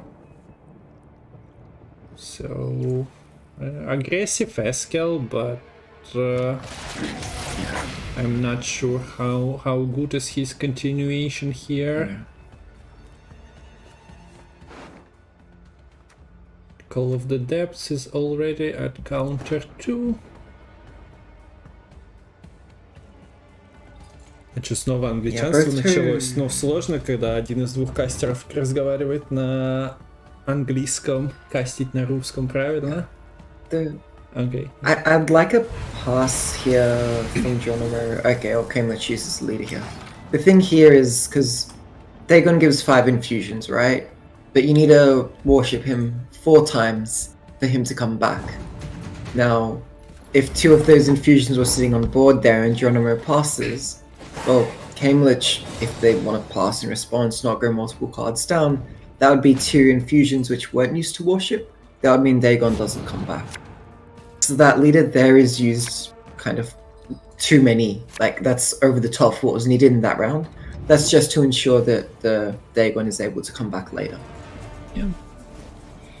Of course, Camila leader charge. But Dagon is an extra consume in round 3 as well.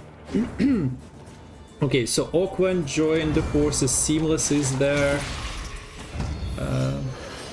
Yeah, should be feeling better for Geronimo. Yeah.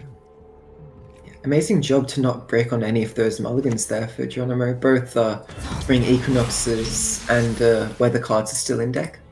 Yeah, Tempest and Seamless is still looking good.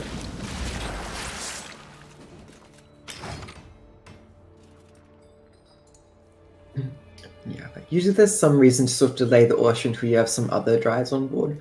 But I think it makes sense to just get it out there because the Death Wish play would still be ahead for quite a while right now.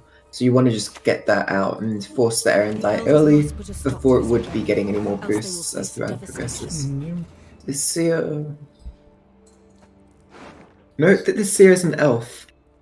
And there is an elf in the form of a Naglfar Taskmaster, so Escal can't kill this Seer. It can get heat waved. Okay, yeah. And it is done mistakes. And yeah, you are trying, as you pointed out, to avoid the humans, but Naglfar Taskmaster throws you a curveball with that. So Kamilek was aware and the crisis was avoided. I might have played a couple of Escals on the target. You cannot pick it up if there is no target, so no. You occasionally do feel punished. Yeah. The Escal can kill Dryads, he has no problem doing that. So this time a Dryad could very well be shut down. Everything is getting consumed, everything is getting summoned, and yeah, that Iron Knight is definitely comfortable growing there in the graveyard. Yes. Деда больше нет, дед ушел праздновать. Так что вы застряли здесь. Я, конечно, могу... Но в диалоге сложно переключаться между двумя языками. Надеюсь, вы понимаете тоже. So yeah. A bunch of points here. Of course, there is weather to unleash. There is seamless, but you are probably not getting out of this round without committing everything you have. And then in a short round, potential succubus is playing for 15 points, and you have nothing to do against it. Surprised to see the succubus used there. I don't think... I guess this is an all-in. Yeah, I don't think you needed it for the consumes you had in hand. Well, I would have expected just the double Slayer Harpy coming through onto the Detloff, and then the Harpy egg spawned with the Bonded to be eaten with the Dagon, and then you just pass. And keep the succubuses for round 3. To be fair, you still have a succubus coming through from the location, so that's kind of fine. This fog actually could end up just killing the succubus anyways. It might just be committing the leader this round as well. Yeah, I think Comedic's plan is to only be left with the location after this, or maybe location and Eskel, because Gort is your target anyway. But yeah, having that AQ go through for Detloff, and then just having this Detloff sitting, at least it gets killed once by the weather, so that plan works out. It's you who's always sexy. The cards that Geronimo has at the moment, do they catch up without Seamless if you play everything out? Maybe there is some vitality right now, on the board. maybe. But like, this Eskel is certainly going to kill this Hamadryad next turn. Yeah, like if it was a doubt before, I don't think it's in doubt anymore. I think you need to be expecting the Eskel. You need to click this Night Fledgling this turn. And just take the vitality so it doesn't go to waste. So also that wish list with less control. We've seen the list with double Cyclops and Riptide and Eskel still. This has less of that, relying on AQ.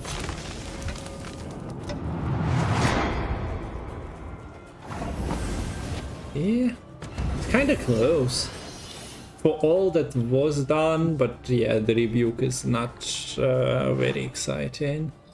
Ah, never mind. Okay, just going all in. Just going all in.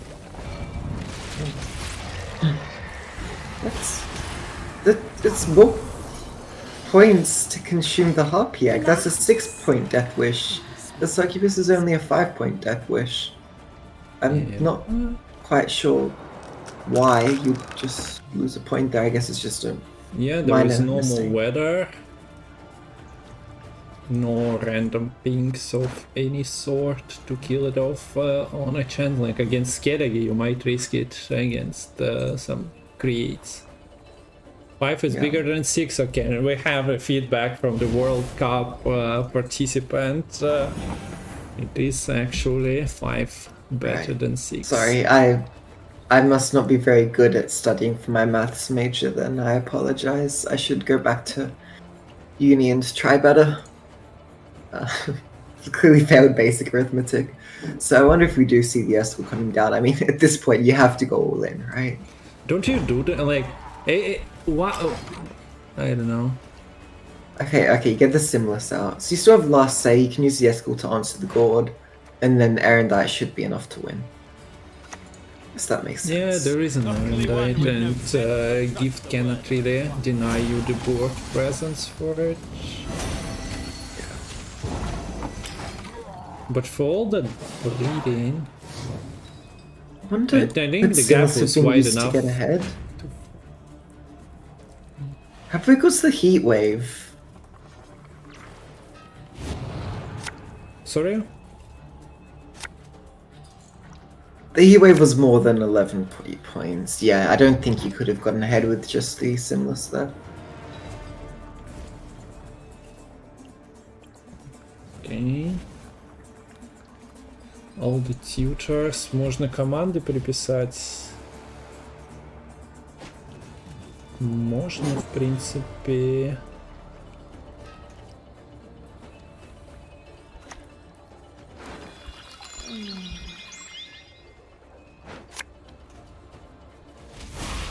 Вот как-то так. I like how the Call of the Forest spawns the tree ant first, so the Night Fledgling actually does get a target straight away here. Yeah.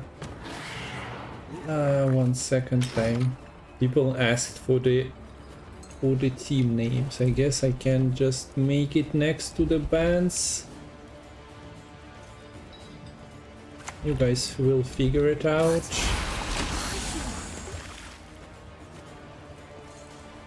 Вот как-то так. Okay, so now we have the team names as well. Do you want to just infuse the 1-power tree ant with Symbiosis on a row opposite a Foglet? Well, That's it died. gonna lose a couple of points here. Yeah, it died.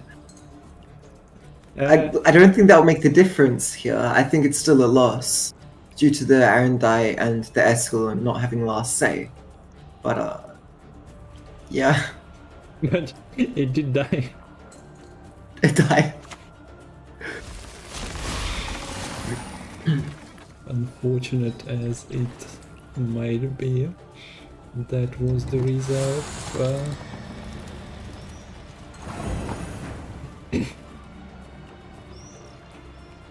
Probably should have A clicked. sword is at 14. And it's so close, but yeah. There is not enough symbiosis to trigger off of this. Actually, it might be enough. Wait, is there didn't everything symbiosis die? Because this will trigger the symbiosis. It'll spawn a 1-power tree ant. Oh no, it'll still be a little okay, short. There is a vitality. Oh wait, there's Pond Keeper. Okay, good play going for the Pond Keeper. That gets you an extra proc. Oh. Yes, and you place it not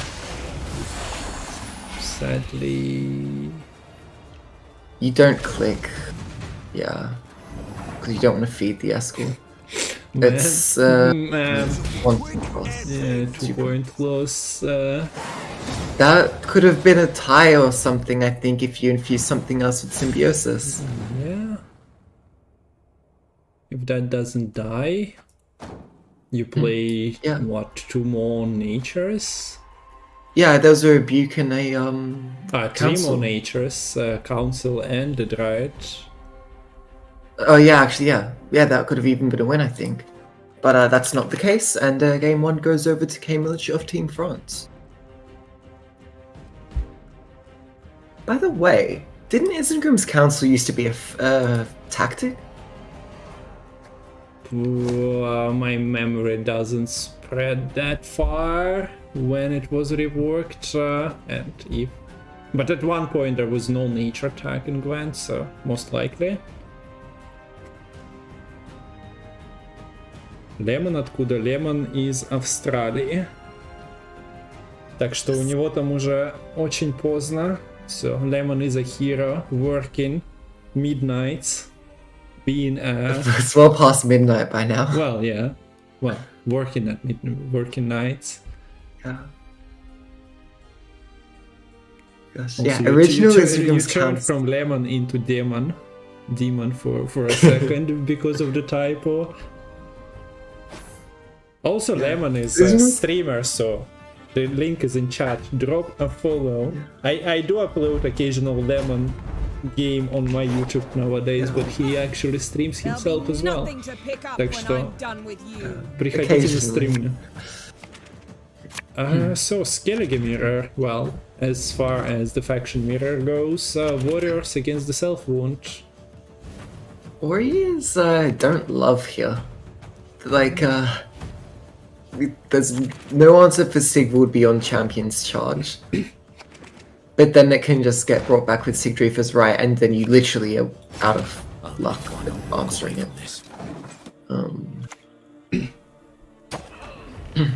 Yeah, warriors. This is an honest warriors deck, trying to just damage everything and everyone, but sometimes they queue into a deck that loves getting damaged. Like, yeah, ruin me some more, please. And that poses a threat to Skellige quite often, for warrior Skellige quite often. So has to go for the rage to play second warlord. Is this a version with Freya's blessing? Yeah, so that's not the last warlord we are seeing here, most likely. No, we have Fukusha and we have Freya's blessing. Speaking of, kind of sad that Fukusha sees play over Harold in a warriors deck when they're meant to have basically the same purpose. Yeah. He had his time for like a year. Yeah. However long, ignoring armor, doing so the damage was done, but yeah. Fukusha sees a lot of play.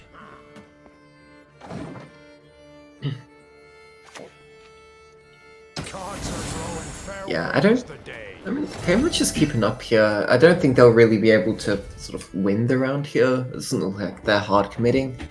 You could see the verification being used, to be fair. Get ahead, actually.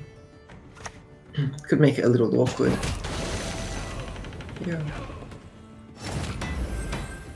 Actually, with the kind of raids which have been used already, there's not a clean answer for this Drakkar.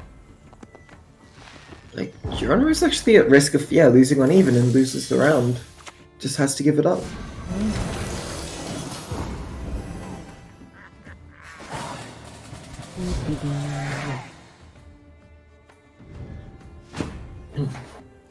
So, very, very cheap round win there. nothing is gone. There's still Portal, which is not found. There's still Tempest, which is not found. They could bleed. I don't know if they want to or if they just want to go long round. Okay, finds the defender. No location is quite unfortunate for the Self-Runder. On the flip side, the Warriors has found their location. So Geronimo probably going to play this kind of no matter what happens here. Really curious how Cambridge approaches. Do we see a bleed? Or are they confident in their long round 3? Okay. Well, that's your nopes out of the round. Doesn't really have a card to throw away. If you're committing something, you're probably playing like 3, 4, 5 cards. At the very least. Not like it poses a big threat. Do we see Freya's blessing here? Probably. I don't see not to. Like, it's carryover. All 6 your raids do 1 more damage for the next round. That's good.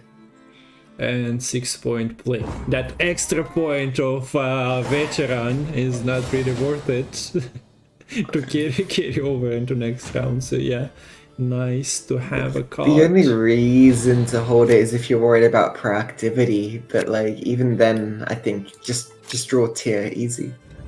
Well, you have the just draw tier easy. Okay. How many 4P warriors? 2 in the graveyard. So War of Clowns is... oh wait, is there only one of them in the deck? Yeah. There's still Chaos Troll, Knut, and Tempest in deck here for Kamelish, but I don't know if they're actually going to use their mulligans here. Like, this Martyrdom is kind of a gold when it's used on the Sigvald, but does get rid of it for another Martyrdom and then just it doesn't want to brick the portal. There are only 2 targets, so thinning is a problem for Skellige today. In the portals and weather stuck in the deck, not running any tutoring whatsoever. Yeah. You know what else is a struggle? Proactivity. What do you play here? Do you play a lovely 4-point Uncrate Warrior? Can you just solve? You could. I don't see a purify, so I suppose you can. No. But I think you want to save your leader to have Bloodthirst to answer a Sigil potentially. At least that's my thoughts. Yeah, but I meant just proactive solve without. Oh right, that could work actually. I think that's kind of fine anyways because you have a I don't lot think of, you'll always have damage targets. The only problem is getting through the defender to kill it after. Yeah. But with location shouldn't be a problem. I mean, but if you serve front row, you bait them into defender in like front row. Your gutting slash does 8 damage. Defender has 9 effective health. It might die to rain here.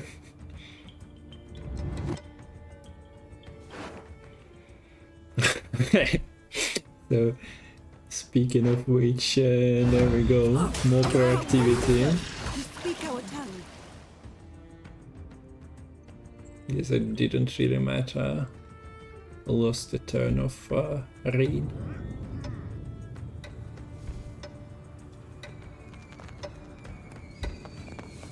This is a very serious community, Dark Lover. If we're talking about Gwent Masters or Gwent World Cup or any tournament, it bound to happen unless projects cancel Gwent. Все серьезно, никаких байтов, чемпионаты мира, мастерсы, все происходит. Metal, can we get, like, we need every 5 minutes to spam Metal Gwent. Gwent, Metal Gwent. Yeah, Metal is great. Metal is a cult. I never remember PO if it's Gwent Metal or Metal Gwent. Like, it's supposed to be Gwent Metal, but I think I made a mistake of putting it as Metal Gwent onto the 7TV. Metal Gwent makes sense. Put the onus on Metal first. Yeah, I mean... Lemon's stream, Metal's Gwent, yeah, it makes sense. He's the owner of the game anyway. Okay, finally, Tyrion coming. Grabbing the 22-point greatsword. That is actually not 22-point greatsword due to the self damage. With no KO trolled, there actually isn't a clean answer for this tier. You might find this shocking. So the War of Clans is looking slightly scary right now. Yeah. Now I see that there are 2 World Clans, so I managed to miss one of them. Is Self-Wound actually struggling? Yeah. I don't know, like everything doubled on the reses, although there are not too many of them, and one of those reses is 2 points. I think if Geronimo is disciplined with the oh wait. The what's full bronze charge used on? There's no. Wait, where's Champ's charge? No Champ's charge by the looks of it. Wait, is it not in this list? It's in the graveyard. Oh, I'm blind. Wait, how was it played? Was it discarded? Maybe with Tier. I think it was discarded with Tier. I don't see it being played. Yeah, why is the Primal Savagery being there? I don't think there was a severe case of roping, right? Yeah, I'm confused. It was rope. Okay, so if it was a rope, then yeah. Okay, the Sigvald is now free, that's the thing. I was gonna say, if Geronimo was disciplined with the Champ's charge, I could see them actually having a way of maybe winning this game. Since this tier's stuck, but Sigvald can do Sigvald things. There is no. The Guiding so- Slash is... Yeah, can get through the defender. Oh, no Canoe, actually. Yeah, Sigvald not that scary, actually. Might just come down to Blob.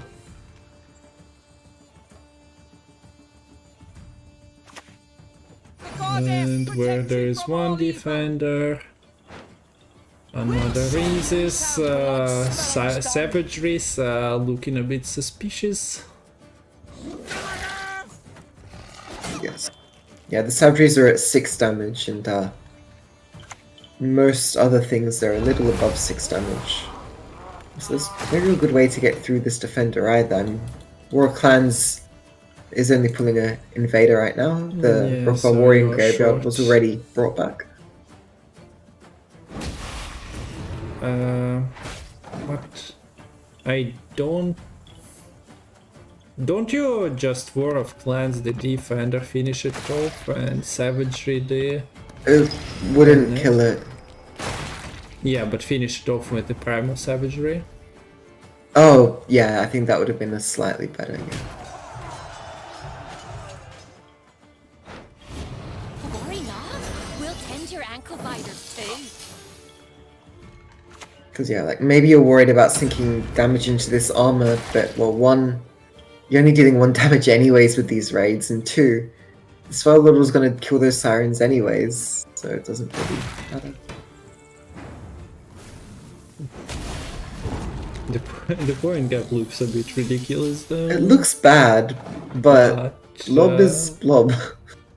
Yeah, Sigvald is on some board. things are resisting damage on Wait, comedic side why of the would board. you flip that beforehand?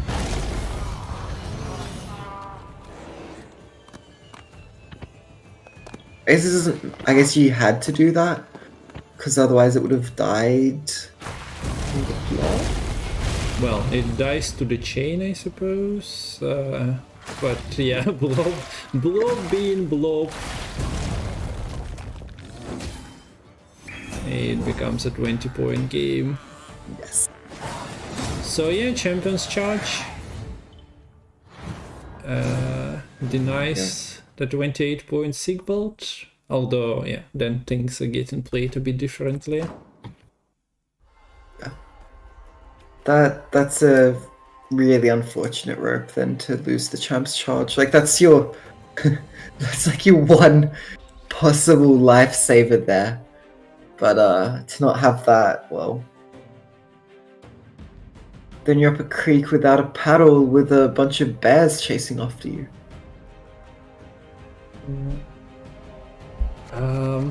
Okay, so at one moment it looked closer, but the blob factor decided it. But mostly, yeah. I need to rewatch on that discard. I guess somebody in chat mentioned that it was a rope.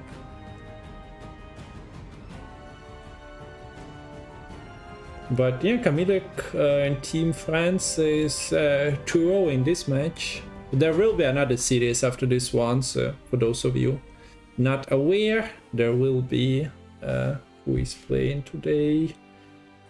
Xantiax versus Cabello Beta, yeah. Okay, quickly before we go into the next game, Isgrim's Council did used to be a tactic. It originally was 10 provisions and just read, look at a random dwarf, dryad, and elf from your deck, then play one. Didn't even boost them. Early Homecoming Gwent was early Homecoming Gwent.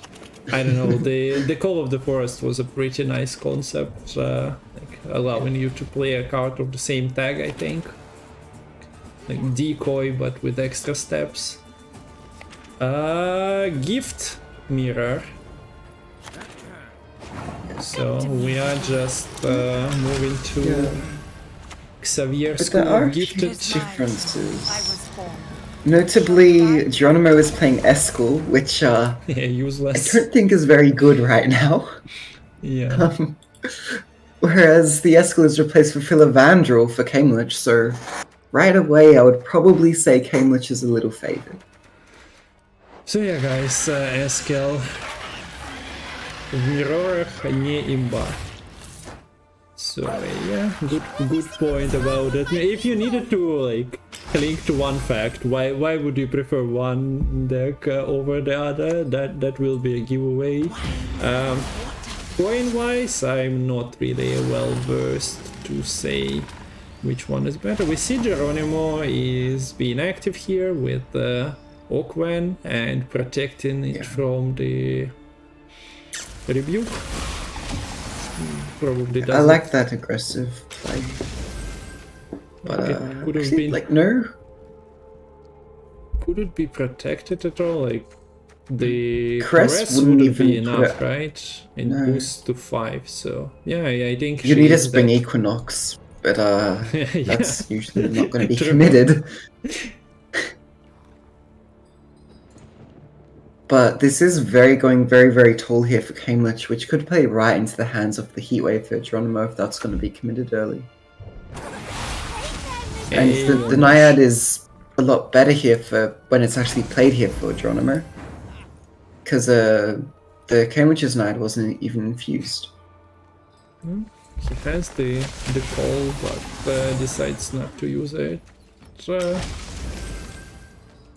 Wait.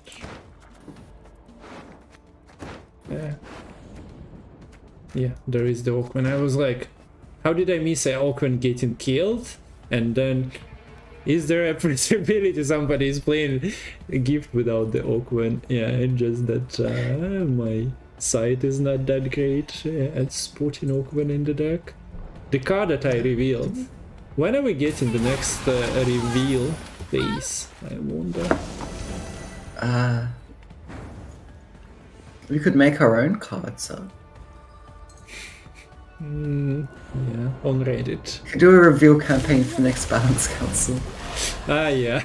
The showcase. That's actually a great idea. Если можешь сыграть в карту с урожая, там эльфы. Так что нет, Seamless блокирует. Alright.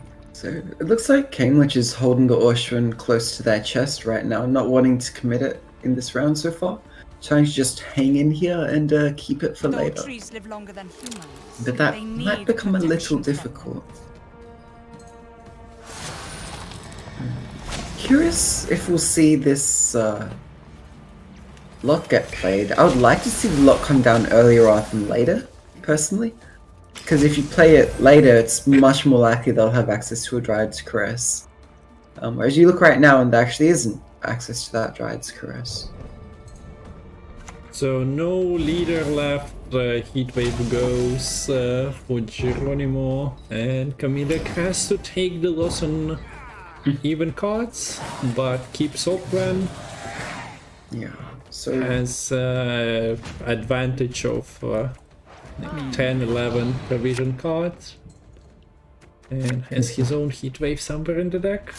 Now the break avoidance program should be activated for both players.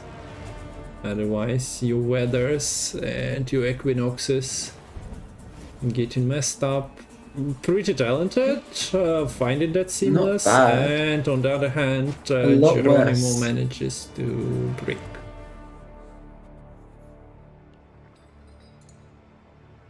do you just... I don't... With that break, this does not feel like a good bleeding hand. I feel like you what might are just you even pass bleeding and go with? long. But then you're I don't facing know. Oakwen. Yeah. And then Can you're you facing answer her? Oakwen with Eskel Pathfinder in your deck. And you used your Heatwave as well. So they can literally just Orshuan. You can't kill it straight away because you only have like a Rebuke. Then they can just go straight into their Simless, protect the Orshuan, boost it to high heavens. You can't deal with that, so you have to bleed it out. Okay. So Okay, I like that's- this. that's Playing a around start. the potential Rebuke coming back. This And then- can be locked though, which means you can't spring Equinox. You have to use the Dryad's Caress here, which with no Dryad on board, really isn't great.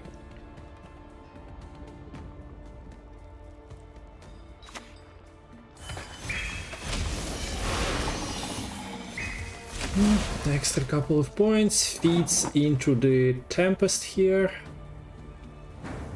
Could Yeah, have been at least- used on the same row. The trembles. Wind blows Also, the flame. Kamilek has the support of his leader, Yeah. while Geronimo exhausted what he had.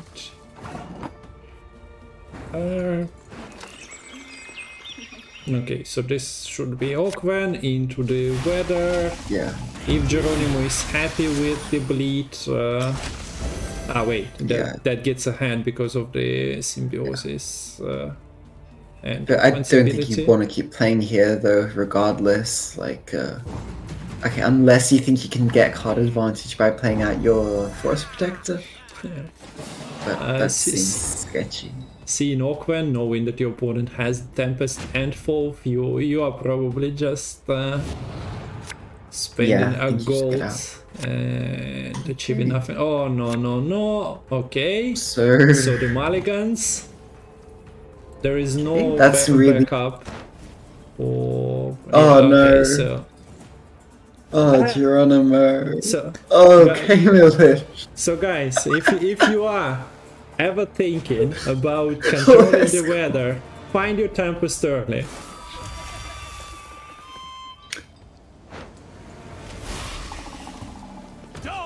Так что с погодой надо быть аккуратно. Она меняется очень быстро. Geronimo draws their 10 provision gold in the Escort, which is absolutely useless right now. But the Philoranthropal is just completely missing. There's no more tutor remaining. I think this valve is literally pulling a Circle of Life right now.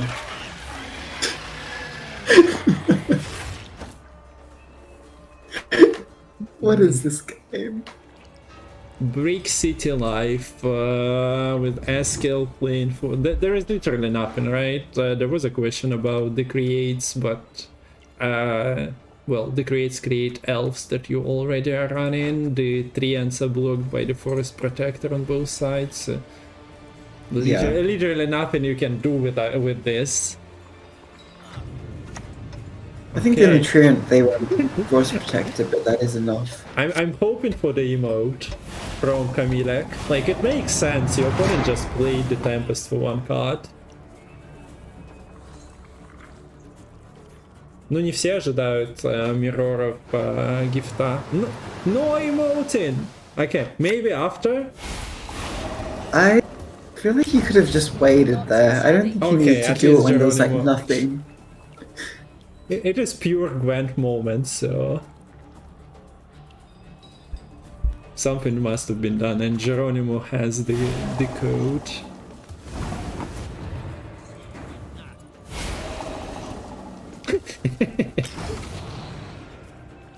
I haven't the foggiest idea what's going on right now.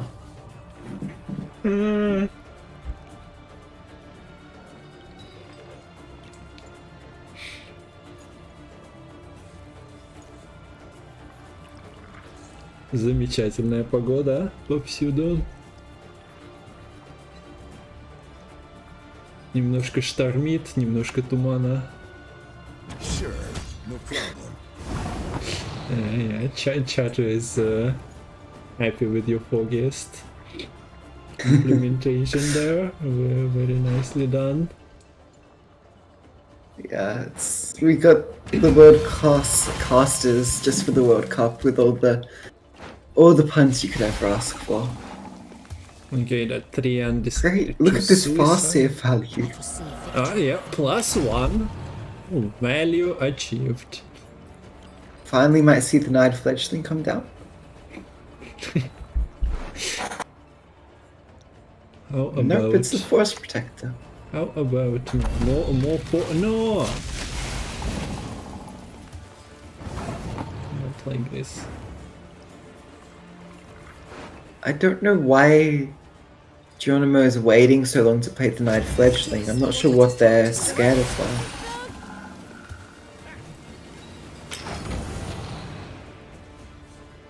Like, to me it just seems like you're actively losing points, and you would much rather have the Rebuke right now to answer this Fledgling. Like, playing those two units in the opposite order... probably... Feign not ignorant. Remember to... literally could have been like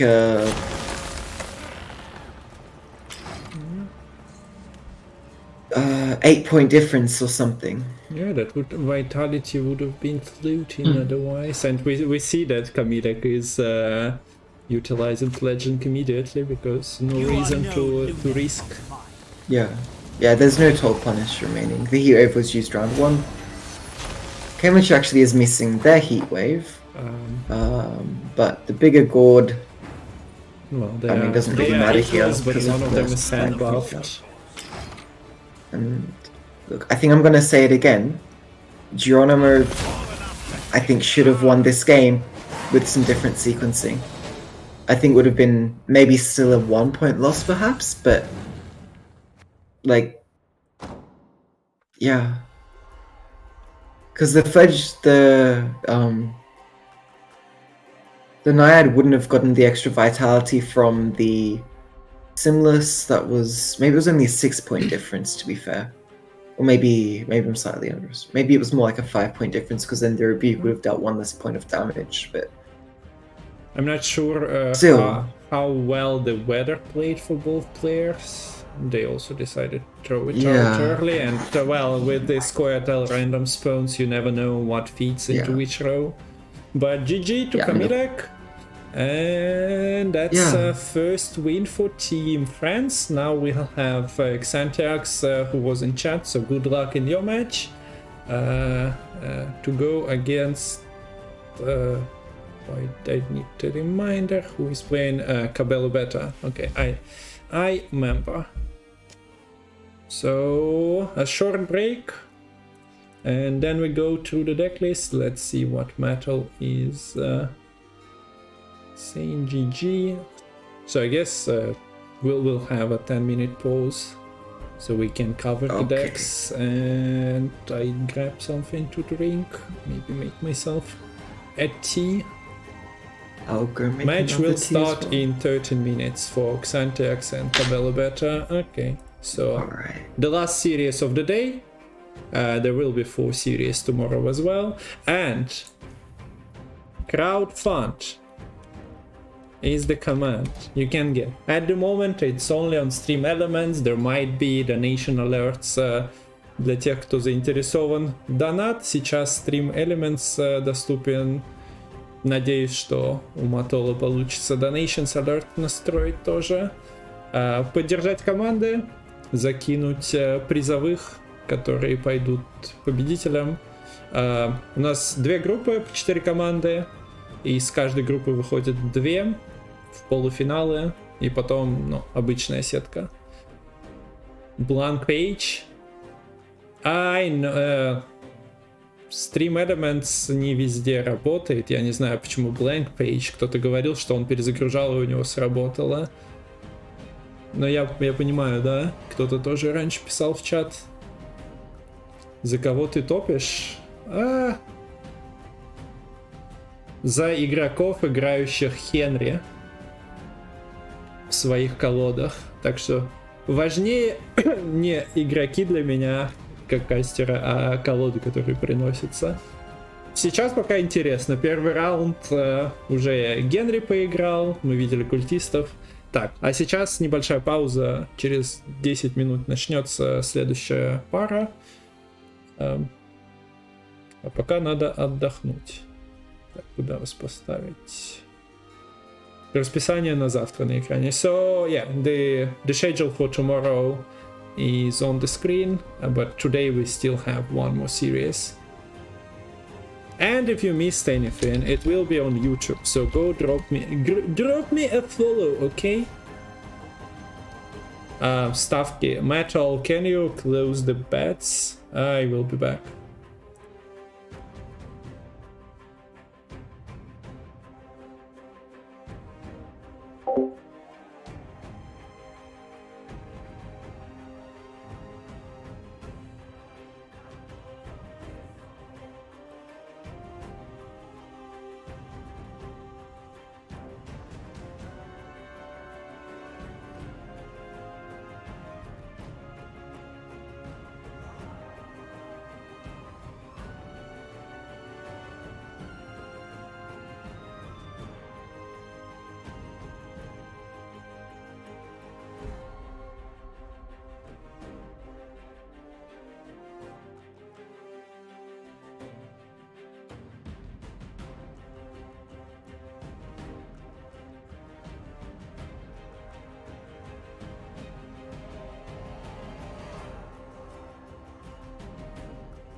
I'm back. Like a, oh, what's it?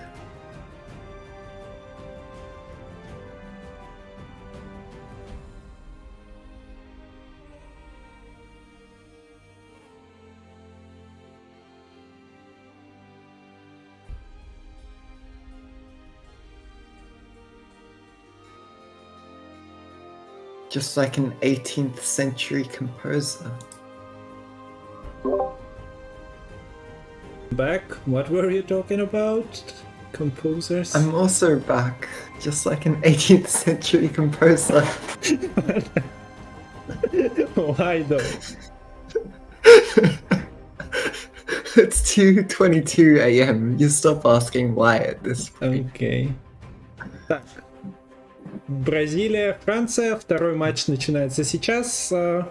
Кабелло Бета, игрок, которого мы в квалах могли видеть, играет против Ксантиакса, который тоже, по-моему, играл на каких-то из квалов на мастер. Поехали. Okay, so second match, France versus Brazil. France is leading 1-0, and it's time to look at the deck lists. So we see the Comedics decks, but now we have to start. Let's start with Cabello Beta. So first one is Precision Strike, and I already see. Oh wait, that's wrong. I've seen the spear, but that's actually Mahakampas. I was confused. So Cabello Beta is playing Precision Strike with armor package. We see Dennis Kranmer, we see Seamless there. Oak is missing from the deck. Plays on Aeromancy, Eskel, slightly different control options, I suppose. But yeah, the package wasn't really nerfed after the Kranmer lost 1 power. It didn't change anything. No, when it's playing for like 15 plus points, 1 power doesn't matter that much. Yeah. Well, way more than 15, but yeah. We do see a Dryad for log there, Moran, which is, well, an extra log. Might play for better points than Dorigaray if played for damage, if locking is not necessary. Yeah. Or less points if played for a lock, so it's a bit of give and take. But the 2 damage can combine with other bits of damage, with like skirmishes with the leader to finish things off. Okay, so the next one is Fruit of Visgit. Once again, we see the enchanted armor. So Myamon is not the only one doing that. Is it more constructs? Oh wait, what is this even? No. This is Fruit This of is Visgit running Jotun, so Yeah, the there is double ice giant. There's also a Tashimutna sword. Toad being played as well. So not Lilith's Omen version, but that's not that standardized. I think Myamon and a couple of players are running those. But yeah, Iron Dite is there. So a bunch of control options, but also extra point slam with Jotun. Although you're not really happy with the bronzes you play for Jotun activation, so those are just eating some provisions. Next we see one of the... Oh wait, no, not one of them. Forget about it. It plays double Messenger of the Sea. So it's beasts, but with more focus on the rain. Also has 1 Melusine cultist. So not pure beasts that are pretty dominant on the ladder for some of the players. Also discard package is there, as well as the Kraken. So an interesting approach. Yeah, Operator. be interested to see how this goes. So, like with the discard packages, notably not beasts, but the rest of the deck is still largely beasts. Operator is notably a beast. There is still should be quite a big Corrupted Fluminica. Also, this is almost a Renfrey deck, except the single special is a Rock Barrage being used with that frenzied Dow. So a bit curious they didn't go all in on the Renfrey, but maybe with the Renfrey and the Renfrey scaling, that would have been too many units to not made the corrupted Flamingo as good. Okay, and the last one is the hidden cache with Bincy, so probably a blue coin deck, since you have Tiger's Eye. We've seen those cards today in Kareem's decks, most of them, but this one is also running in Flinders Crew, as well as the scenario. The treasures are there, so not a golden necker version of the cache. Yeah, interesting to see the Neomancy being used as well, so maybe trying to find certain particular combo pieces or engines earlier on. It's strange a little to me that they're running treasure huntresses but no actual townsfolk. So maybe just hoping to get value from them, like kind of just investing over a long round. There is sequencing problem with that deck I'm facing quite often, because sometimes if you didn't find your Saul in round 1 and round 3, you're playing Saul finisher, since you have other stuff to play, so maybe trying to minimize, but townsfolk seems to be given with the treasure huntress. Switching to Xantaxes from Team France, we see Shield Wall, Knights. Just here for the coin. But not really Knights, because that's this is the Shield Golden Necker Wall list. with Golden Necker. Not more. So running Keldar, you can get like the Griffin Witcher adept through the KS7, but to have a bit of synergy with that. Running Crystal Skull with the Griffin Witcher, which can get a lot of value out of that Veil when they don't lock themselves. A lot of shield stuff with the buff. Wait, not running Immortal Cavalries, never mind. But there is no Rogner, so... Or is there? No. No. So that's interesting. Is Rogner 9 prof? It doesn't matter. A few shieldy engines with like Immortals, Damned Sorceresses, Windhammer Fatra. Dandelion can be really nice in the round 1. You also have a bit of like Hubert, for a bit of additional tempo when orders are being used. Wolfsbane for some tall punch. That deck made rounds like 5 months ago, I think, with a few of ladder players succeeding with it, and Kerpeton making it to 2600 with Precision Strike. So we are due to a mirror, but this is a Precision Strike I'm more familiar with Renfrey. We've seen it on Masters as well. So a Renfrey version of it plays Oak for extra control. What else is there to say? Well, no special. Rune Maid's being used to set up the Renfrey. You have Geralt of Rivia as the top punisher of choice. Also the Unicorn Kyrenex package, so better hope you're able to draw them together. Yeah. No tutor for one of the horses if the second is in your hand. No tutor, like Royal Decree, I mean, that pirates were playing. Next is once again Warriors.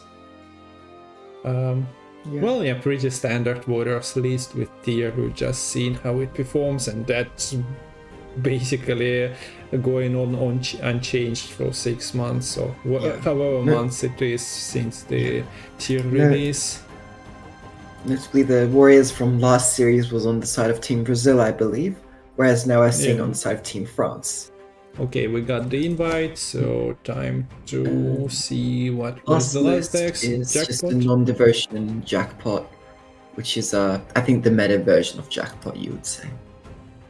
Bonjour Sikamuk, bonjour Crash Dragon, although we've said hello, and let's go. So this is the series that conclude day 1 of Gwent World Cup, and you can Gwent 2024 in chat to get all the information. You can join Discord that Metal has for the tournament. I also will need to change the names of the players. So Xanthiax's Syndicate was banned, and Cavello Beta's Goetel was banned. So no Jackpot, and then the Precision Strike of non-rent-free version was banned as well. I think. And the Yes. score is 0-0. Okay, so Xantiax will ban Syndicate, Cabello Better will ban Scoia'tael, and I think I'll leave it at Cabello only, save some space.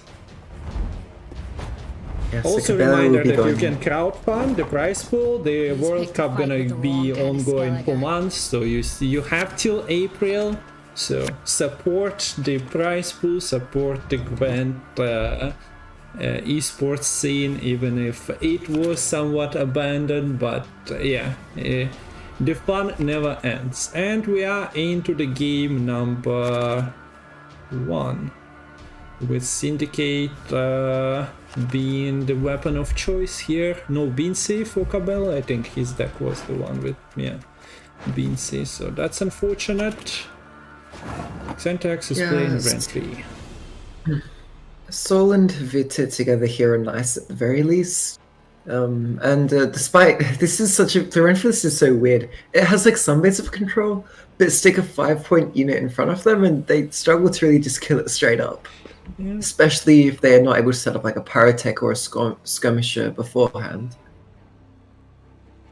It's same as the warriors that didn't buff up their rates. Like, yeah, sure, you have the damage. At least Scoia'tael has leader to combine it with. Yuri doesn't have that.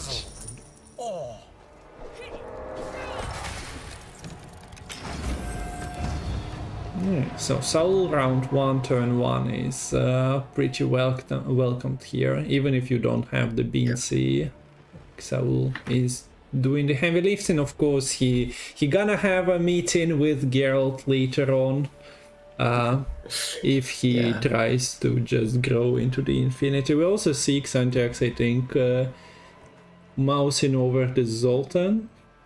I might be mistaken, maybe it's not, but yeah, maybe that's not his line of thinking. But if he wants to lay claim for that round, yeah, Zoltan is pretty great. You can reactivate it later on with the machine, and yeah, indeed. Yeah, okay, forget everything. There is only sometimes Gwent is the game of one round, but sometimes Gwent is the game of one turn. 17-0, you basically already beaten your opponent. I think you would have kind of preferred to leave the Flying Rodani on board there with just 1 point. You could have put an extra leader charge onto the soul there, but I don't blame them for wanting to finish it off that way. Even though I do think it might guess have been... he just considered that he reactivates that Zoltan and it pings the ship. I don't know. That is very active.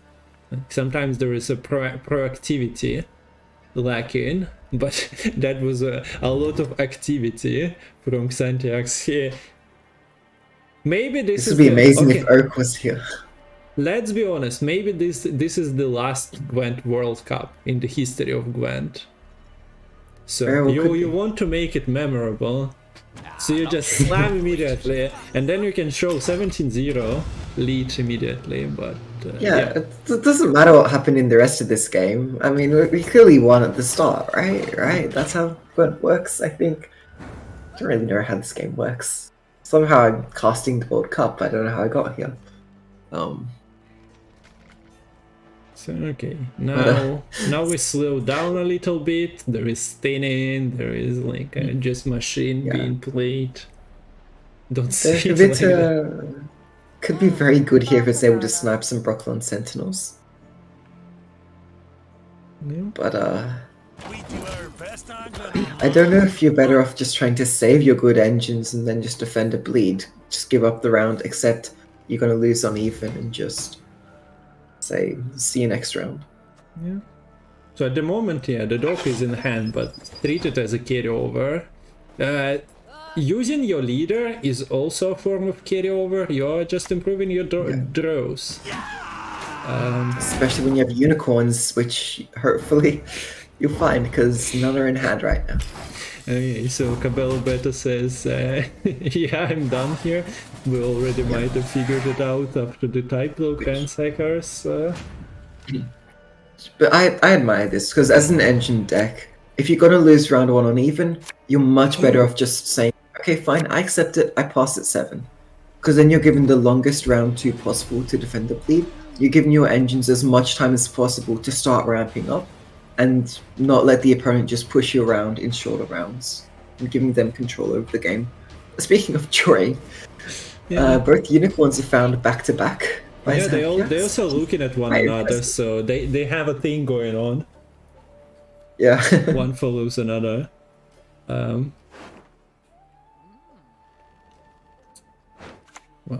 that's not a card you see every day. Dwarven Agitator gonna be giving 1 armor to each dwarf plate, but also giving 1 armor to 2 dwarves in hand. So Pyrotechnician and Berserker got some. Yeah. And yeah, the way the Xanthiax has been playing, it feels like this is an Erendite list, but it's not. It just really wanted round control against a very engine-heavy deck. You can call it an anti-Erendite list. You just don't allow your opponent to grow it at all. Look at this Erendite value at the moment. A solid 1 point damage that you can play twice. Oh wait, there actually is an Erendite in Cabela's list. Yes, we might have skipped over it, and Vaganto is also asking about it. But on Necromancy it kind of makes sense if you're playing if we go to treasures, I guess. If you want it, you cannot royal decree for it. Did you figure out the Madame without...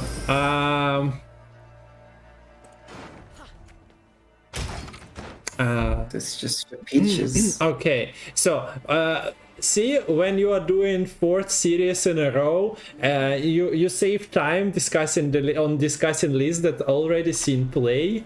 Okay, that wasn't one of them, but yeah, there is a Madame Marquis Serenity, and it kinda doesn't have a Slice Seductress to it. Thank you, Killer Gagon. As far as the idea behind it, well, I suppose we don't have the King of Beggars as well. Looks like Cabela's playing around the 6 damage that the Kyrenex threatens. Yeah. It's just short of getting ahead, so could be a pass from Xanthiax, but I mean, you're not going to pass here.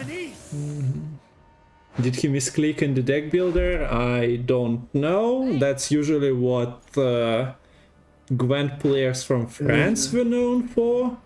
Clicking Ethereals when it's in an unplayed state. I wouldn't in a expect harmony so. list of all things. Yeah, no Renfree in hand makes this push a little less scary on the side of Xanthiax. And the Roomage pools were not great. I don't think Mangonel is that great. I mean, it can sort of combo a little with damage. Could use the 2 damage as well as the Kyrenex here to kill the Heviter off. Okay, so is it worth it to play though, without tributing? I guess profit 4 is what you are saving. But yeah, I might have missed the fact that it doesn't have the second part to it. So here we have it. I guess, to be fair, it is kind of 8 points straight away, 4 profit, 2 engines at once. It's pretty solid and you're able to get ahead here. I remember when the Madame was released and people were like, tribute is kinda eh. But yeah, then everyone started running the card and I'm not sure if it got changed at all. Like Novigrad was changed on release, after release. Madame was getting nerfs recently. But yeah, fair enough. Yeah, I wonder. I was Just gonna the say this legends. might be the point where you can start playing Treasure Huntress, but with the tempo coming out from the Yukon Kyrenex, I don't think you really have much tempo and response here. There is at times there is no Rentry in hand, and yeah, then she appears. Going pretty okay. Foxantax, yeah. Does he have anything left though? Oak is in the deck, and there is no Swarm to do anymore. So Oak is not an exciting card in the next round.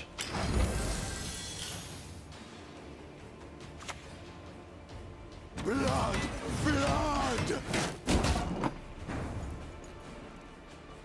Blood! Blood.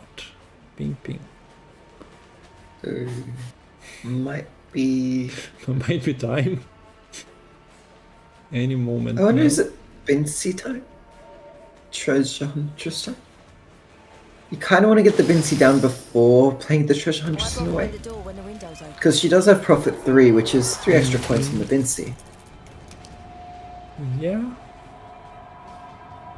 You kind of want, well, you cannot avoid her getting Geralt, that you cannot make Bincy a finisher, playing for 4 points. So, yeah.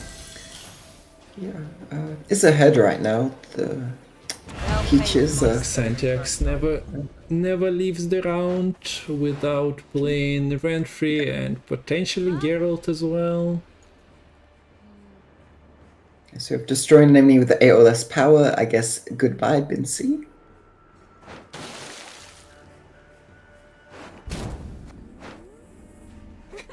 Okay, there goes the leader. Ouch. And then yeah, the infusion is just 4 points on a pass. Because that will make it just that little bit harder for Cabela to be able to catch up. But now, like, this is the problem I have. These Treasure Huntresses are not good. You have 4 rounds left. The infusion takes 3 rounds to start making money back. It's just...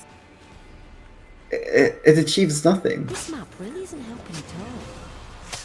Well, it feeds your spender, who, if overclicked, meets with Geralt once again. Like, you need to play Geralt this round.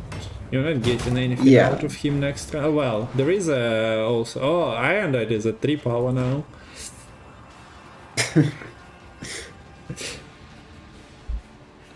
To be fair, I think with the 9 coins and the engines, the additional engines ticking, Cabela should be able to not get too worried, I think. I only loot carefully, except sometimes. I respect Santax's approach to this Iron Knight denial. Like, this is a pass to get card advantage. With the 4 points on the pass coming through, but decides to keep playing.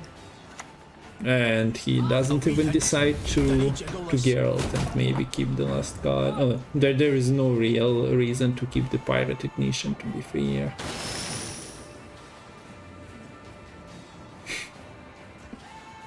Okay, this is somewhat of a weird game with how players decided to, especially Xantax. I didn't expect that immediately, but what is Geralt? 15?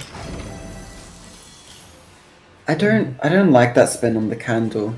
It's a lot less efficient than spending on the Sea Jackals. And you could have spent on a Sea Jackal while still having it smaller than the tallest Peaches, which plays around the Geralt effectively. Yeah, but that's a 2-0. That's a 2-0 with the leader passive and 1 extra thing.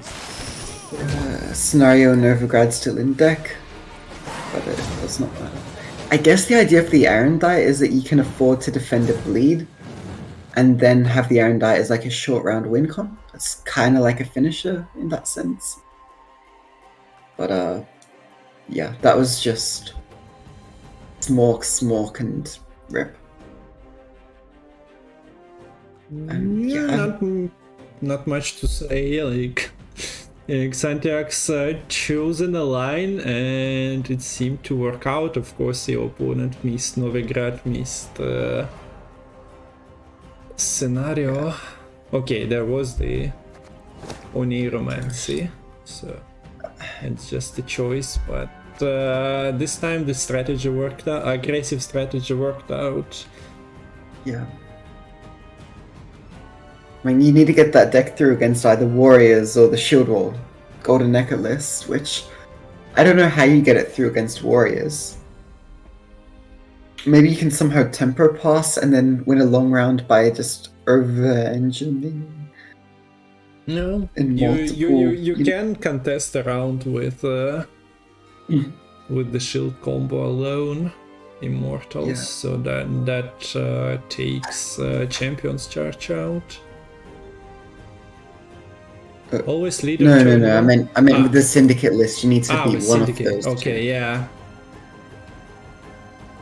Like maybe you could get like a soul before their raids get online in round 1, get it too big, and then in round 3 sort of have your scenario 4 different Flinders crew, Madam, I guess getting a couple engines in a turn, try something that way.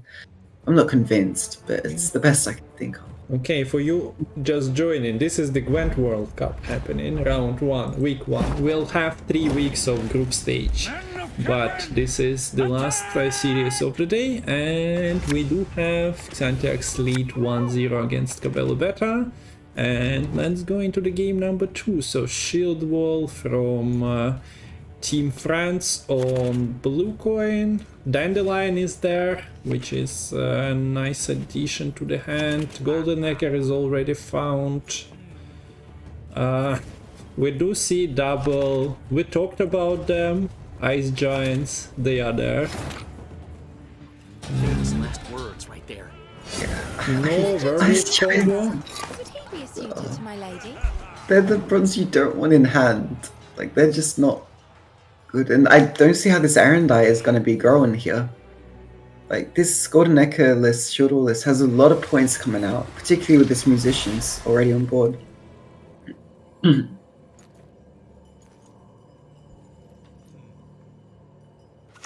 Krishnamurtna Sword, yeah. Kinda decent, but apparently Dandelion is allowed to do some damage before.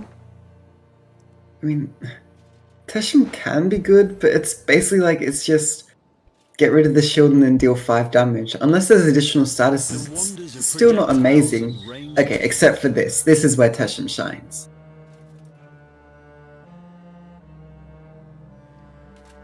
I wonder, like, how does Xantiax play around this? Never mind. There we go. Okay. Why did I? Okay, there you go. Yeah, Teshem popping off. Love to see it. Yeah, actually no damn sorcerers is in hand. Yeah, there's no Sorceress Immortals combo here. So apart from the Dandelion, there's not actually that many great points within this round itself. See the full Siri coming down. No real answer for Cabello here. So the Siri Nova will have its resilience going through.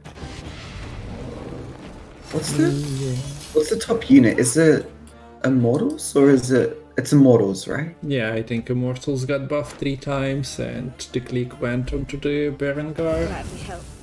Yeah, it looks like it. And Berengar is getting even more support from Dandelion. I think it might be correct to just take... maybe Toad who can find a kill on like a reinforced ballista or something. Toad will eventually find it. For those of you who try to nerf Arendite, because it's annoying, those 2 games, like the showcase of Arendite 0, it doesn't work every time.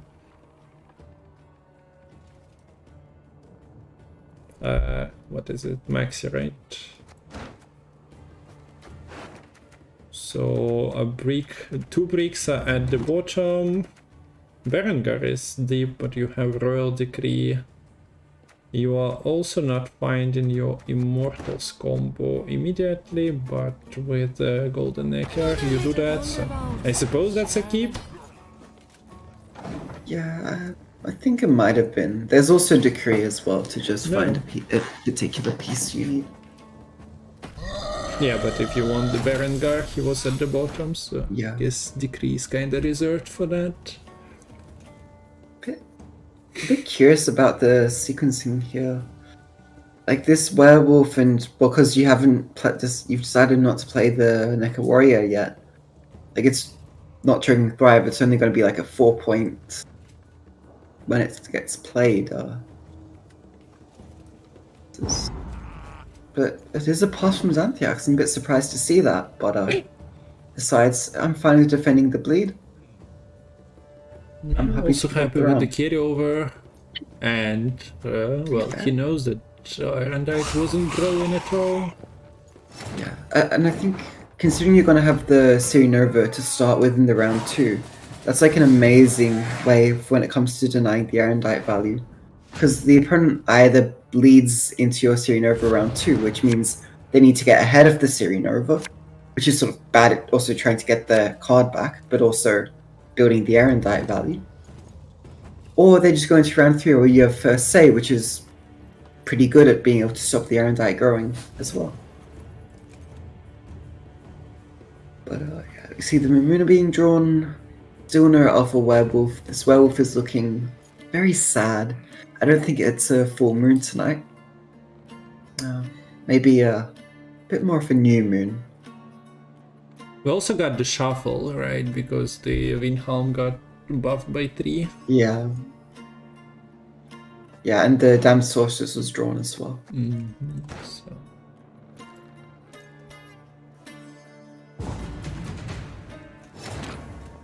Yeah, so decides not to bleed. Is the Damn Sorceress interesting? Yeah, decides to throw away the combo piece. Well, the click makes sense for Hubert. I might have missed some of the problems with the card sequence, but it kind of looked alright. From a glance, now you are drawing into the 2 bottom cards in the deck. So yeah, not great draws. Okay, there is a special end location. You have actually decent draws, I guess. Yeah, I guess you are getting everything. You just need to get a status refresh either on the Immortals or Windhelm. Yeah, I think you kind of really want to get either the Down Sorceress or the Berengar from your Golden Neckar. And then you can decree the other one.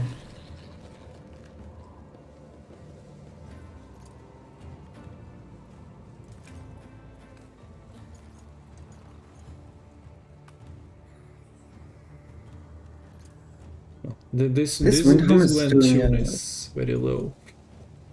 It's like his music not playing. Sorry, what were you saying? This Windhelm is doing a very good job at protecting against the Lord Riptide. Yep. Kind of makes sense, really. I don't think Lord Riptide would be that effective against a knight who doesn't spend that much time at sea. Bit of a sad Mamuna, only targeting a 7-power unit. Griffins have not been played yet this game. I think Arendite is at 3 damage right now. I don't know if it's really going to grow by that much, depending on how well this lead can be maintained by Cabello. Maruna's great, but what tempo do you have to follow it up with? Jotun? Not the greatest Arendite campaign, if we ever seen one. Or maybe Cabello's idea is to... or Xanthiax's idea is to get a buff onto the Arendite so that it can be played for Golden Neckar decks. You just show that the card is weak and people are like, we are buffing that. Playing the long game, I like it. Okay, so the werewolf is finally feeling like a finally predator. found its back. But yes, there is a single toll punish really in the form of that Wolfsbane, which is guaranteed to come from the Golden Echo. But before you play the Golden Echo, I think you'd like to either get the... Okay, there's their Daily Secret Service art. Oh. Okay. Well, There is a lot. Okay, I guess Sangreal can kind of... Sangreal can deal with the lock anyways. Yeah. Was there any reason to waste that purified? Oh, like, sure, it's 2 points, but it's like you can get it from Griffin Witcher. Yeah, I don't like that. I don't like that. Because, okay, yeah, you can use the Sangreal now to purify, but then that's going way too high, and it plays into Heatwave. I'm not sure. It's not like 1 damage was going to easily kill the Secret Service. But, yeah. The golden dragon. There's the opposing lock. Okay, no Griffins. The fruit isn't going to really get any more value here.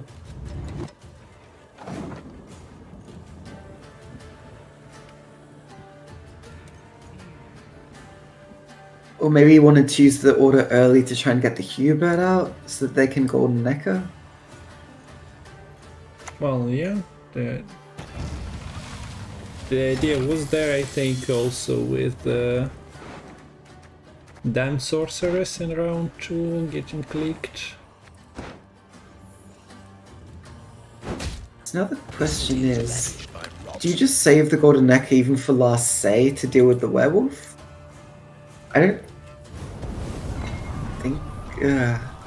I don't know really. Looks like we might be.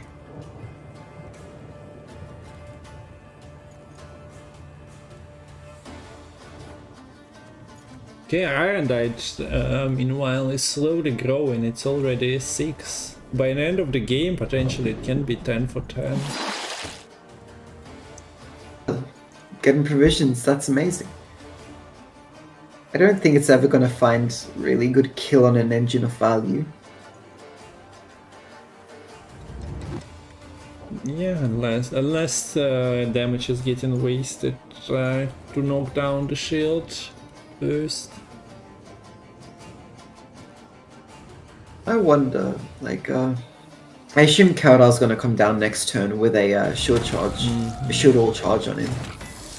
Will that prompt the Heatwave to be used in response? Because if so, that opens up a really nice Sangreal opportunity. Come on now. One of you must know the answer, sure. That's a lot of points on this Keldar if unanswered. Like, he has the entire row to work on. Whenever you play a special card. Wow. Looking at this hand, it looks like a special hand. Yeah, I think it's gonna fill the row up. But okay. then maybe we're running into problems when it comes to the front row. It? Or you could just move. Okay. I don't mind that either. So yeah, that's what I meant by damage being wasted. Irondite kinda kills it now. Do you even try to prevent that? You could use... I don't mind using a Trial of the Grasses on it. It doesn't really look like you'll have much of a better target. Okay. Okay, now we see the... Okay, there are 2 Witchers, but... Doesn't this kinda jeopardize Berengar's life? The bolt softens them up. The sword. It'll be fine. Will it? Like, it's literally Toad now and... Irondite. Griffin Witcher over the Griffin Witcher Ranger, though? Actually, I think it's about the same number of points anyways with the formation. Like, this Berengar is dead. It's fine. The Witcher student is getting hit with or Irondite. Oh yeah. Yeah, there's not And enough witches. it's the start of happening the now, turn. and there are no witchers in the deck, and that's like minus 16 points. Ooh. Surely, and that's after that. Yeah, that was not good.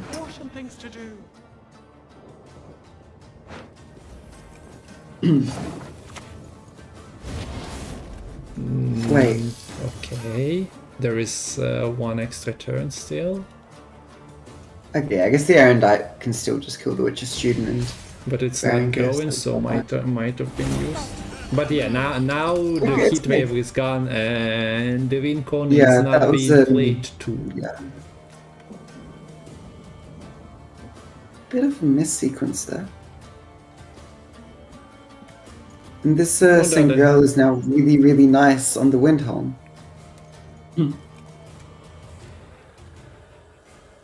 Look, I know like you want to kill the Immortals like a turn earlier. Does it make much difference between Griffin Witcher and Windhelm? Like you get an extra pink and it auto-locks your infusion. I guess maybe the Griffin Witcher is better. Yeah, Griffin Witcher that's should true. be Actually. better. Unless you hit the armor. But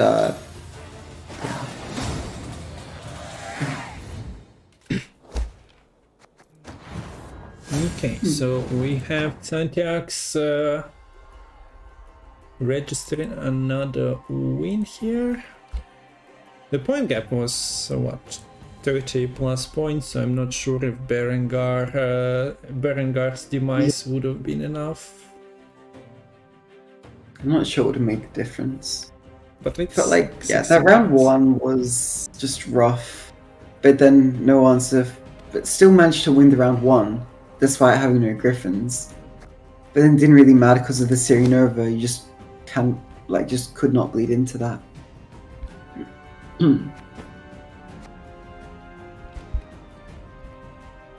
Okay, now the onus is on Cabello to reverse sweep. Match point for Xanthiax. Just needs to get a single win with this Warriors list. Yeah. So it's on the screen, it's a regular Warriors list. Cabello Beta still has the entirety of his lineup available. So whatever was banned is banned, but everything else, fruits, rain. Maybe we can like watch some rain gameplay. Maybe. Yeah, If, I wonder if if we're we'll just see. going for, I'll need to win with all three decks anyway. Yeah. But that's not a service players have to provide. Okay, so we see monsters going. This means Rain might be with a red coin of choice. I don't think you're taking hidden cash on red coin ever in this kind of matchup. I think you need the blue coin to have a chance. You probably can run away with this syndicate against Warriors if you got your Bincio Saul. Yeah, I think it has a chance on blue coin. It would just be a bit too slow and the raids will get out of hand too quickly, I think, if the coins were reversed. So probably see Rain next game if Cabela's able to get a win with the monsters here. But this is probably the exact kind of situation in which the Enchanted Armor is perfect, because I don't think Warriors has the points really to contest this round one. Yeah. Particularly from red. Devotion lists definitely love to get abused a little bit. In between their proper games, they're like, now I feel like I'll give my opponent a slight edge. Look closely, kiddos, on thy courageous mother.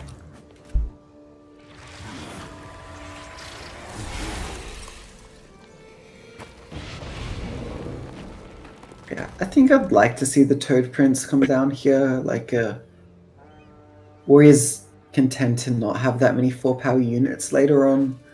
Kind of just take it while you get it, I'd say. Actually, maybe that's not great. You don't really want to eat a Warlord right here.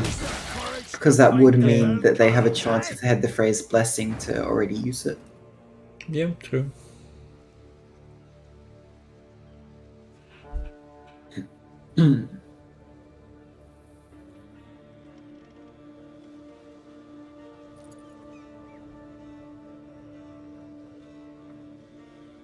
So, yeah, Lock is a very efficient answer to the tier in this kind of matchup.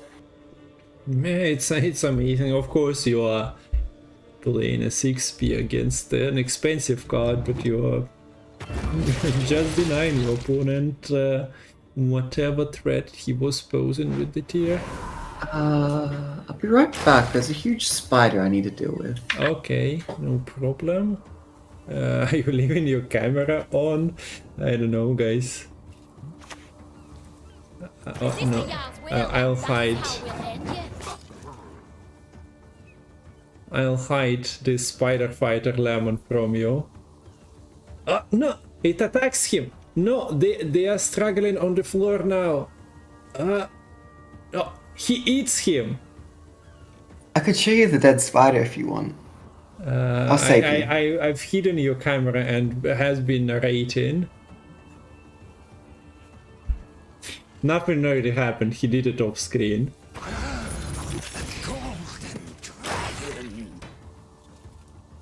A golden dragon. Aeonan. Okay. Where were we?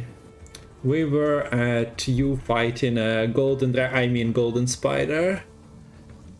But yeah, I think it was probably just... has been expanded here, but I guess it doesn't really matter since you have your Iron growing, you have your Riptide, so you should have an answer to open board tier. Nothing really, unless there will be a Solve on the board already. Yeah, they could lead like a leader or a serve or something to try to play around it. It would be really funny if they tried to do an empty serve, like a serve onto an empty board, and then because Riptide is actually 13 power because of the. God, I forgot. I love that idea. Not sure there is any prompt to do that, but sometimes you like proactivity. Yeah. Never mind. Never mind. That's round 1. And Cabello Beta makes sure that Irondite is growing every turn and nothing can turn it off. But yeah, gets a win. In a round, gets last save with Werewolf, develops Mamuna target, has control. More this looks like a pretty good hand to get a bleed going, I would say. Also, to be fair, there is also Tesh Mutin is a pretty good answer for tier. There is that as well in this matchup. It's been ages since I've played with Tesh Mutin, but yeah, it is the perfect answer to tier. It was one of the main reasons Tesh kind of crept into the meta originally. I think just lead Mamuna here, right? Or maybe you start with, say, the Ice Giant instead. Or the Jotun. There's a lot of options. What are we pulling from Nero? Welcome back, Nero.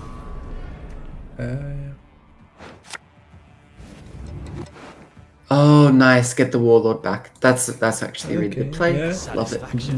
There are no teleportations to abuse it, no. So might just try to take it out from Fuku and Freya. Yeah, so Mamuna might be more of a short round play in this case. But look at the double thrive proc on the fruits there. Okay, Toad would have been amazing on the blacksmith, but Toad is gone. Cabello Beta is pretty confident in his hand, so heat waves. I'm surprised, because in a deck like this, the location is really only playing for like 6 points usually. Oh wait, yeah. Like they don't get any removal. There are no piggies, true. They run what? No, there are no witch apprentices, piggies. Oh, yeah. So yeah, there is nothing to really be threatened with in terms of an answer. Yeah, fair point. Like, Maybe. I thought you were meant to generally save the heat wave for whatever the tier brings back. Yeah. Be like a 16 point. Oh, I guess you need the last save for the werewolf. I don't know. Well, there would have been a last save. And there's still Would have. I don't know. I mean, at this There is point, a you're not tier getting the last playing save back. on this yacht own. I don't know. Yeah, if need be, they can do that. Oh, this is not a good Mamuna. Okay. I mean, it's alright, but you'd much It's rather use it alright, on the yeah. Griffin. I'm not sold on how this push is going. But I guess if you are pushing, you cannot really leave yourself against the short round leader solve combo anymore. Okay. Now it's just, what, 23 points so? Hey, goodbye. And in the shadows, Blacksmith is just doing some work. So this is a tier, but you do... Okay, it actually... Okay, that's big. At least the tier is out. What is your werewolf target anymore? Just something next round, like maybe an 8-point invader or something. Okay, 8 point doesn't sound too bad. Or maybe like a King Brown, depending on how it goes. Okay, use the Iron Die. And I traded Forgotten Slash is not much.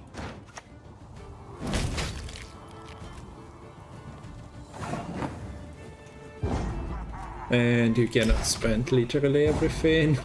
You have to have some beacon. So if the Enchanted Armor actually went onto the Werewolf here, you could literally, I mean, you don't have last say, so it doesn't really matter. You could have targeted the leader. But it's probably just going to die to the Champ's charge if there is even one Bloodthirst able to be found apart from the leader.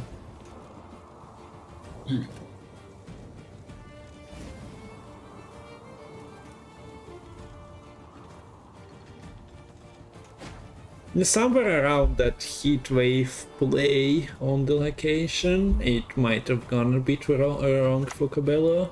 Yeah, I did not like that.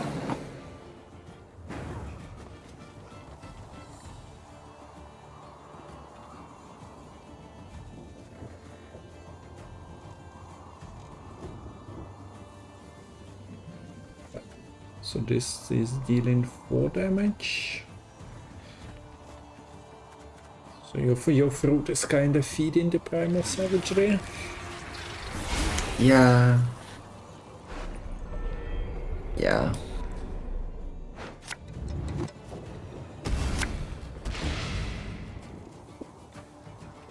Wait. No, you cannot. Well, first there is the disconnect. I was thinking about, can you discard everything? Oh. But you deny the Iron Dite value, you denied... Nah, I don't think you can. But I kind of would have loved to see that tried out. Yeah, I mean, they could have, like, if they want, like, Res the Vabion or something. Oh no, Vabion wasn't even played, never mind. Like, just play Savagery for damage on a 6 without spawning anything. Yeah. Discard your War of Clans, you have Champion's Charge playing for... That probably was winning. Yeah. Not like it. I don't think it's better though, because you only Yeah. deny the Iron Diet, which is like what, 15-ish points. Whereas by playing these two cards, you certainly get more than 15 points. Yeah, I mean, but that you also alone deny was... the Werewolf plus 8. Yeah. So that's You also not would good. lose the rain value. I'm not counting the werewolf, because you're gonna have the bloodthirst anyways to kill her. Okay, fair enough.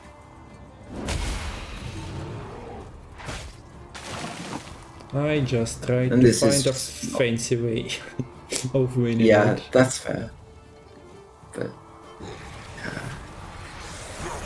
this is the problem of like playing against warriors. If you need the last 8, which I think here you needed it, it's just so easy for the warriors to defend the round 2 bleed. And this was even, they had like nothing left really apart from Kusha. And I guess, well, to be fair, Vabjorn, Bran, Blood Eagle aren't bad, but yeah, it doesn't really matter. Warriors takes the victory, and that's another 3-0 win for Team France here.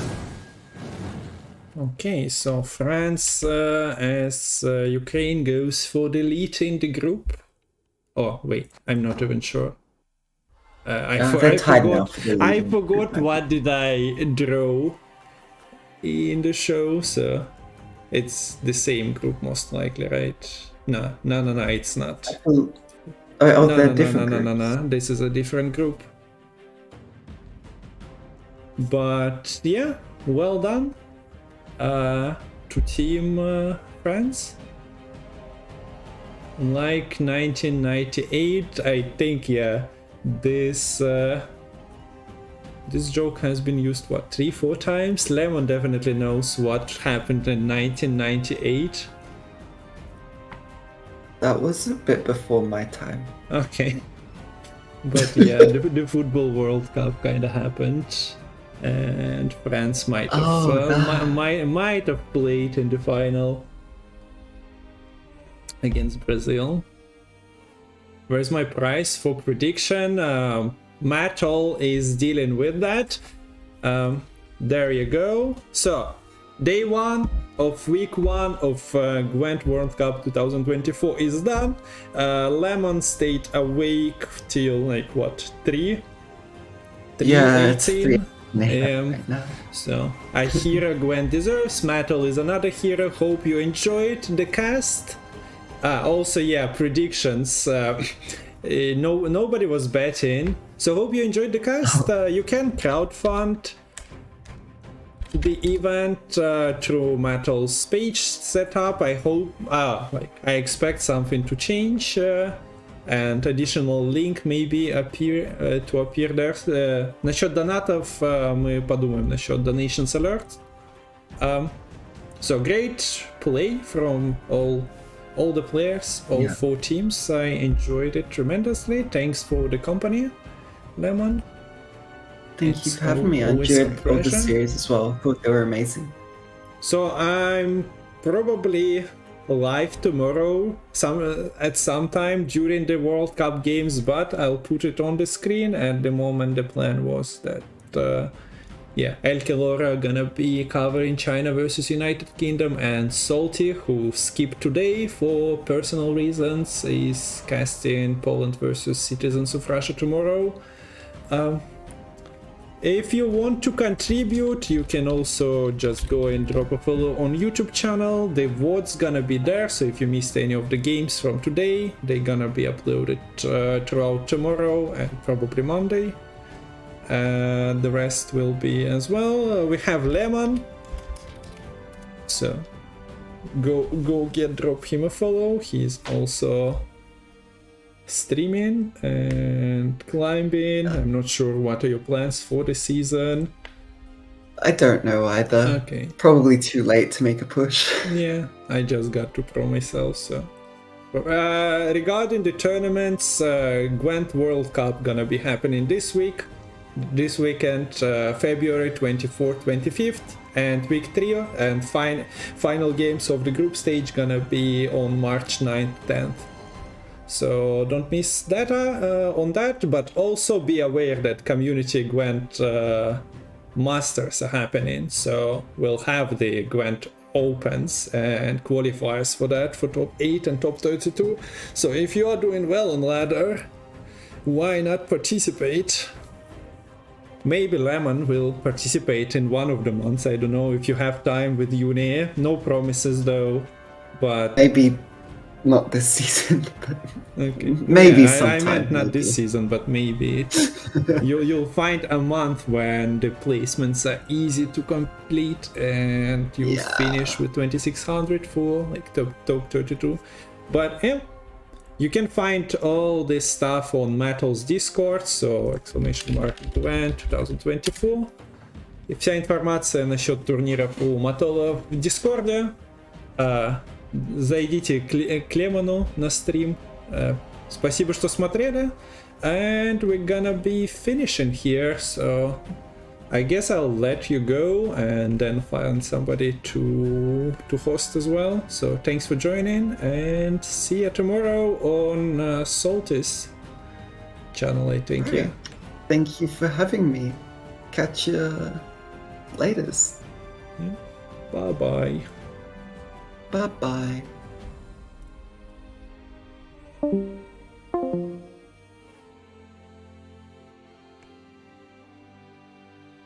Lilith is live with her. Yeah. Just didn't open Twitch yet to see. Where is the crowdfund link? One second for the. I forgot that the commands are not really working on the YouTube because I'm using them. So thanks everyone who watched on YouTube as well. There is a tournament happening on Twitch. Lilith is streaming. So if you are interested, you can come to Twitch and watch. Там турнир идет, комьюнити, с 50 фунтов призовые на канале Lilith, но его только на Твиче показывают. Anything else? Metal, anything else we haven't covered? I think regarding the World Cup and Masters, I kind of mentioned all I wanted to mention. Lineups for tomorrow. Well, the deck lists are available to you. Yeah, I think that is it.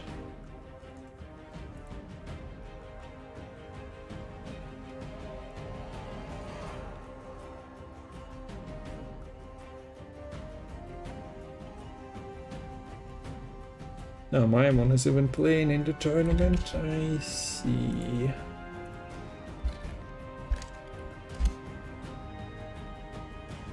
Okay, so ciao ciao, adieu, goodbye, auf Wiedersehen, Tiger, paka, and all that. Thanks for watching. I appreciate the company, and well, yeah. I hope you did enjoy the tournament. More to come tomorrow and next weekends. So say hello to Lilith and enjoy more competitive Gwent.